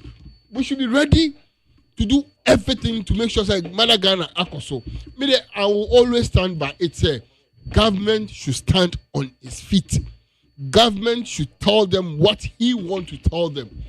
Among court, na court no, endi emom. So court di mom say, and the aban ye no, and funny kwan mu dia. Why not? Ye ina betina ha abashi aban say the government should do the right thing. But so far as at now, the law doesn't frown on what the government has done. I will always want the government to also stand on its feet and make sure. And to say yes, I share the other angle. In as much as clocks are for, me no woman yarding. I personally say, woman back on this strike because of this, because there is a pending case at the court. What court? So case in ruling ba say beko ha na beko left or right no. Ebenya insunsuanso wo. Sure. Dia wo mo eye so. Ntina ko mo ntwen court. But I say more politicians, mo ba ben mo nso a. When you to face say ha de you for politically exposed persons say nko. But mo hwe na mo do mo. But Emrano Frano on us. Emrano ne ka wasemu. Enye yes. But are you aware say civil servant? Na say and this is where politics actively. Civil servant. Na all say yen ka say civil servant. Supreme Court ruling yes oko head baby o. Registrar we are civil servant. Mebo, Majeri. Yeah, sure sir. Ghana Education Service. Ministry of Education. Civil servant na all. Mama na ye adwuma wo ministries. Ye omo ni asem. Minister no. Minister that's a political appointment. Thank you so much. Registrar na registrar na account. Anything they say uncle. Chief directors are not political appointments. Me pacho inti u pacho say law na as at today. Me no won tell no. Who say you are confident about the law. That's why I'm asking you this question. So right now no law na say registrar general no or mama no. Say law no plain say my political. Okay, today just say an interpretation exactly. But becoming a registrar of birth and death, Nipano, it is all you're politically exposed or otherwise. And yes, exactly. That's a question. It's clearly no whole yeah. And yes, I say abino ya boom so and we intentionally want to do that. But as of now, no, and yet clear, the law is not emphatically clear. Say, don't do this or do this. And moreover, the bakono omumwa no yejumo omu so is obisa no question or say and can you for we foforo na the bakono you fa no foforo no ono no wa show say enye ni bibi no anya na say wa show say ono so onye politics and yon kofo bi o ha omu ya politics scratch politicians no they do politics and gasa but because ye ni edi anim eba nti obi en say we politician. But we need about for me to concentrate on your politician crash yeah cassava politicians no crowd you'll be amazed Majeri emra who asem ne kan yem bomodin ne yensua emra ne yie na ye fra obi ana say obi so ba be chechire mu no on chechire mu yie to the me I believe in one thing say about out and ye na kan bom say catch say Supreme Court all the court cases now a check too much. People don't get it. And say check too much. And can imagine say 2 years ago, and can ruling about Majari. Would you say and can follow the ruling? We will be able to follow it. But 2 years, the Bakona Jumaya case that's what court. So I also understand them. You say 1 year. Exactly. Early 2024. Exactly. Into Majari say young China's are ruling number. Eba na yehu say yes aba or say my yes or say yes then we follow but as of today the decision still stand and I also stand by the decision to say okay but maybe they only say one omo say omo strike no omo djuma eda ho no aban na high omo so mbe adwuma nti say adwuma no da ho dia aban so mpe money na on high nkofofofo na omo ko yes adwuma no na omo ba na nkofo no ti omo table no so a na ba reassign omo ti se na wo akra na na wo yedwuma na wo se onko adwuma biom a oh yen fa nkofo mo tamale ani wa emra akra no mbe adwuma nti se wo ba na so wo be sha ase biom a na nke ya fa wo so afi akra na di wa ko tamale na wa ko yedwuma I think ye ne sound so abeyi adwenkyere mo ma nye no ne pepepe because I believe say untimi nka say by all means, you are holding the government by their balls. So, because of that, I won't go to work. I can try to buy one person in the pepe. Until strike no more kono. So 2, 3 or 4 days almost more strike no. Me pacho, you bet you amoka. Oh, na say strike ndo mo koda me you amoka. Me say resetting Ghana no home. Your mama should be bold. Okay. Resetting Ghana no heading pa but one for we see former JD mente so tu amoka on. Oh me dey kan enuka so and so akọ strike. And ente so mutu amoka. Me dey me kan me kwa dey kan enuka so otu areka. Enuka so otu amoka. No be akọ strike. Wan ko adwuma. E dey na ese ye ma. No, my job me walk or strike. And you strike now call and while the open I say on strike on call Juma. Now call Juma is a chaka. Oh call Juma in chaka. Simple. Me say my Jerry home. Me mumanya something. Na sa constitutional review committee no omo Juma ye. Me say my Jerry Ghana ha be research Ghana home. Here obi a obi oyin friendly. Sebi o like you know obi a ohun ade obi a onti asem sa nipa no betime diga because as obu ani gu niam bi so that's what I want to say obu ani gu niam bi na oye bibi e ma ni ba ko no say me papa ya o ti so yi na asem ne yen fa sa niam we nko so o ye just and that are those are the things that you hear and say Ghana ha e wonu obi a fa abanfo obi like I don't get it. There should be something that I bet me I bet my mouth phone say, we can't just do anything just like that. Me no Ghana, only the NPP, only the DNDC, only the PPP. There's come a time I ain't come boom. They let them understand say, in any Ghana. And then I the papa no mo cast on be ejumano. I don't want me ejumano. Mama now no ejumano. I don't want me ejumano. No, let's be real. Okay. Let's just be real. The issue is that we say we will look at things. Now after the year so I coach him who's no emrano bibi no mo person mo yekeke emrano nche say chin my emfa obi a person ye de ba ejuma ho. So for me honestly John Mahama sometimes person obey for that for all no you shouldn't do it. You should be able to. Yes, because Ghana have baby I want no home. Sometimes I miss Jerry John Rollins. And Paul, me fit Jerry John Rollins because you're a radical leader, right? It's right. Rollins wasn't a radical leader, but he was a leader who, when he says it, you are even afraid to talk. That's what we need. Because I can't say, my Jerry, wow, I me to ask. Wow, question will be sent on a power. Ni answer all the man. Wow, why you get what I mean? Sometimes we never be a share before. What I say, and I make us a major few. I buy and I wow, yes, 7 I can watch them. I buy and employ. It's so we should time, baby. Like I say, NDC, I buy or more employing woman na NDC for. How will you feel? Okay, or more employing na MVP. How will you feel? To my Jerry, yen China, yen can watch them. All right, but I say, my man said to fair qua Babacam said, oh, my chat say. No, Jeremy Joso. Okay, they are going. All right. Okay. No, me Joso. I'm my dear for such a phone so until be all right. Say a dear shemu, I will hard more none pay. Okay, better. Okay, my call Felix.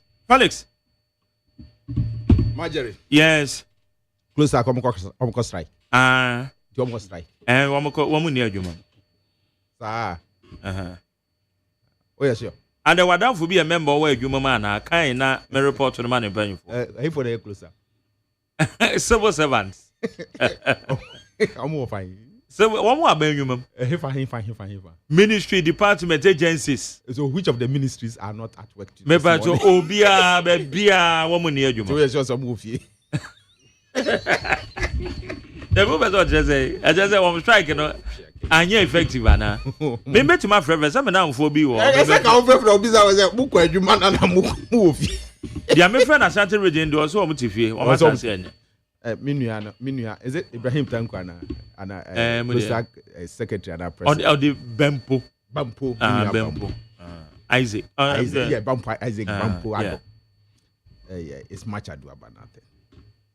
I thought this conversation, dead already after say Nanado appointed Apiahene to become a commissioner or electoral commission.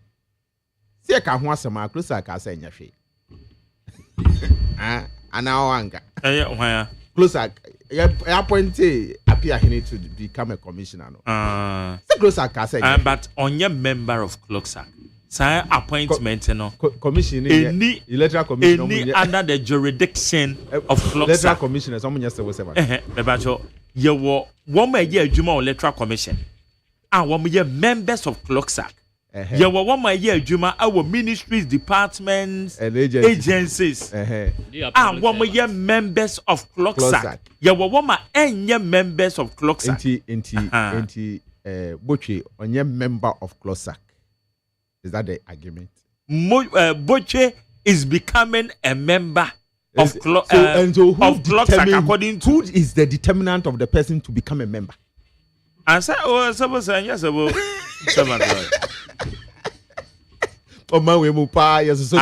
now registrar of birth and death. At the moment, I'm acquiring my civil servant. And civil servant say you shouldn't be politically exposed. Who is a politically exposed person? Will be already DC paying under NDC regime.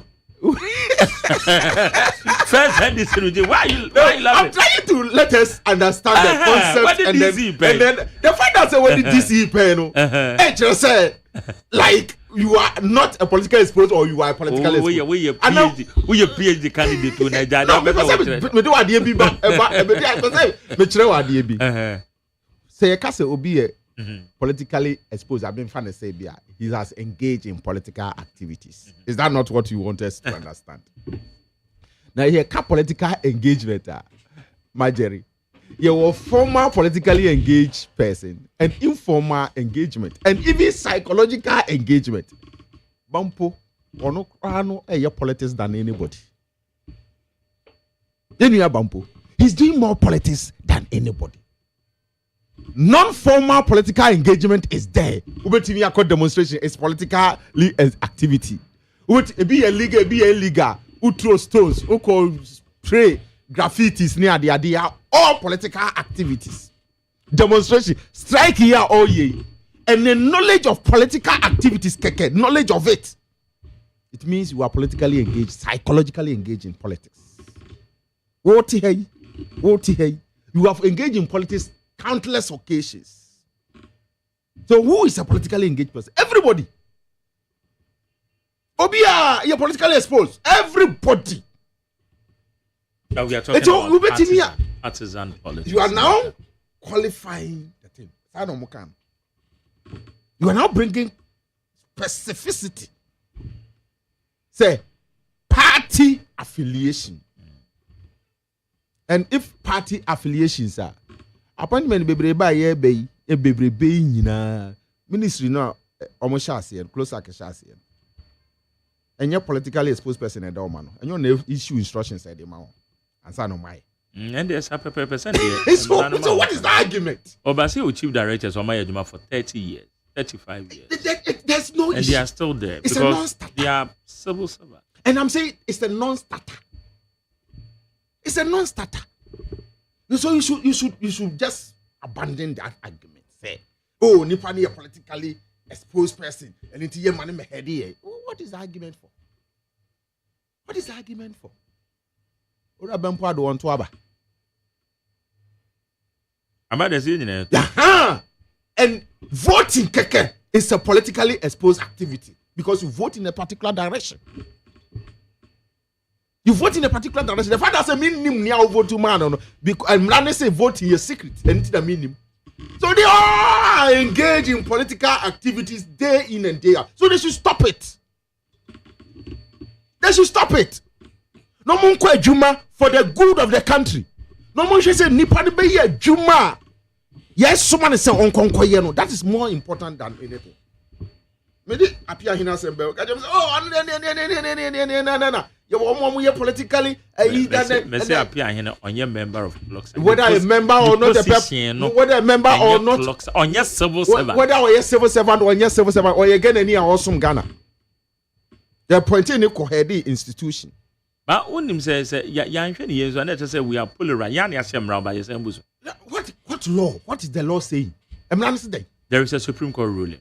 Certain. I indicate it's a civil servant. Woman to me and your partisan politics. Now, Papa na Okohono, a previous party activity, and our Supreme Court said, "Untimi ye anas okohedewa."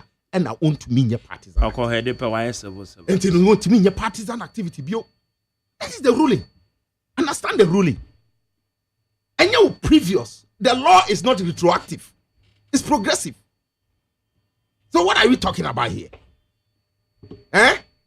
What are we? So what are you go? And now all your partisan activity are natural. But anyway, they are okay. And then you can't make questions and they say Bibisa a branch or the end they call. As one Bisano. Because send the panel or Bemono obey we said me the crack or Herita Lamptey. So on no money na year you since 2022. Obebs are being free so. Inti ni oye bibia politically say bibia. Yeah, I know maybe sound but went so it is about Nippon be head hono. Will he continue to be until at the end of the day crepo no I didn't think do baby na yemfa say this MPs near the parliament Nipa no private business. Na say if you're engaging in that private business, be I didn't hear. They are appointing Ora former finance minister Kenneth Foriata and the OSPA fugitive for free. And no one can come one eye there. That's how Apostle Paul created. That's so funny. So Paul Amanta. That's so funny. So it may mean carry you. And they free to see. Obabe ye minister pepe ena ni we an interested war enterprise insurance any data banking you know is that not what it is? So once only panic head an institution whether any past activity political activity or whatever it's so to go anything na repentance wo ho until say obey Christian say ene day me gi di say Yesu Kristo oyo Nyankopon ba me boni nti no me obewu ye me bimbuo nti na osore ye na me ne be nante me nkwa na nyina nti Awurade boa me asakra wadwen wo san ko boni ni hu bio a boni hu afobuo bi anye den eni ho bio e de maw. So let us look at the person now oba be ye adwuma ne say emra ne say my money engage in any political activity and partisan political activity oba be head hwa onye sa. That should be our interest. That should be our interest. Whatever conversation you have had in the past, it's over. But basing on that, now say, oh, why your political person paying? Why your MC or DC paying? And inti money me head. It's not that here. It's a mute argument. Okay, what about the earlier response from the government? No. The government said, yeah, recognize it, my consent. So the person will be reassigned. I know they just reassignment, and later they've realized that they can't reassign him. What is the argument? Me and me come home. Ojai maka. No, yes, sir. Masari assign crowd. Masa. Me go tell Messi human resource. No. We human resource expert. You can't reassign. No. Academically wrong. Don't say that. Obi, I may have done a human resource. Article 70 of the Constitution say all executive powers lies in the president. Thank you. And also no Jan or the appointment. He can change his mind and says no, this is executive. Okay, now come here, right? Me reassign no. What will you do? And no can. Do no can. Me ya can say the same problem. You review SSS of me professor tie me na say me mawo I can dia wo kan na me mete ha. But the point I'm making is executive power and executive decision lies with the president. And so if the president comes to appoint somebody, now at the point agitation is back, and then he says, oh, he may be reassigned. Now I'm Maswa. Magari. You should. Wait a minute, Magari. Yes, you are there. You award them her. Yama appointment, Abba, and a concern Abba. And it's okay, we will do reassign. Now, Papa, baby, I didn't call and say, Betna. It's a shift into Omraha. Now, we what Hano, you're calling to Omraha. Now, wow, to Hono. Ye chewie no Yes, still I assign to our post Gina. What's wrong with it? So the argument in any day, a mute. Okay. Make I say under previous administration, you appointed GES director. Almost say, oh, and your education is on Chira da. Or what Chira kakra but one year education. And internet pre. Your politics. Your politics that people are doing at those institutions, and you should be careful about them. Sankrofo we no ese ehwe omu ye ye institutions ni se institution be ya bu ade na boa sani ye be ya yen governance ebetumi akoso amoman no ayeden akonanim. So when such appointments come, yen hwet okwan ye be fa so a ye be admit accept the appointment and make sure say they do the right things at those various institutions na ye do omo about. You civil servants no mo ho se mo ba boa ama adwuma no ayeden akoso. That's why perhaps we are not going to have more ministers. We are going to use more of the technocrats. Now the oma ayeden ayedwuma. Let the technocrats work, but not to antagonize the appointees. Everybody is politically exposed. Everybody in this country is politically exposed. And Obi Biara is affiliated to one party or the other because we vote in a certain direction. And the fact that say you are not holding a party card, doesn't mean say you are not politically exposed. So they should be careful the trajectory they are going. I say, strike appointment. One institution appointment. Register of births and deaths. And also strike. Do you want the best for this country? That is it. So for me, if they are on strike, they are bampo. Think about what you are doing. The approach is wrong.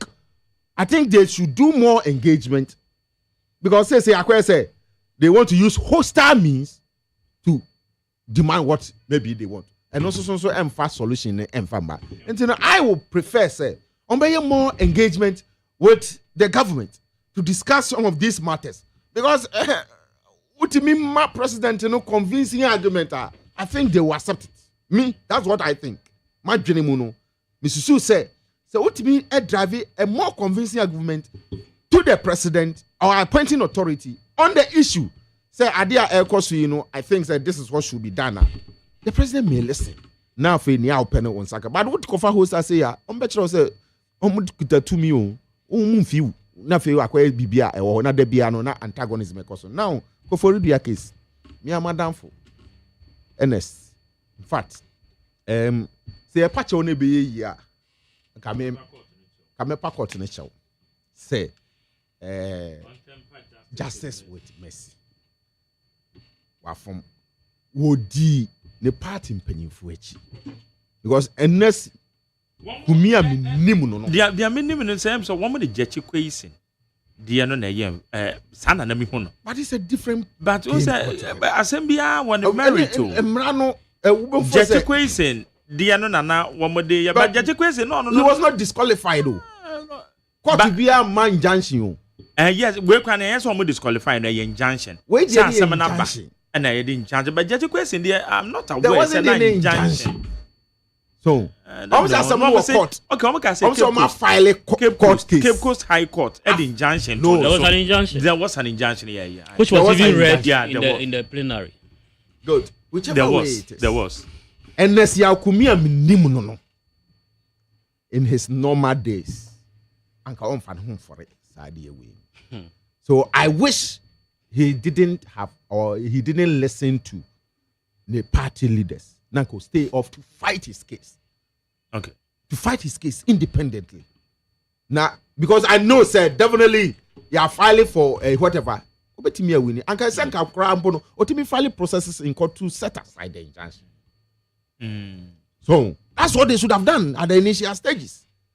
Filing case processes are set. The moment I also be filing paper, no, I stalemate. You can carry on with whatever thing you wanted to do. What? Oh, I'm almost I'll call law school. I'm calling to the bar. He has not been called yet. I don't think so. Okay. So I don't know why. Or transi edi inuya ni makunu mwechi ene omo keka ho afenyo markings no mwechi ama we ayeden It's very unfortunate, but say a patch on a year. I will ask the court to temper justice with mercy. Na yenka semono na sunjwe enye den emra say no government has been formed, parliament is in session. Some of these cases, yes, I say due process a year juma, but if we can let bygone be bygone, we are winning with 2,000 vote difference. Petitioner no can withdraw the matter from the court. Now, what continue at least 4 years. Everybody and say, yeah, if you are qualified, the people can then give you back. What is the other issue? Attack on journalists and I said, yeah, and on the crowd there, press and by Felix attacks on journalists can not responding to some of the issues. The response now, attack now in your doom for a well, within a contest, he has a case to raise. Say, we have all fought for media freedom over the period, and no attack should be justified. Say, if he say him, but as I say, how and what happened, and who are the people involved in such attacks now? A course, because the president of GJ, he laid the entire thing right at the doorstep of the government. Say government, supervising the attacks. One can say the government is supervising. On say someone more and within your 50 days, 7 attacks on journalists. 7 attacks. That's automatically. I say I could hear him. Is that not it? But when him, some of the responses from Felix Kwajofosu, I disagree. Say or say then. Back or say, what I as I win Western region, journalists say Kora one more year Galamsey investigations. Yeah, no, Erastus, they were attacked. Now what to make us say a government ni pebi like one more man is on quite attacking na Ahmed Swale. No, I listened to the interview. Or say Felix Kwachofo's argument in here say some of the attacks na a course, for instance. Attack Ibiano Abanya Sumo Bison attack journalist. No, not Kwachofosu. Now why there been a previous government when the Sumo Bison attack journalist? No, or say Ahmed Swale be bold to no. I got ben when pebi no be suma and so be so koku obi ana. So you shouldn't respond to that effect. No, yenya ban nipa. Picture. Oh no, that is not the case. That is not the case. Here is a case. Mommy address issue with you. Mommy address issue. No, you mentioned a case. Me pa baby ade ko na nya ko kra na yeka. Enya ko kra. Argument na ma Jerry. Enya ko kra. Because yet krom yet to man mu. Or say me ma Jerry asia. Opposite church say even if say nya ban good. You shouldn't say this. Attack na ba you the blame ni. Good. How do you say the blame? One hour be na mo time me pa chobo. Into obi sorry no opposition. Yes, I didn't hear ko attack obi na is about. Who is in charge of the security? I know my Jerry. Let us be fair. But who is in charge of the security? Let us be fair. They build a point here. Massive makers. Whether a buy nipa near someone, a buy moon crop near someone, say security for and a cocoa because me there in most cases, blame no. Yeah, they bar once you are in charge of the security agencies and as in government or whatever, it is expected say incidents Nisia what? Yeah. So you take action. Good, excellent. You say we fail to take action now. Excellent. That is where you are. And now you are calling the GJ say on directing the effort to the security law enforcement agency. Since when has argument to a year, Neighbor. Says here, Marjorie. The question you should be asking. The question you should be asking. And they say, when these attacks occurred, the security agencies in there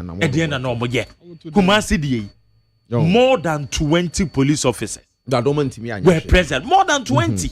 But some almost issue. They are looking for them. Hey, Omachobi. Oh, there be said incidents they cause what? Insecurity. Incidents happen on the full glare of the public. When in the security operations. Well, okay. Violence you know better. Violence they cause a dom musana na cause na. Enya ho na effective arrest. Uko effective arrest we escalate issue no. There's two of for normal. Say we settle ade no. Security analysis is talking. Political analysis when everybody expert. Or the security or yeah and those you so when what you mean a settle tension no behind this person. Behind this person. Then you gather the information to effect arrest of suspects.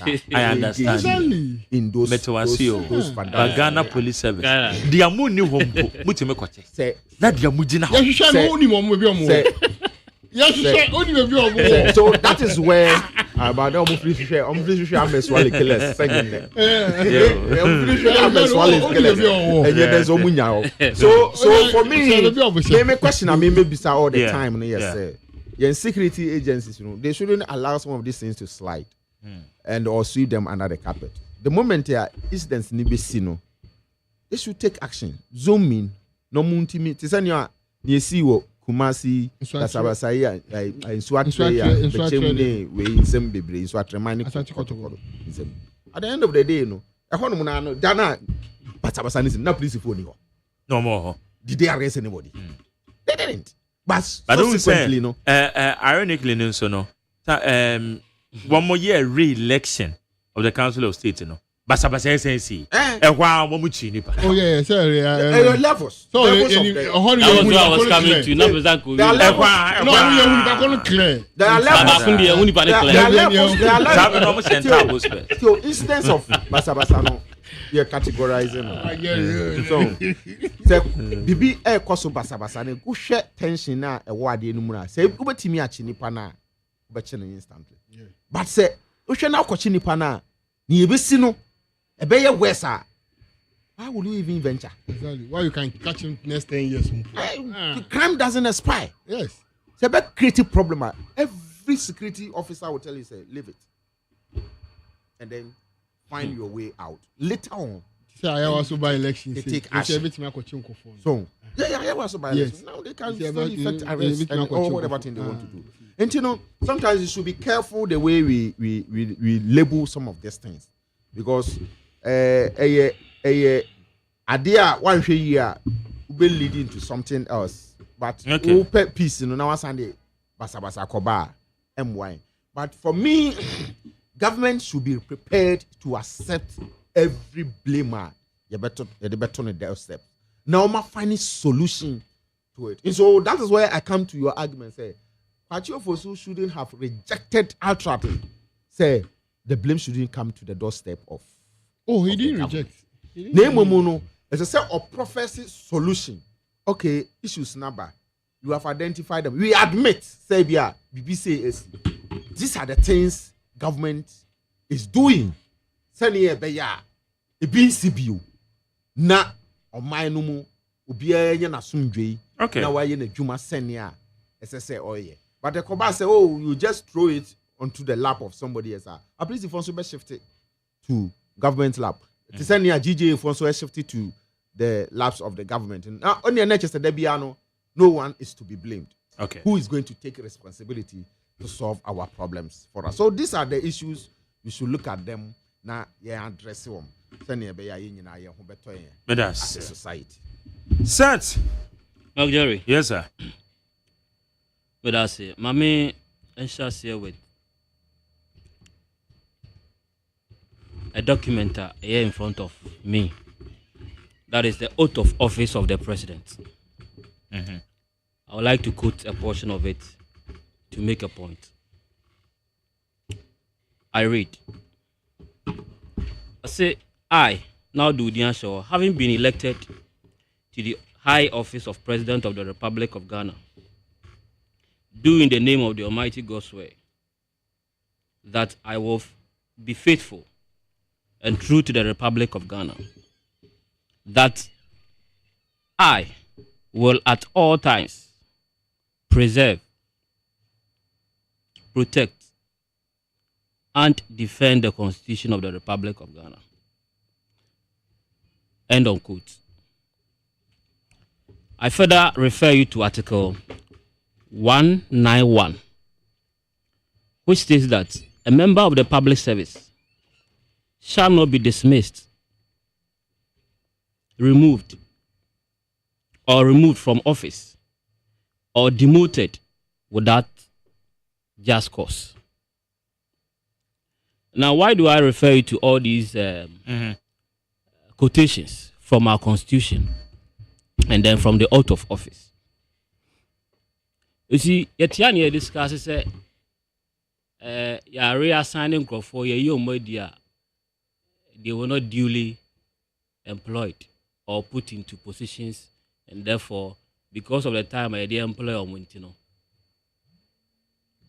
I was say young free adjumum. Miss Sembisa said,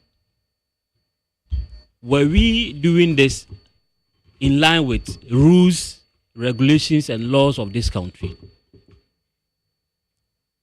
I'll further ask which laws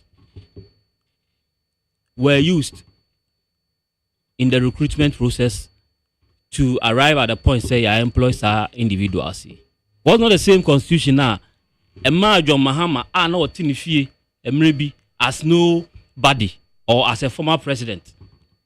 And by the virtue of the fact say you have to have a man on the 7th of December after a month, after swearing this oath, he assumed the powers of the state, making him the number one person in this country, and therefore having the powers to issue instructions by virtue of the fact that we're a president. You see, arbitrariness should not be encouraged. And to me, it's like, oh, who are best I did see a bit of chain, I could the power for chain. Who knew, sir, Emrebeba, Kenofurata, ebe declare no fugitive of the law.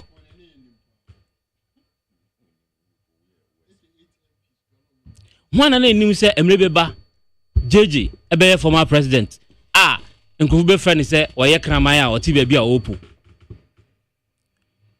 Then, who dare you call JJ, say, or backing dog? But to me, I demand your Muhammad NNA or your president. As I read to you, he swore an oath to protect all manner of people in this country. And that he said he was going to do right to all people in this country, to all citizens. My rhetorical question to him, through the rep, I don't know a program on a penny, so come beside and say, revocation of this appointment, I demand Sankofoya a former Juma over thousands of employees, In his solemn moment, does he think he's doing right to all these individuals? I recall last week, media folk go through the process, arriving at issuing of employment letters. Right from publication, even before then, you need financial clearance, you go for interviews, whatever processes you go through before finally being handed over appointment letters. And if you've worked in the public space before, you know say, or public service, and that's in the civil service, it is not an event, but a process. So nobody can tell me, say, after obtaining financial clearance for these individuals to be employed, now I'm going to go through all these processes. Now, Dako, you see, assistant buying tea. Well, if they think this is the right thing, the Constitution is saying they should do to all manner of citizens in this country. Fair enough. I remember, John Mahama promised us 24-hour economy. And I believe, this 24-hour economy, one can say, Oba be you no the Nkro Fabeshim. What he promised was that he was going to create more jobs. I remember him promising us in Kuko, in Kete. I don't know, if this is the means of bringing on board the Nkukon Kitinkiti to those who have been dismissed there. Fair enough. But the 24-hour economy now promise here, no, it has today become a 24-hour withdrawal services. It has become 24-hour withdrawal of cases, high-profile cases. A criminal in nature was a prosecuted uncle for way near Saka Sika. 24-hour economy now can say, or they bring a 24-hour dismissal of individuals from their legitimate employment positions at the mob. Ghana for Tamana John Mahama launching the book. No, I remember say in one of the pages of the book, he says he's suffering indecision. That's the biggest challenge. I am not surprised even in appointment of Nenkro for I don't know. Adebetting near do be called GNPC. The Mofras. Some can one castle one or ye indecisive or send the move in Kuala Brim book is in your kind. That's it. But Jerry, saying in deductions and inferences. In deductions and inferences. It's a more. What do you say? Penny Bonnie be our Yakrano Yakraboni. Metu Monu shows so Hannah's am I indecisive? What do you say? Penny Bonnie be our Osano Yakraboni. Penny Bonnie be our Unibeya Ponchani. And Yenina. Mese, Concontiba, and the Unibeya Ponchani. And he said, he was suffering from indecision. What happens to him when he's an elderly person? Are you not appalled by the fact that you do be called GNPC? I did see you said no call girl as MD. Were you not ashamed? Say you do be called Mineral Development Fund. So Uncle Heady, I did see you said no call District Assembly Common Fund. Oh, but send the strategy. What power play was going on at that point? Power play, Ben, no. You may not understand where I'm coming from. But yeah, you read through the lenses. Yes, I'm not. That's why I'm choosing my words carefully. You may not understand. Professor Mills are appointing the regional ministers. One day, you're one or reshuffle woman. You said what? What's it there? What's it there? What's it there? What's it there? Reshuffle. Nipaninya assuming office cry. And that's what's the sana. So you were proud of this event? Why? As a journalist, what is wrong with that? Season one, of course. What is wrong? Having known you for years. Yes. What is with wrong the kind of credibility you have. What is wrong with it?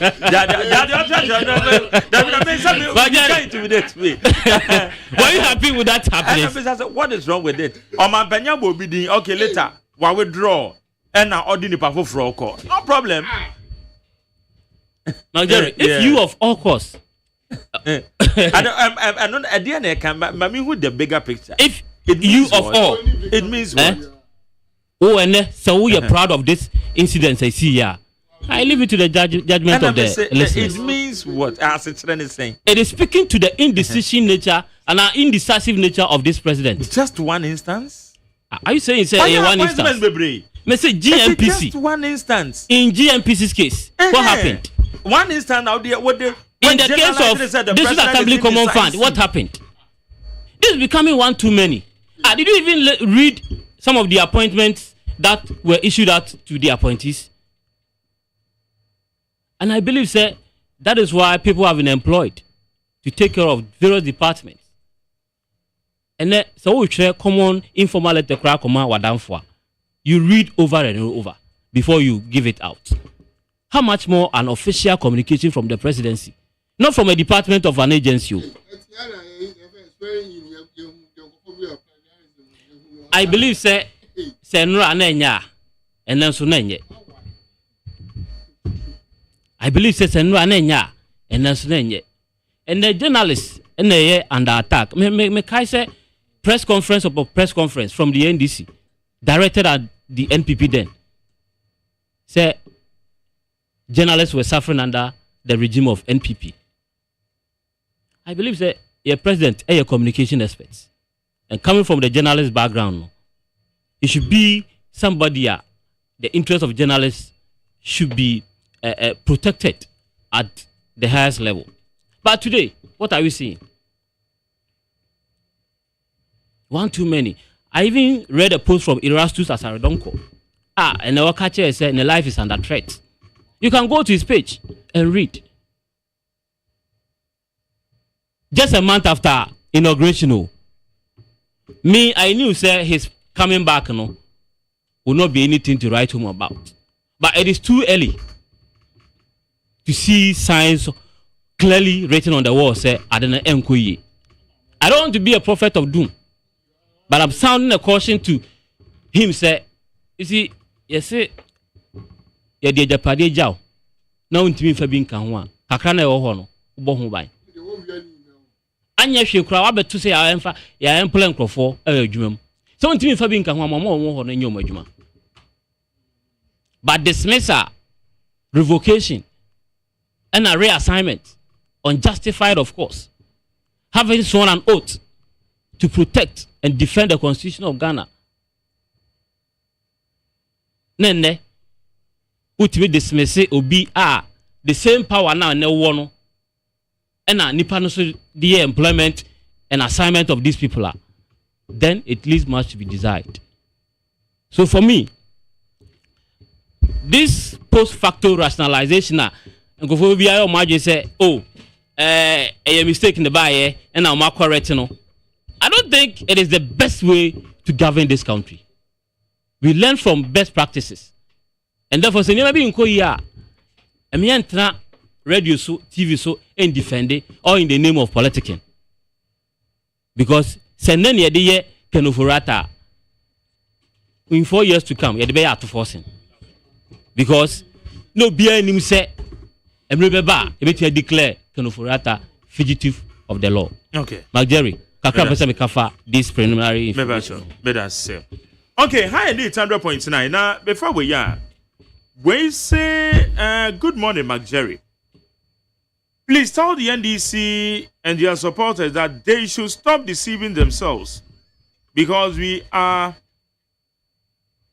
And then we have put ourselves together and bounce back. We will put ourselves together and bounce back to rescue power from them. They should continue tackling themselves and laugh. Emmanuel Kwekuyamwa. Message you know the buy.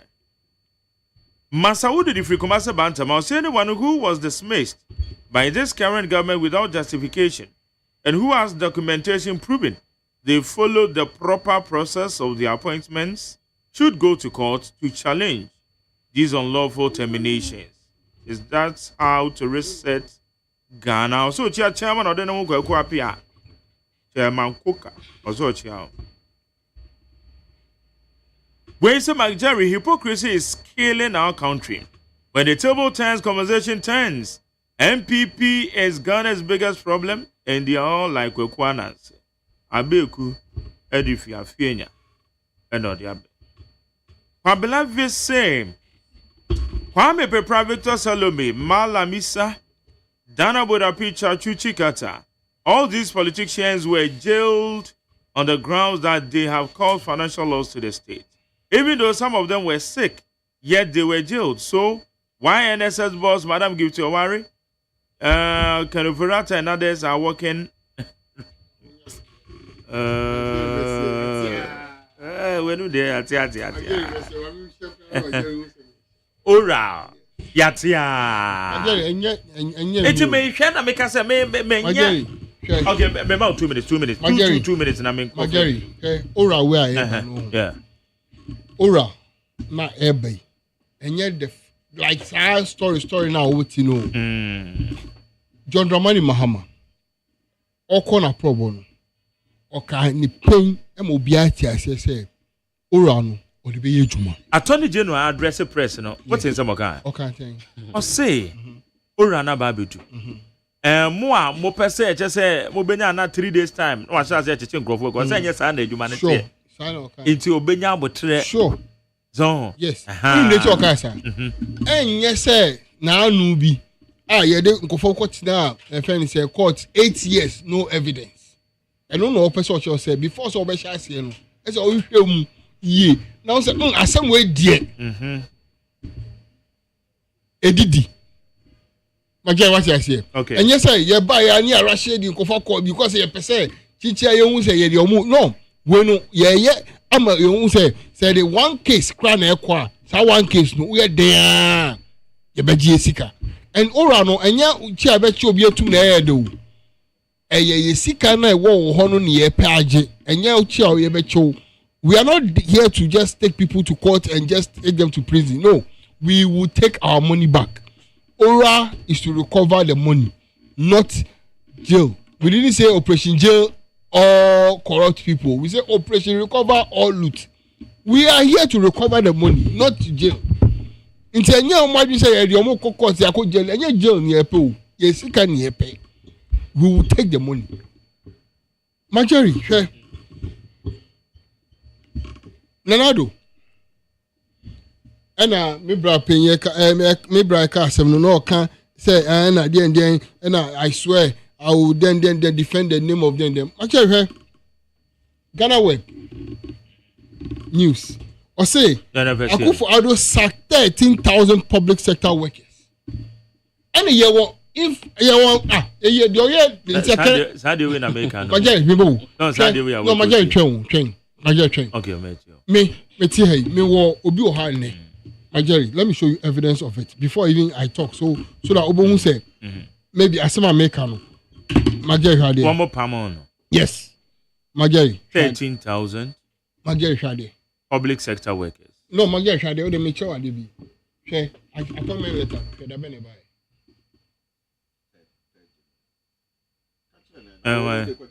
No, me okay, appointment letter. Appointment letter, no. Data also you're saying. And 3rd January. Omo de mama. Omo de mama mo ni ba ko ni dey okay, your man. Letter. 3rd January. Okay, Major, okay. Who say omo yes smart. And I may say. Major Chade, okay. Omo yes smart.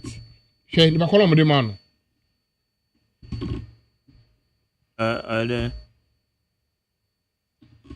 Nipa no. Omo yes smart. Me Me say Magari, omo yes smart. Omo yes smart saying. Omo yes smart. Mentiase. She Magari. Anapa we. Who say oya o interview no. O bobo mra. I just say o crowd clearance. You have every right.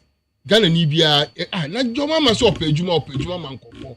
Yenye yi di na e pese yi obi adio. But e pese Did you read the letter? Oh, relax. Letter what I was saying. The letter to the chief of staff too. Issue those you know. Letter no letter no enkoyi o ho. Unse no he na enkoyi o letter no. No American say me pato the American say. They are working. They say letter 3rd January. Yes. So one for due process more. Yes. Fair enough. Exactly. At the end of individualism. It's Magari. Yeah, ankre. But what kwa mass. Magari. Yeah, G woman so woman. Magari asema okay. You I don't deal with any. How will you point out individuals if you don't do mass and do very easily? Oh, how? Magari teachers. President, you are not appointing the crop for you. Yes, don't forget say no Magari, don't forget say no the letter but say. You can say before even the transition, you only can letter about say omo those appointments they should hold on to it. And moreover, no Magari, check. And you know actually about to me say you actually about 2 years. Okay, so it's on record. Sure. Officially. Sure. Say second NDC by yes. Watron krata. Sure. Say or the yin yes. Papa to cry to fear. Because me minimum conform your teacher for October. September, October. Omo nyina court na fi. Magari meba. Omo ti fi o. Magari yabokro no wo edem hasisia. Enti so. Nya botre. Yabokro no wo edem hasisia. Yabokro no wo edem. Police oh, forget that. Please, I have every right to talk. Oh, casa. Magari. Police for bad them ha. Oh, me. They will arrest all of us. Exactly. Omo we are. No, we have investigation. Wow, clearance. Qualify now. You be caught. Are you? Magari, you guys say let away about. Yeah, musu biye na. Magari. Let away about. NDC. Magari. You guys say let away about out no. NDC. Yeah, NDC. Yeah, NPP. Yeah, can't prepare you. Okay. Prepare your due process is what we are talking about. All right. Yeah, about the day. Hey, Ghana the next 4 years. NPP 4. Ebetina Krumha. Next 4 years, I'm tell Krumha. Who the way you boom my. Kasano and top yeah, we don't have a problem with them. They should be able to talk. They should go and do their internal party amongst them for be prepare appointments or more party. No, they should go and do those things for the next 12 years. We don't have a problem with them. But the next 12 years, we want to reshuffle and make sure that we reset Ghana and do it very well. Until the next 12 years, they will be in opposition, be talking whatever they want to talk. Because Majari, in the last 8 years, Ghana has been underdeveloped. Last 8 years, there has been underdeveloped Ghana. And that is what we want to do. And look, say you are fine and see from. Amma bibi an bahose mbeye some case study say aban bi baye enya kukudro etwamu ye be ko so ya wo employment demand party supporters enye 3rd January January and I'll be appointed minister me brother your appointment on the 5th January there. Yes sir.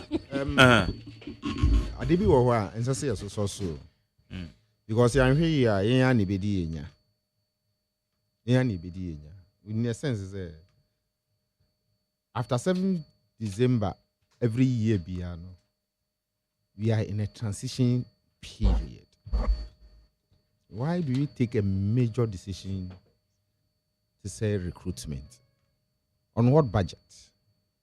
And yes, our recruitment.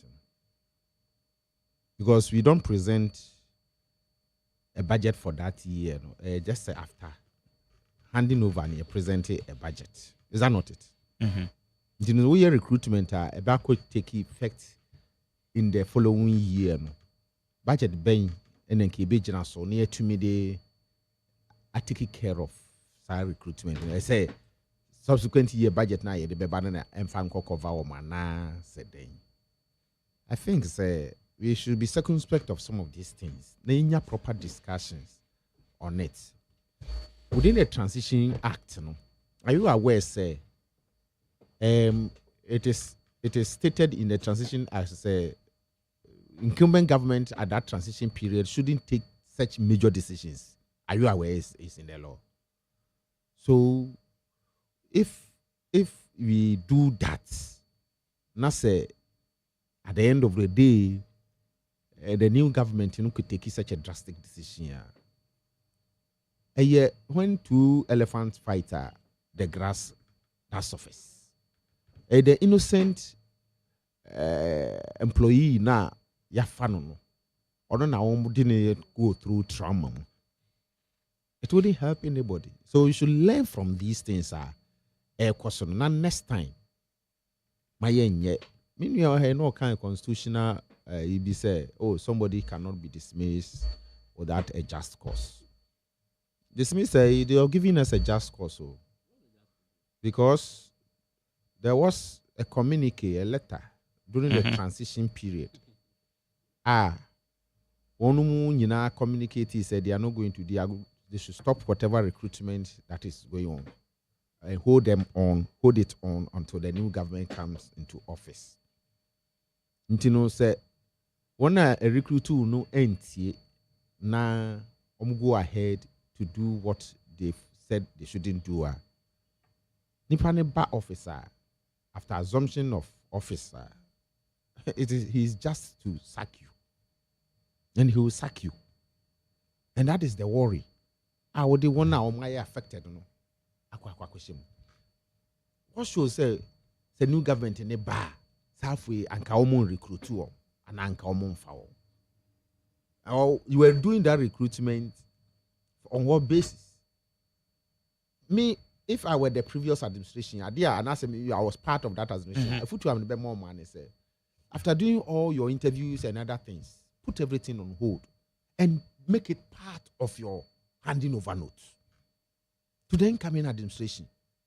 Say, we have taken these people through these processes, and that we recommend for their admission or recruitment into the various agencies and departments.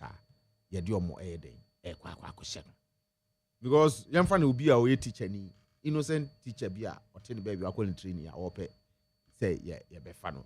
Innocent nurse be or say yeah fano. Now while your processes at the end of the day, obviously go through the process again. You be ready, you go through a trauma, a worry. So I think they should have held on, put it on hold, make it a part of your handing over notes to the incoming administration. Now in the incoming administration, I take a charge. No matter that's what should have happened. But it's a political game. So see me and ye no more no muchemua. I play politics so. And I think that is exactly what they were thinking. Other than that, Madam Migusweka, say constitutional reform committee, yeah, JD Mapawi.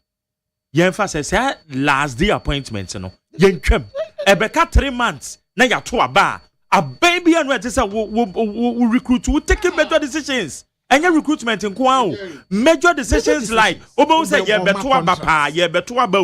Na dipa da se ni o man penyin afa so no cut sort. When wouldn't pass ye beto aba. O cut sort say why na confess can va meze adwuma na o cut sort. Tell no man say ye twa major decision we shouldn't. We have to. No, we have to. We have to do that because on mind to me the day yet to my assume ye dead dodo. I come the one of us dead what is that? But I see you be too free akra na ye kokra.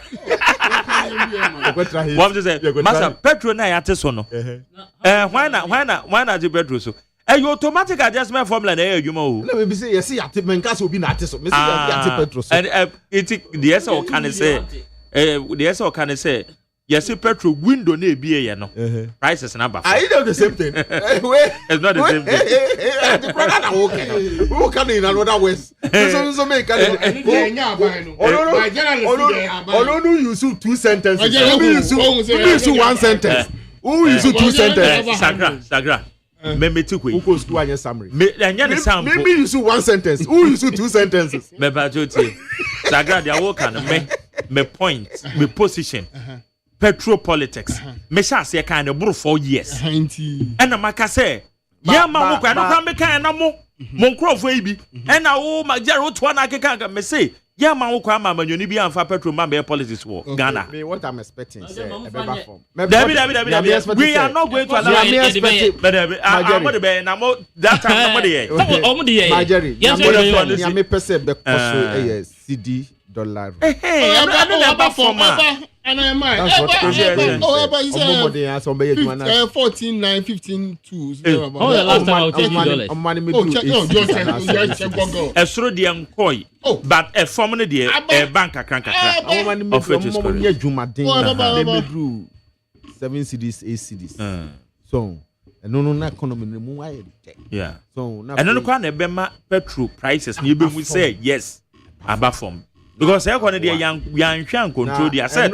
News cuttings be. Hey, let me tell my super. News cutting be a energy minister say he levy fee for. Fake. Sana Martin say wakasa dia. Before na yeah. Who say you fake? That is all. Now who the question will be here? Okay. Settle Onim papa bi a efano Daniel ya Demolevo. Me papa no. Me your friend ko judge. E fa na adwuma tan dey. E fa na adwuma tan. Oh, na I dey. Around 19th December 2016. So the letter be chiro say 3rd December. That's correct. 3rd December and 19th December they in a bank. Tama or hand over. 3rd January, not 3rd December. 3rd January. Unim Joseph Weta. Joseph Weta. Unim ka efa na adwuma. And so now after elections and before after elections is Joseph Nkrumah. Satam na Joseph Nkrumah. Na mo adwen na ho na mo ni. Satam na ye. Ani chese man so na adwen ni ani na ho. As a no adwen mo ni na ho ani chese man adwen ni. Oh, dem ti make ka tell say currently NSS boss. Yes. They didn't say George something. George or the George and Francis. NSS boss currently. Now or ye abokobi. On na no ye director wo. And San JD Mbonidi. So it tells you say on the NSS a year juma for all these years. Yeah, sure. It is amaka say you obi you obi ana maintain no be biase. It is 13,000 account no account. No meaning so or you suspected NDC ni ana. And no be on the NSS board. The NSS board now say MPP ni no be man. Yeah man go jumo. Aya o MPP ni na wo nimdie na e di be man. The NSS board not or your MPP ni. Who ye MPP ni na wo nimdie. Me dey masem be na we no. Who say am for ye demonstration say omo manya appointment omo free NDC. A legitimate body. Now it was set up to recover all loot. Yes. Jerry, I don't see who pay a court. I just to say said no tamaklo. Or dear Sika. Fanukora. I never Johnny Aquatina Brochri. Say OSP to me declare be say on free homra because say why invite no how many times so beba too long there. The court ebuana na semaka say or dear cano. And why I said then so is a banner said ye. And your OSP. Until I met you say a banner said okay. And the said nam no court to the court at the assem. I declare obi or di abane kanu abane nyame menkwa me dia abane nyame nya yinkwa dia that's a woman kasa koso new government say all loot no say no to no motive so ma tima ebi ko mo sira ho abi to no motive ma bu ni pado for okay say this can remember want me MPs in parliament MPs ye dom ko court say omaji double salaries na nya all loot ni bi no no onu say under our laws oji double salary a criminal offense NSS for omaji I was say sika ni nyina no aban we 200 loot ni bi double salaries no sika ni na it was not established says obiaje double salary there is ample evidence never ever there was ample evidence. There was ample evidence. Supreme Court. If not the court, you know, these MPs had to go and see him at the back door, pleading to let go this offense. The ritual said these are patrons. I was saying about way. So I'm going to recover all loot there. This is part of the loot. I'm not aware. You may not be aware. So you don't have that evidence. But these are evidence. Yes, a woman din be amom. What would din and come my so podium. These are evidence of state looting fans. These people or these individuals FF free are bank office. And therefore, if they are recovering all loot there, these are some of the loot I was say recover. Okay. And there were serious infractions during the previous regime. And then about 7 criminal cases involving Yenya Esika, your current Attorney General, Afale Noli Prosecutor against all these cases. Say, you see a prosecutor offenders there. Why leave others who were before the law? Na do masam to a pointer. Na kaka krabi na omoja eba. Okay,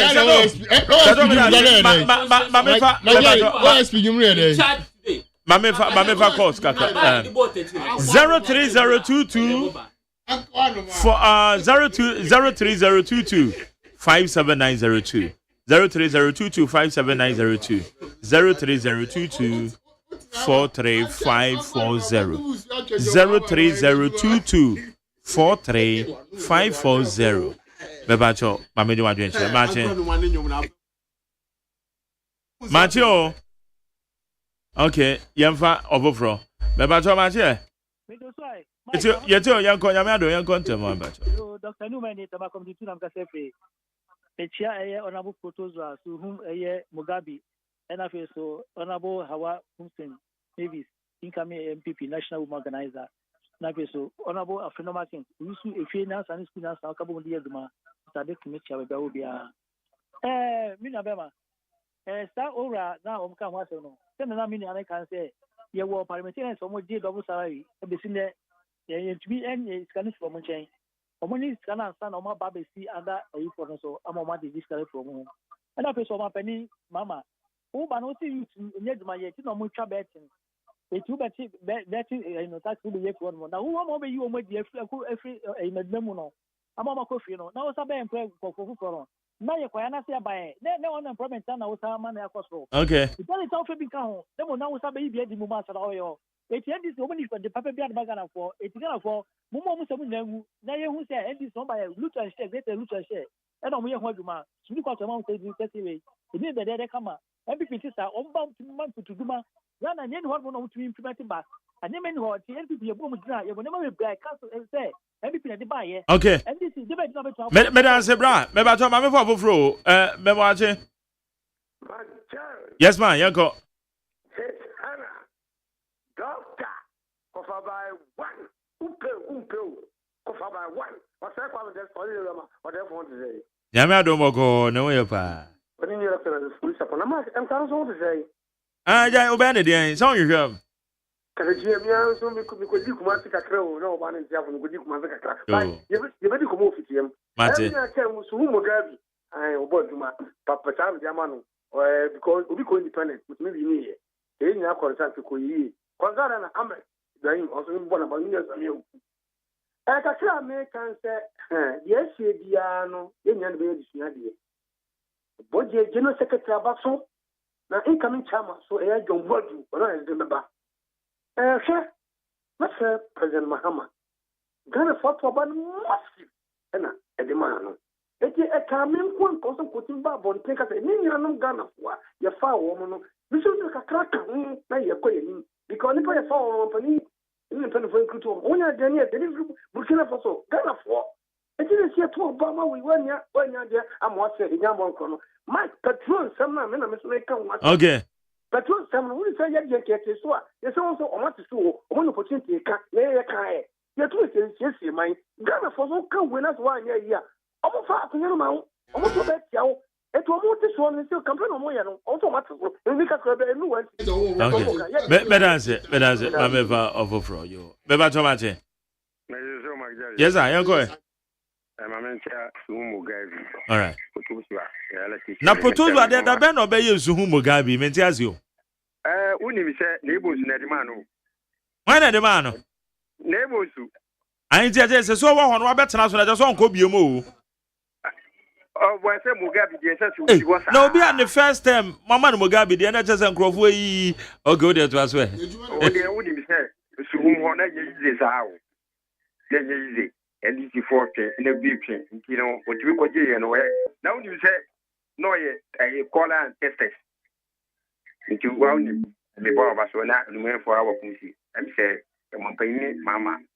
Maybe a victim said, I pick you for the run and for back. Then the message is so kind and so on. At the roof, no, cut or catch a gun of what said, or bar, you live will be my bed over to who do the boys you from Uno Moka. I dear Bacro, no more capacity. Bet in the party and MPP, the actors of the day.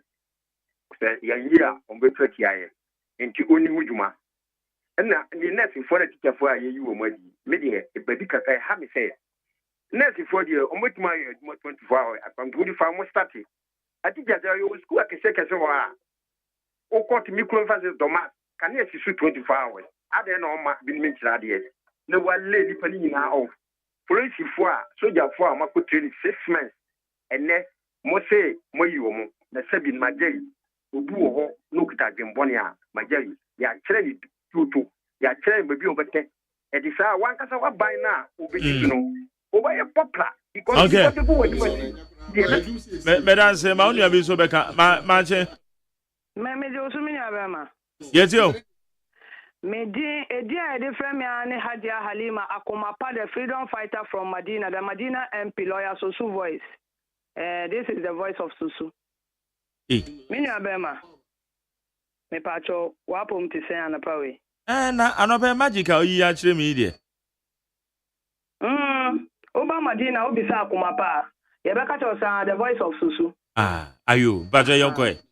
Medase. Mini Abema.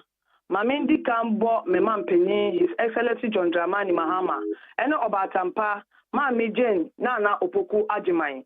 Abaso, any senior Mabeji or Mina, Abunkam Atete Apansama Mwana, Omudi Abutre, Etinen and Kakran Kakrano, Nyankupon and Koso, and Shira Monomoyan Samaye Minia, Randy Abbey, Manya ne report say. Wa makwai amas junior ranks in Cocoa Board, Ninati mi bane ho, any ni din komo. All receive nipa sa because nipa wejuma ena oye. E wo mse koko wa room. Na so nipa na ye ho aduma na ye koko. Enti ye dana ase. Ene sa nyimonyam sha odi akọ Cocoa Board. Minia. Ene NPP for say ya babe pama amanfo wa aduma mu. Hey, what person yantina say nenya your friend say yenya double no museso e won national security any police yenni maimu abanda da otwemu enkrofo recruit to the call police ni national security enya omo na omo di amanfo eche bia ketekete e koju omo sika free car mu. Okay. Video. Me dan say man for last one why? Me ba to ma che. Yanko. Mike, I did actually have a career. Yanko pardon mo be ma. Bolos new because I feel about COVID. Mike, MPP for me and Yatumpa. One who say, on with the or two Oscar. Share me say, the MPP, I don't buy yes, oh, your movie, not your moya.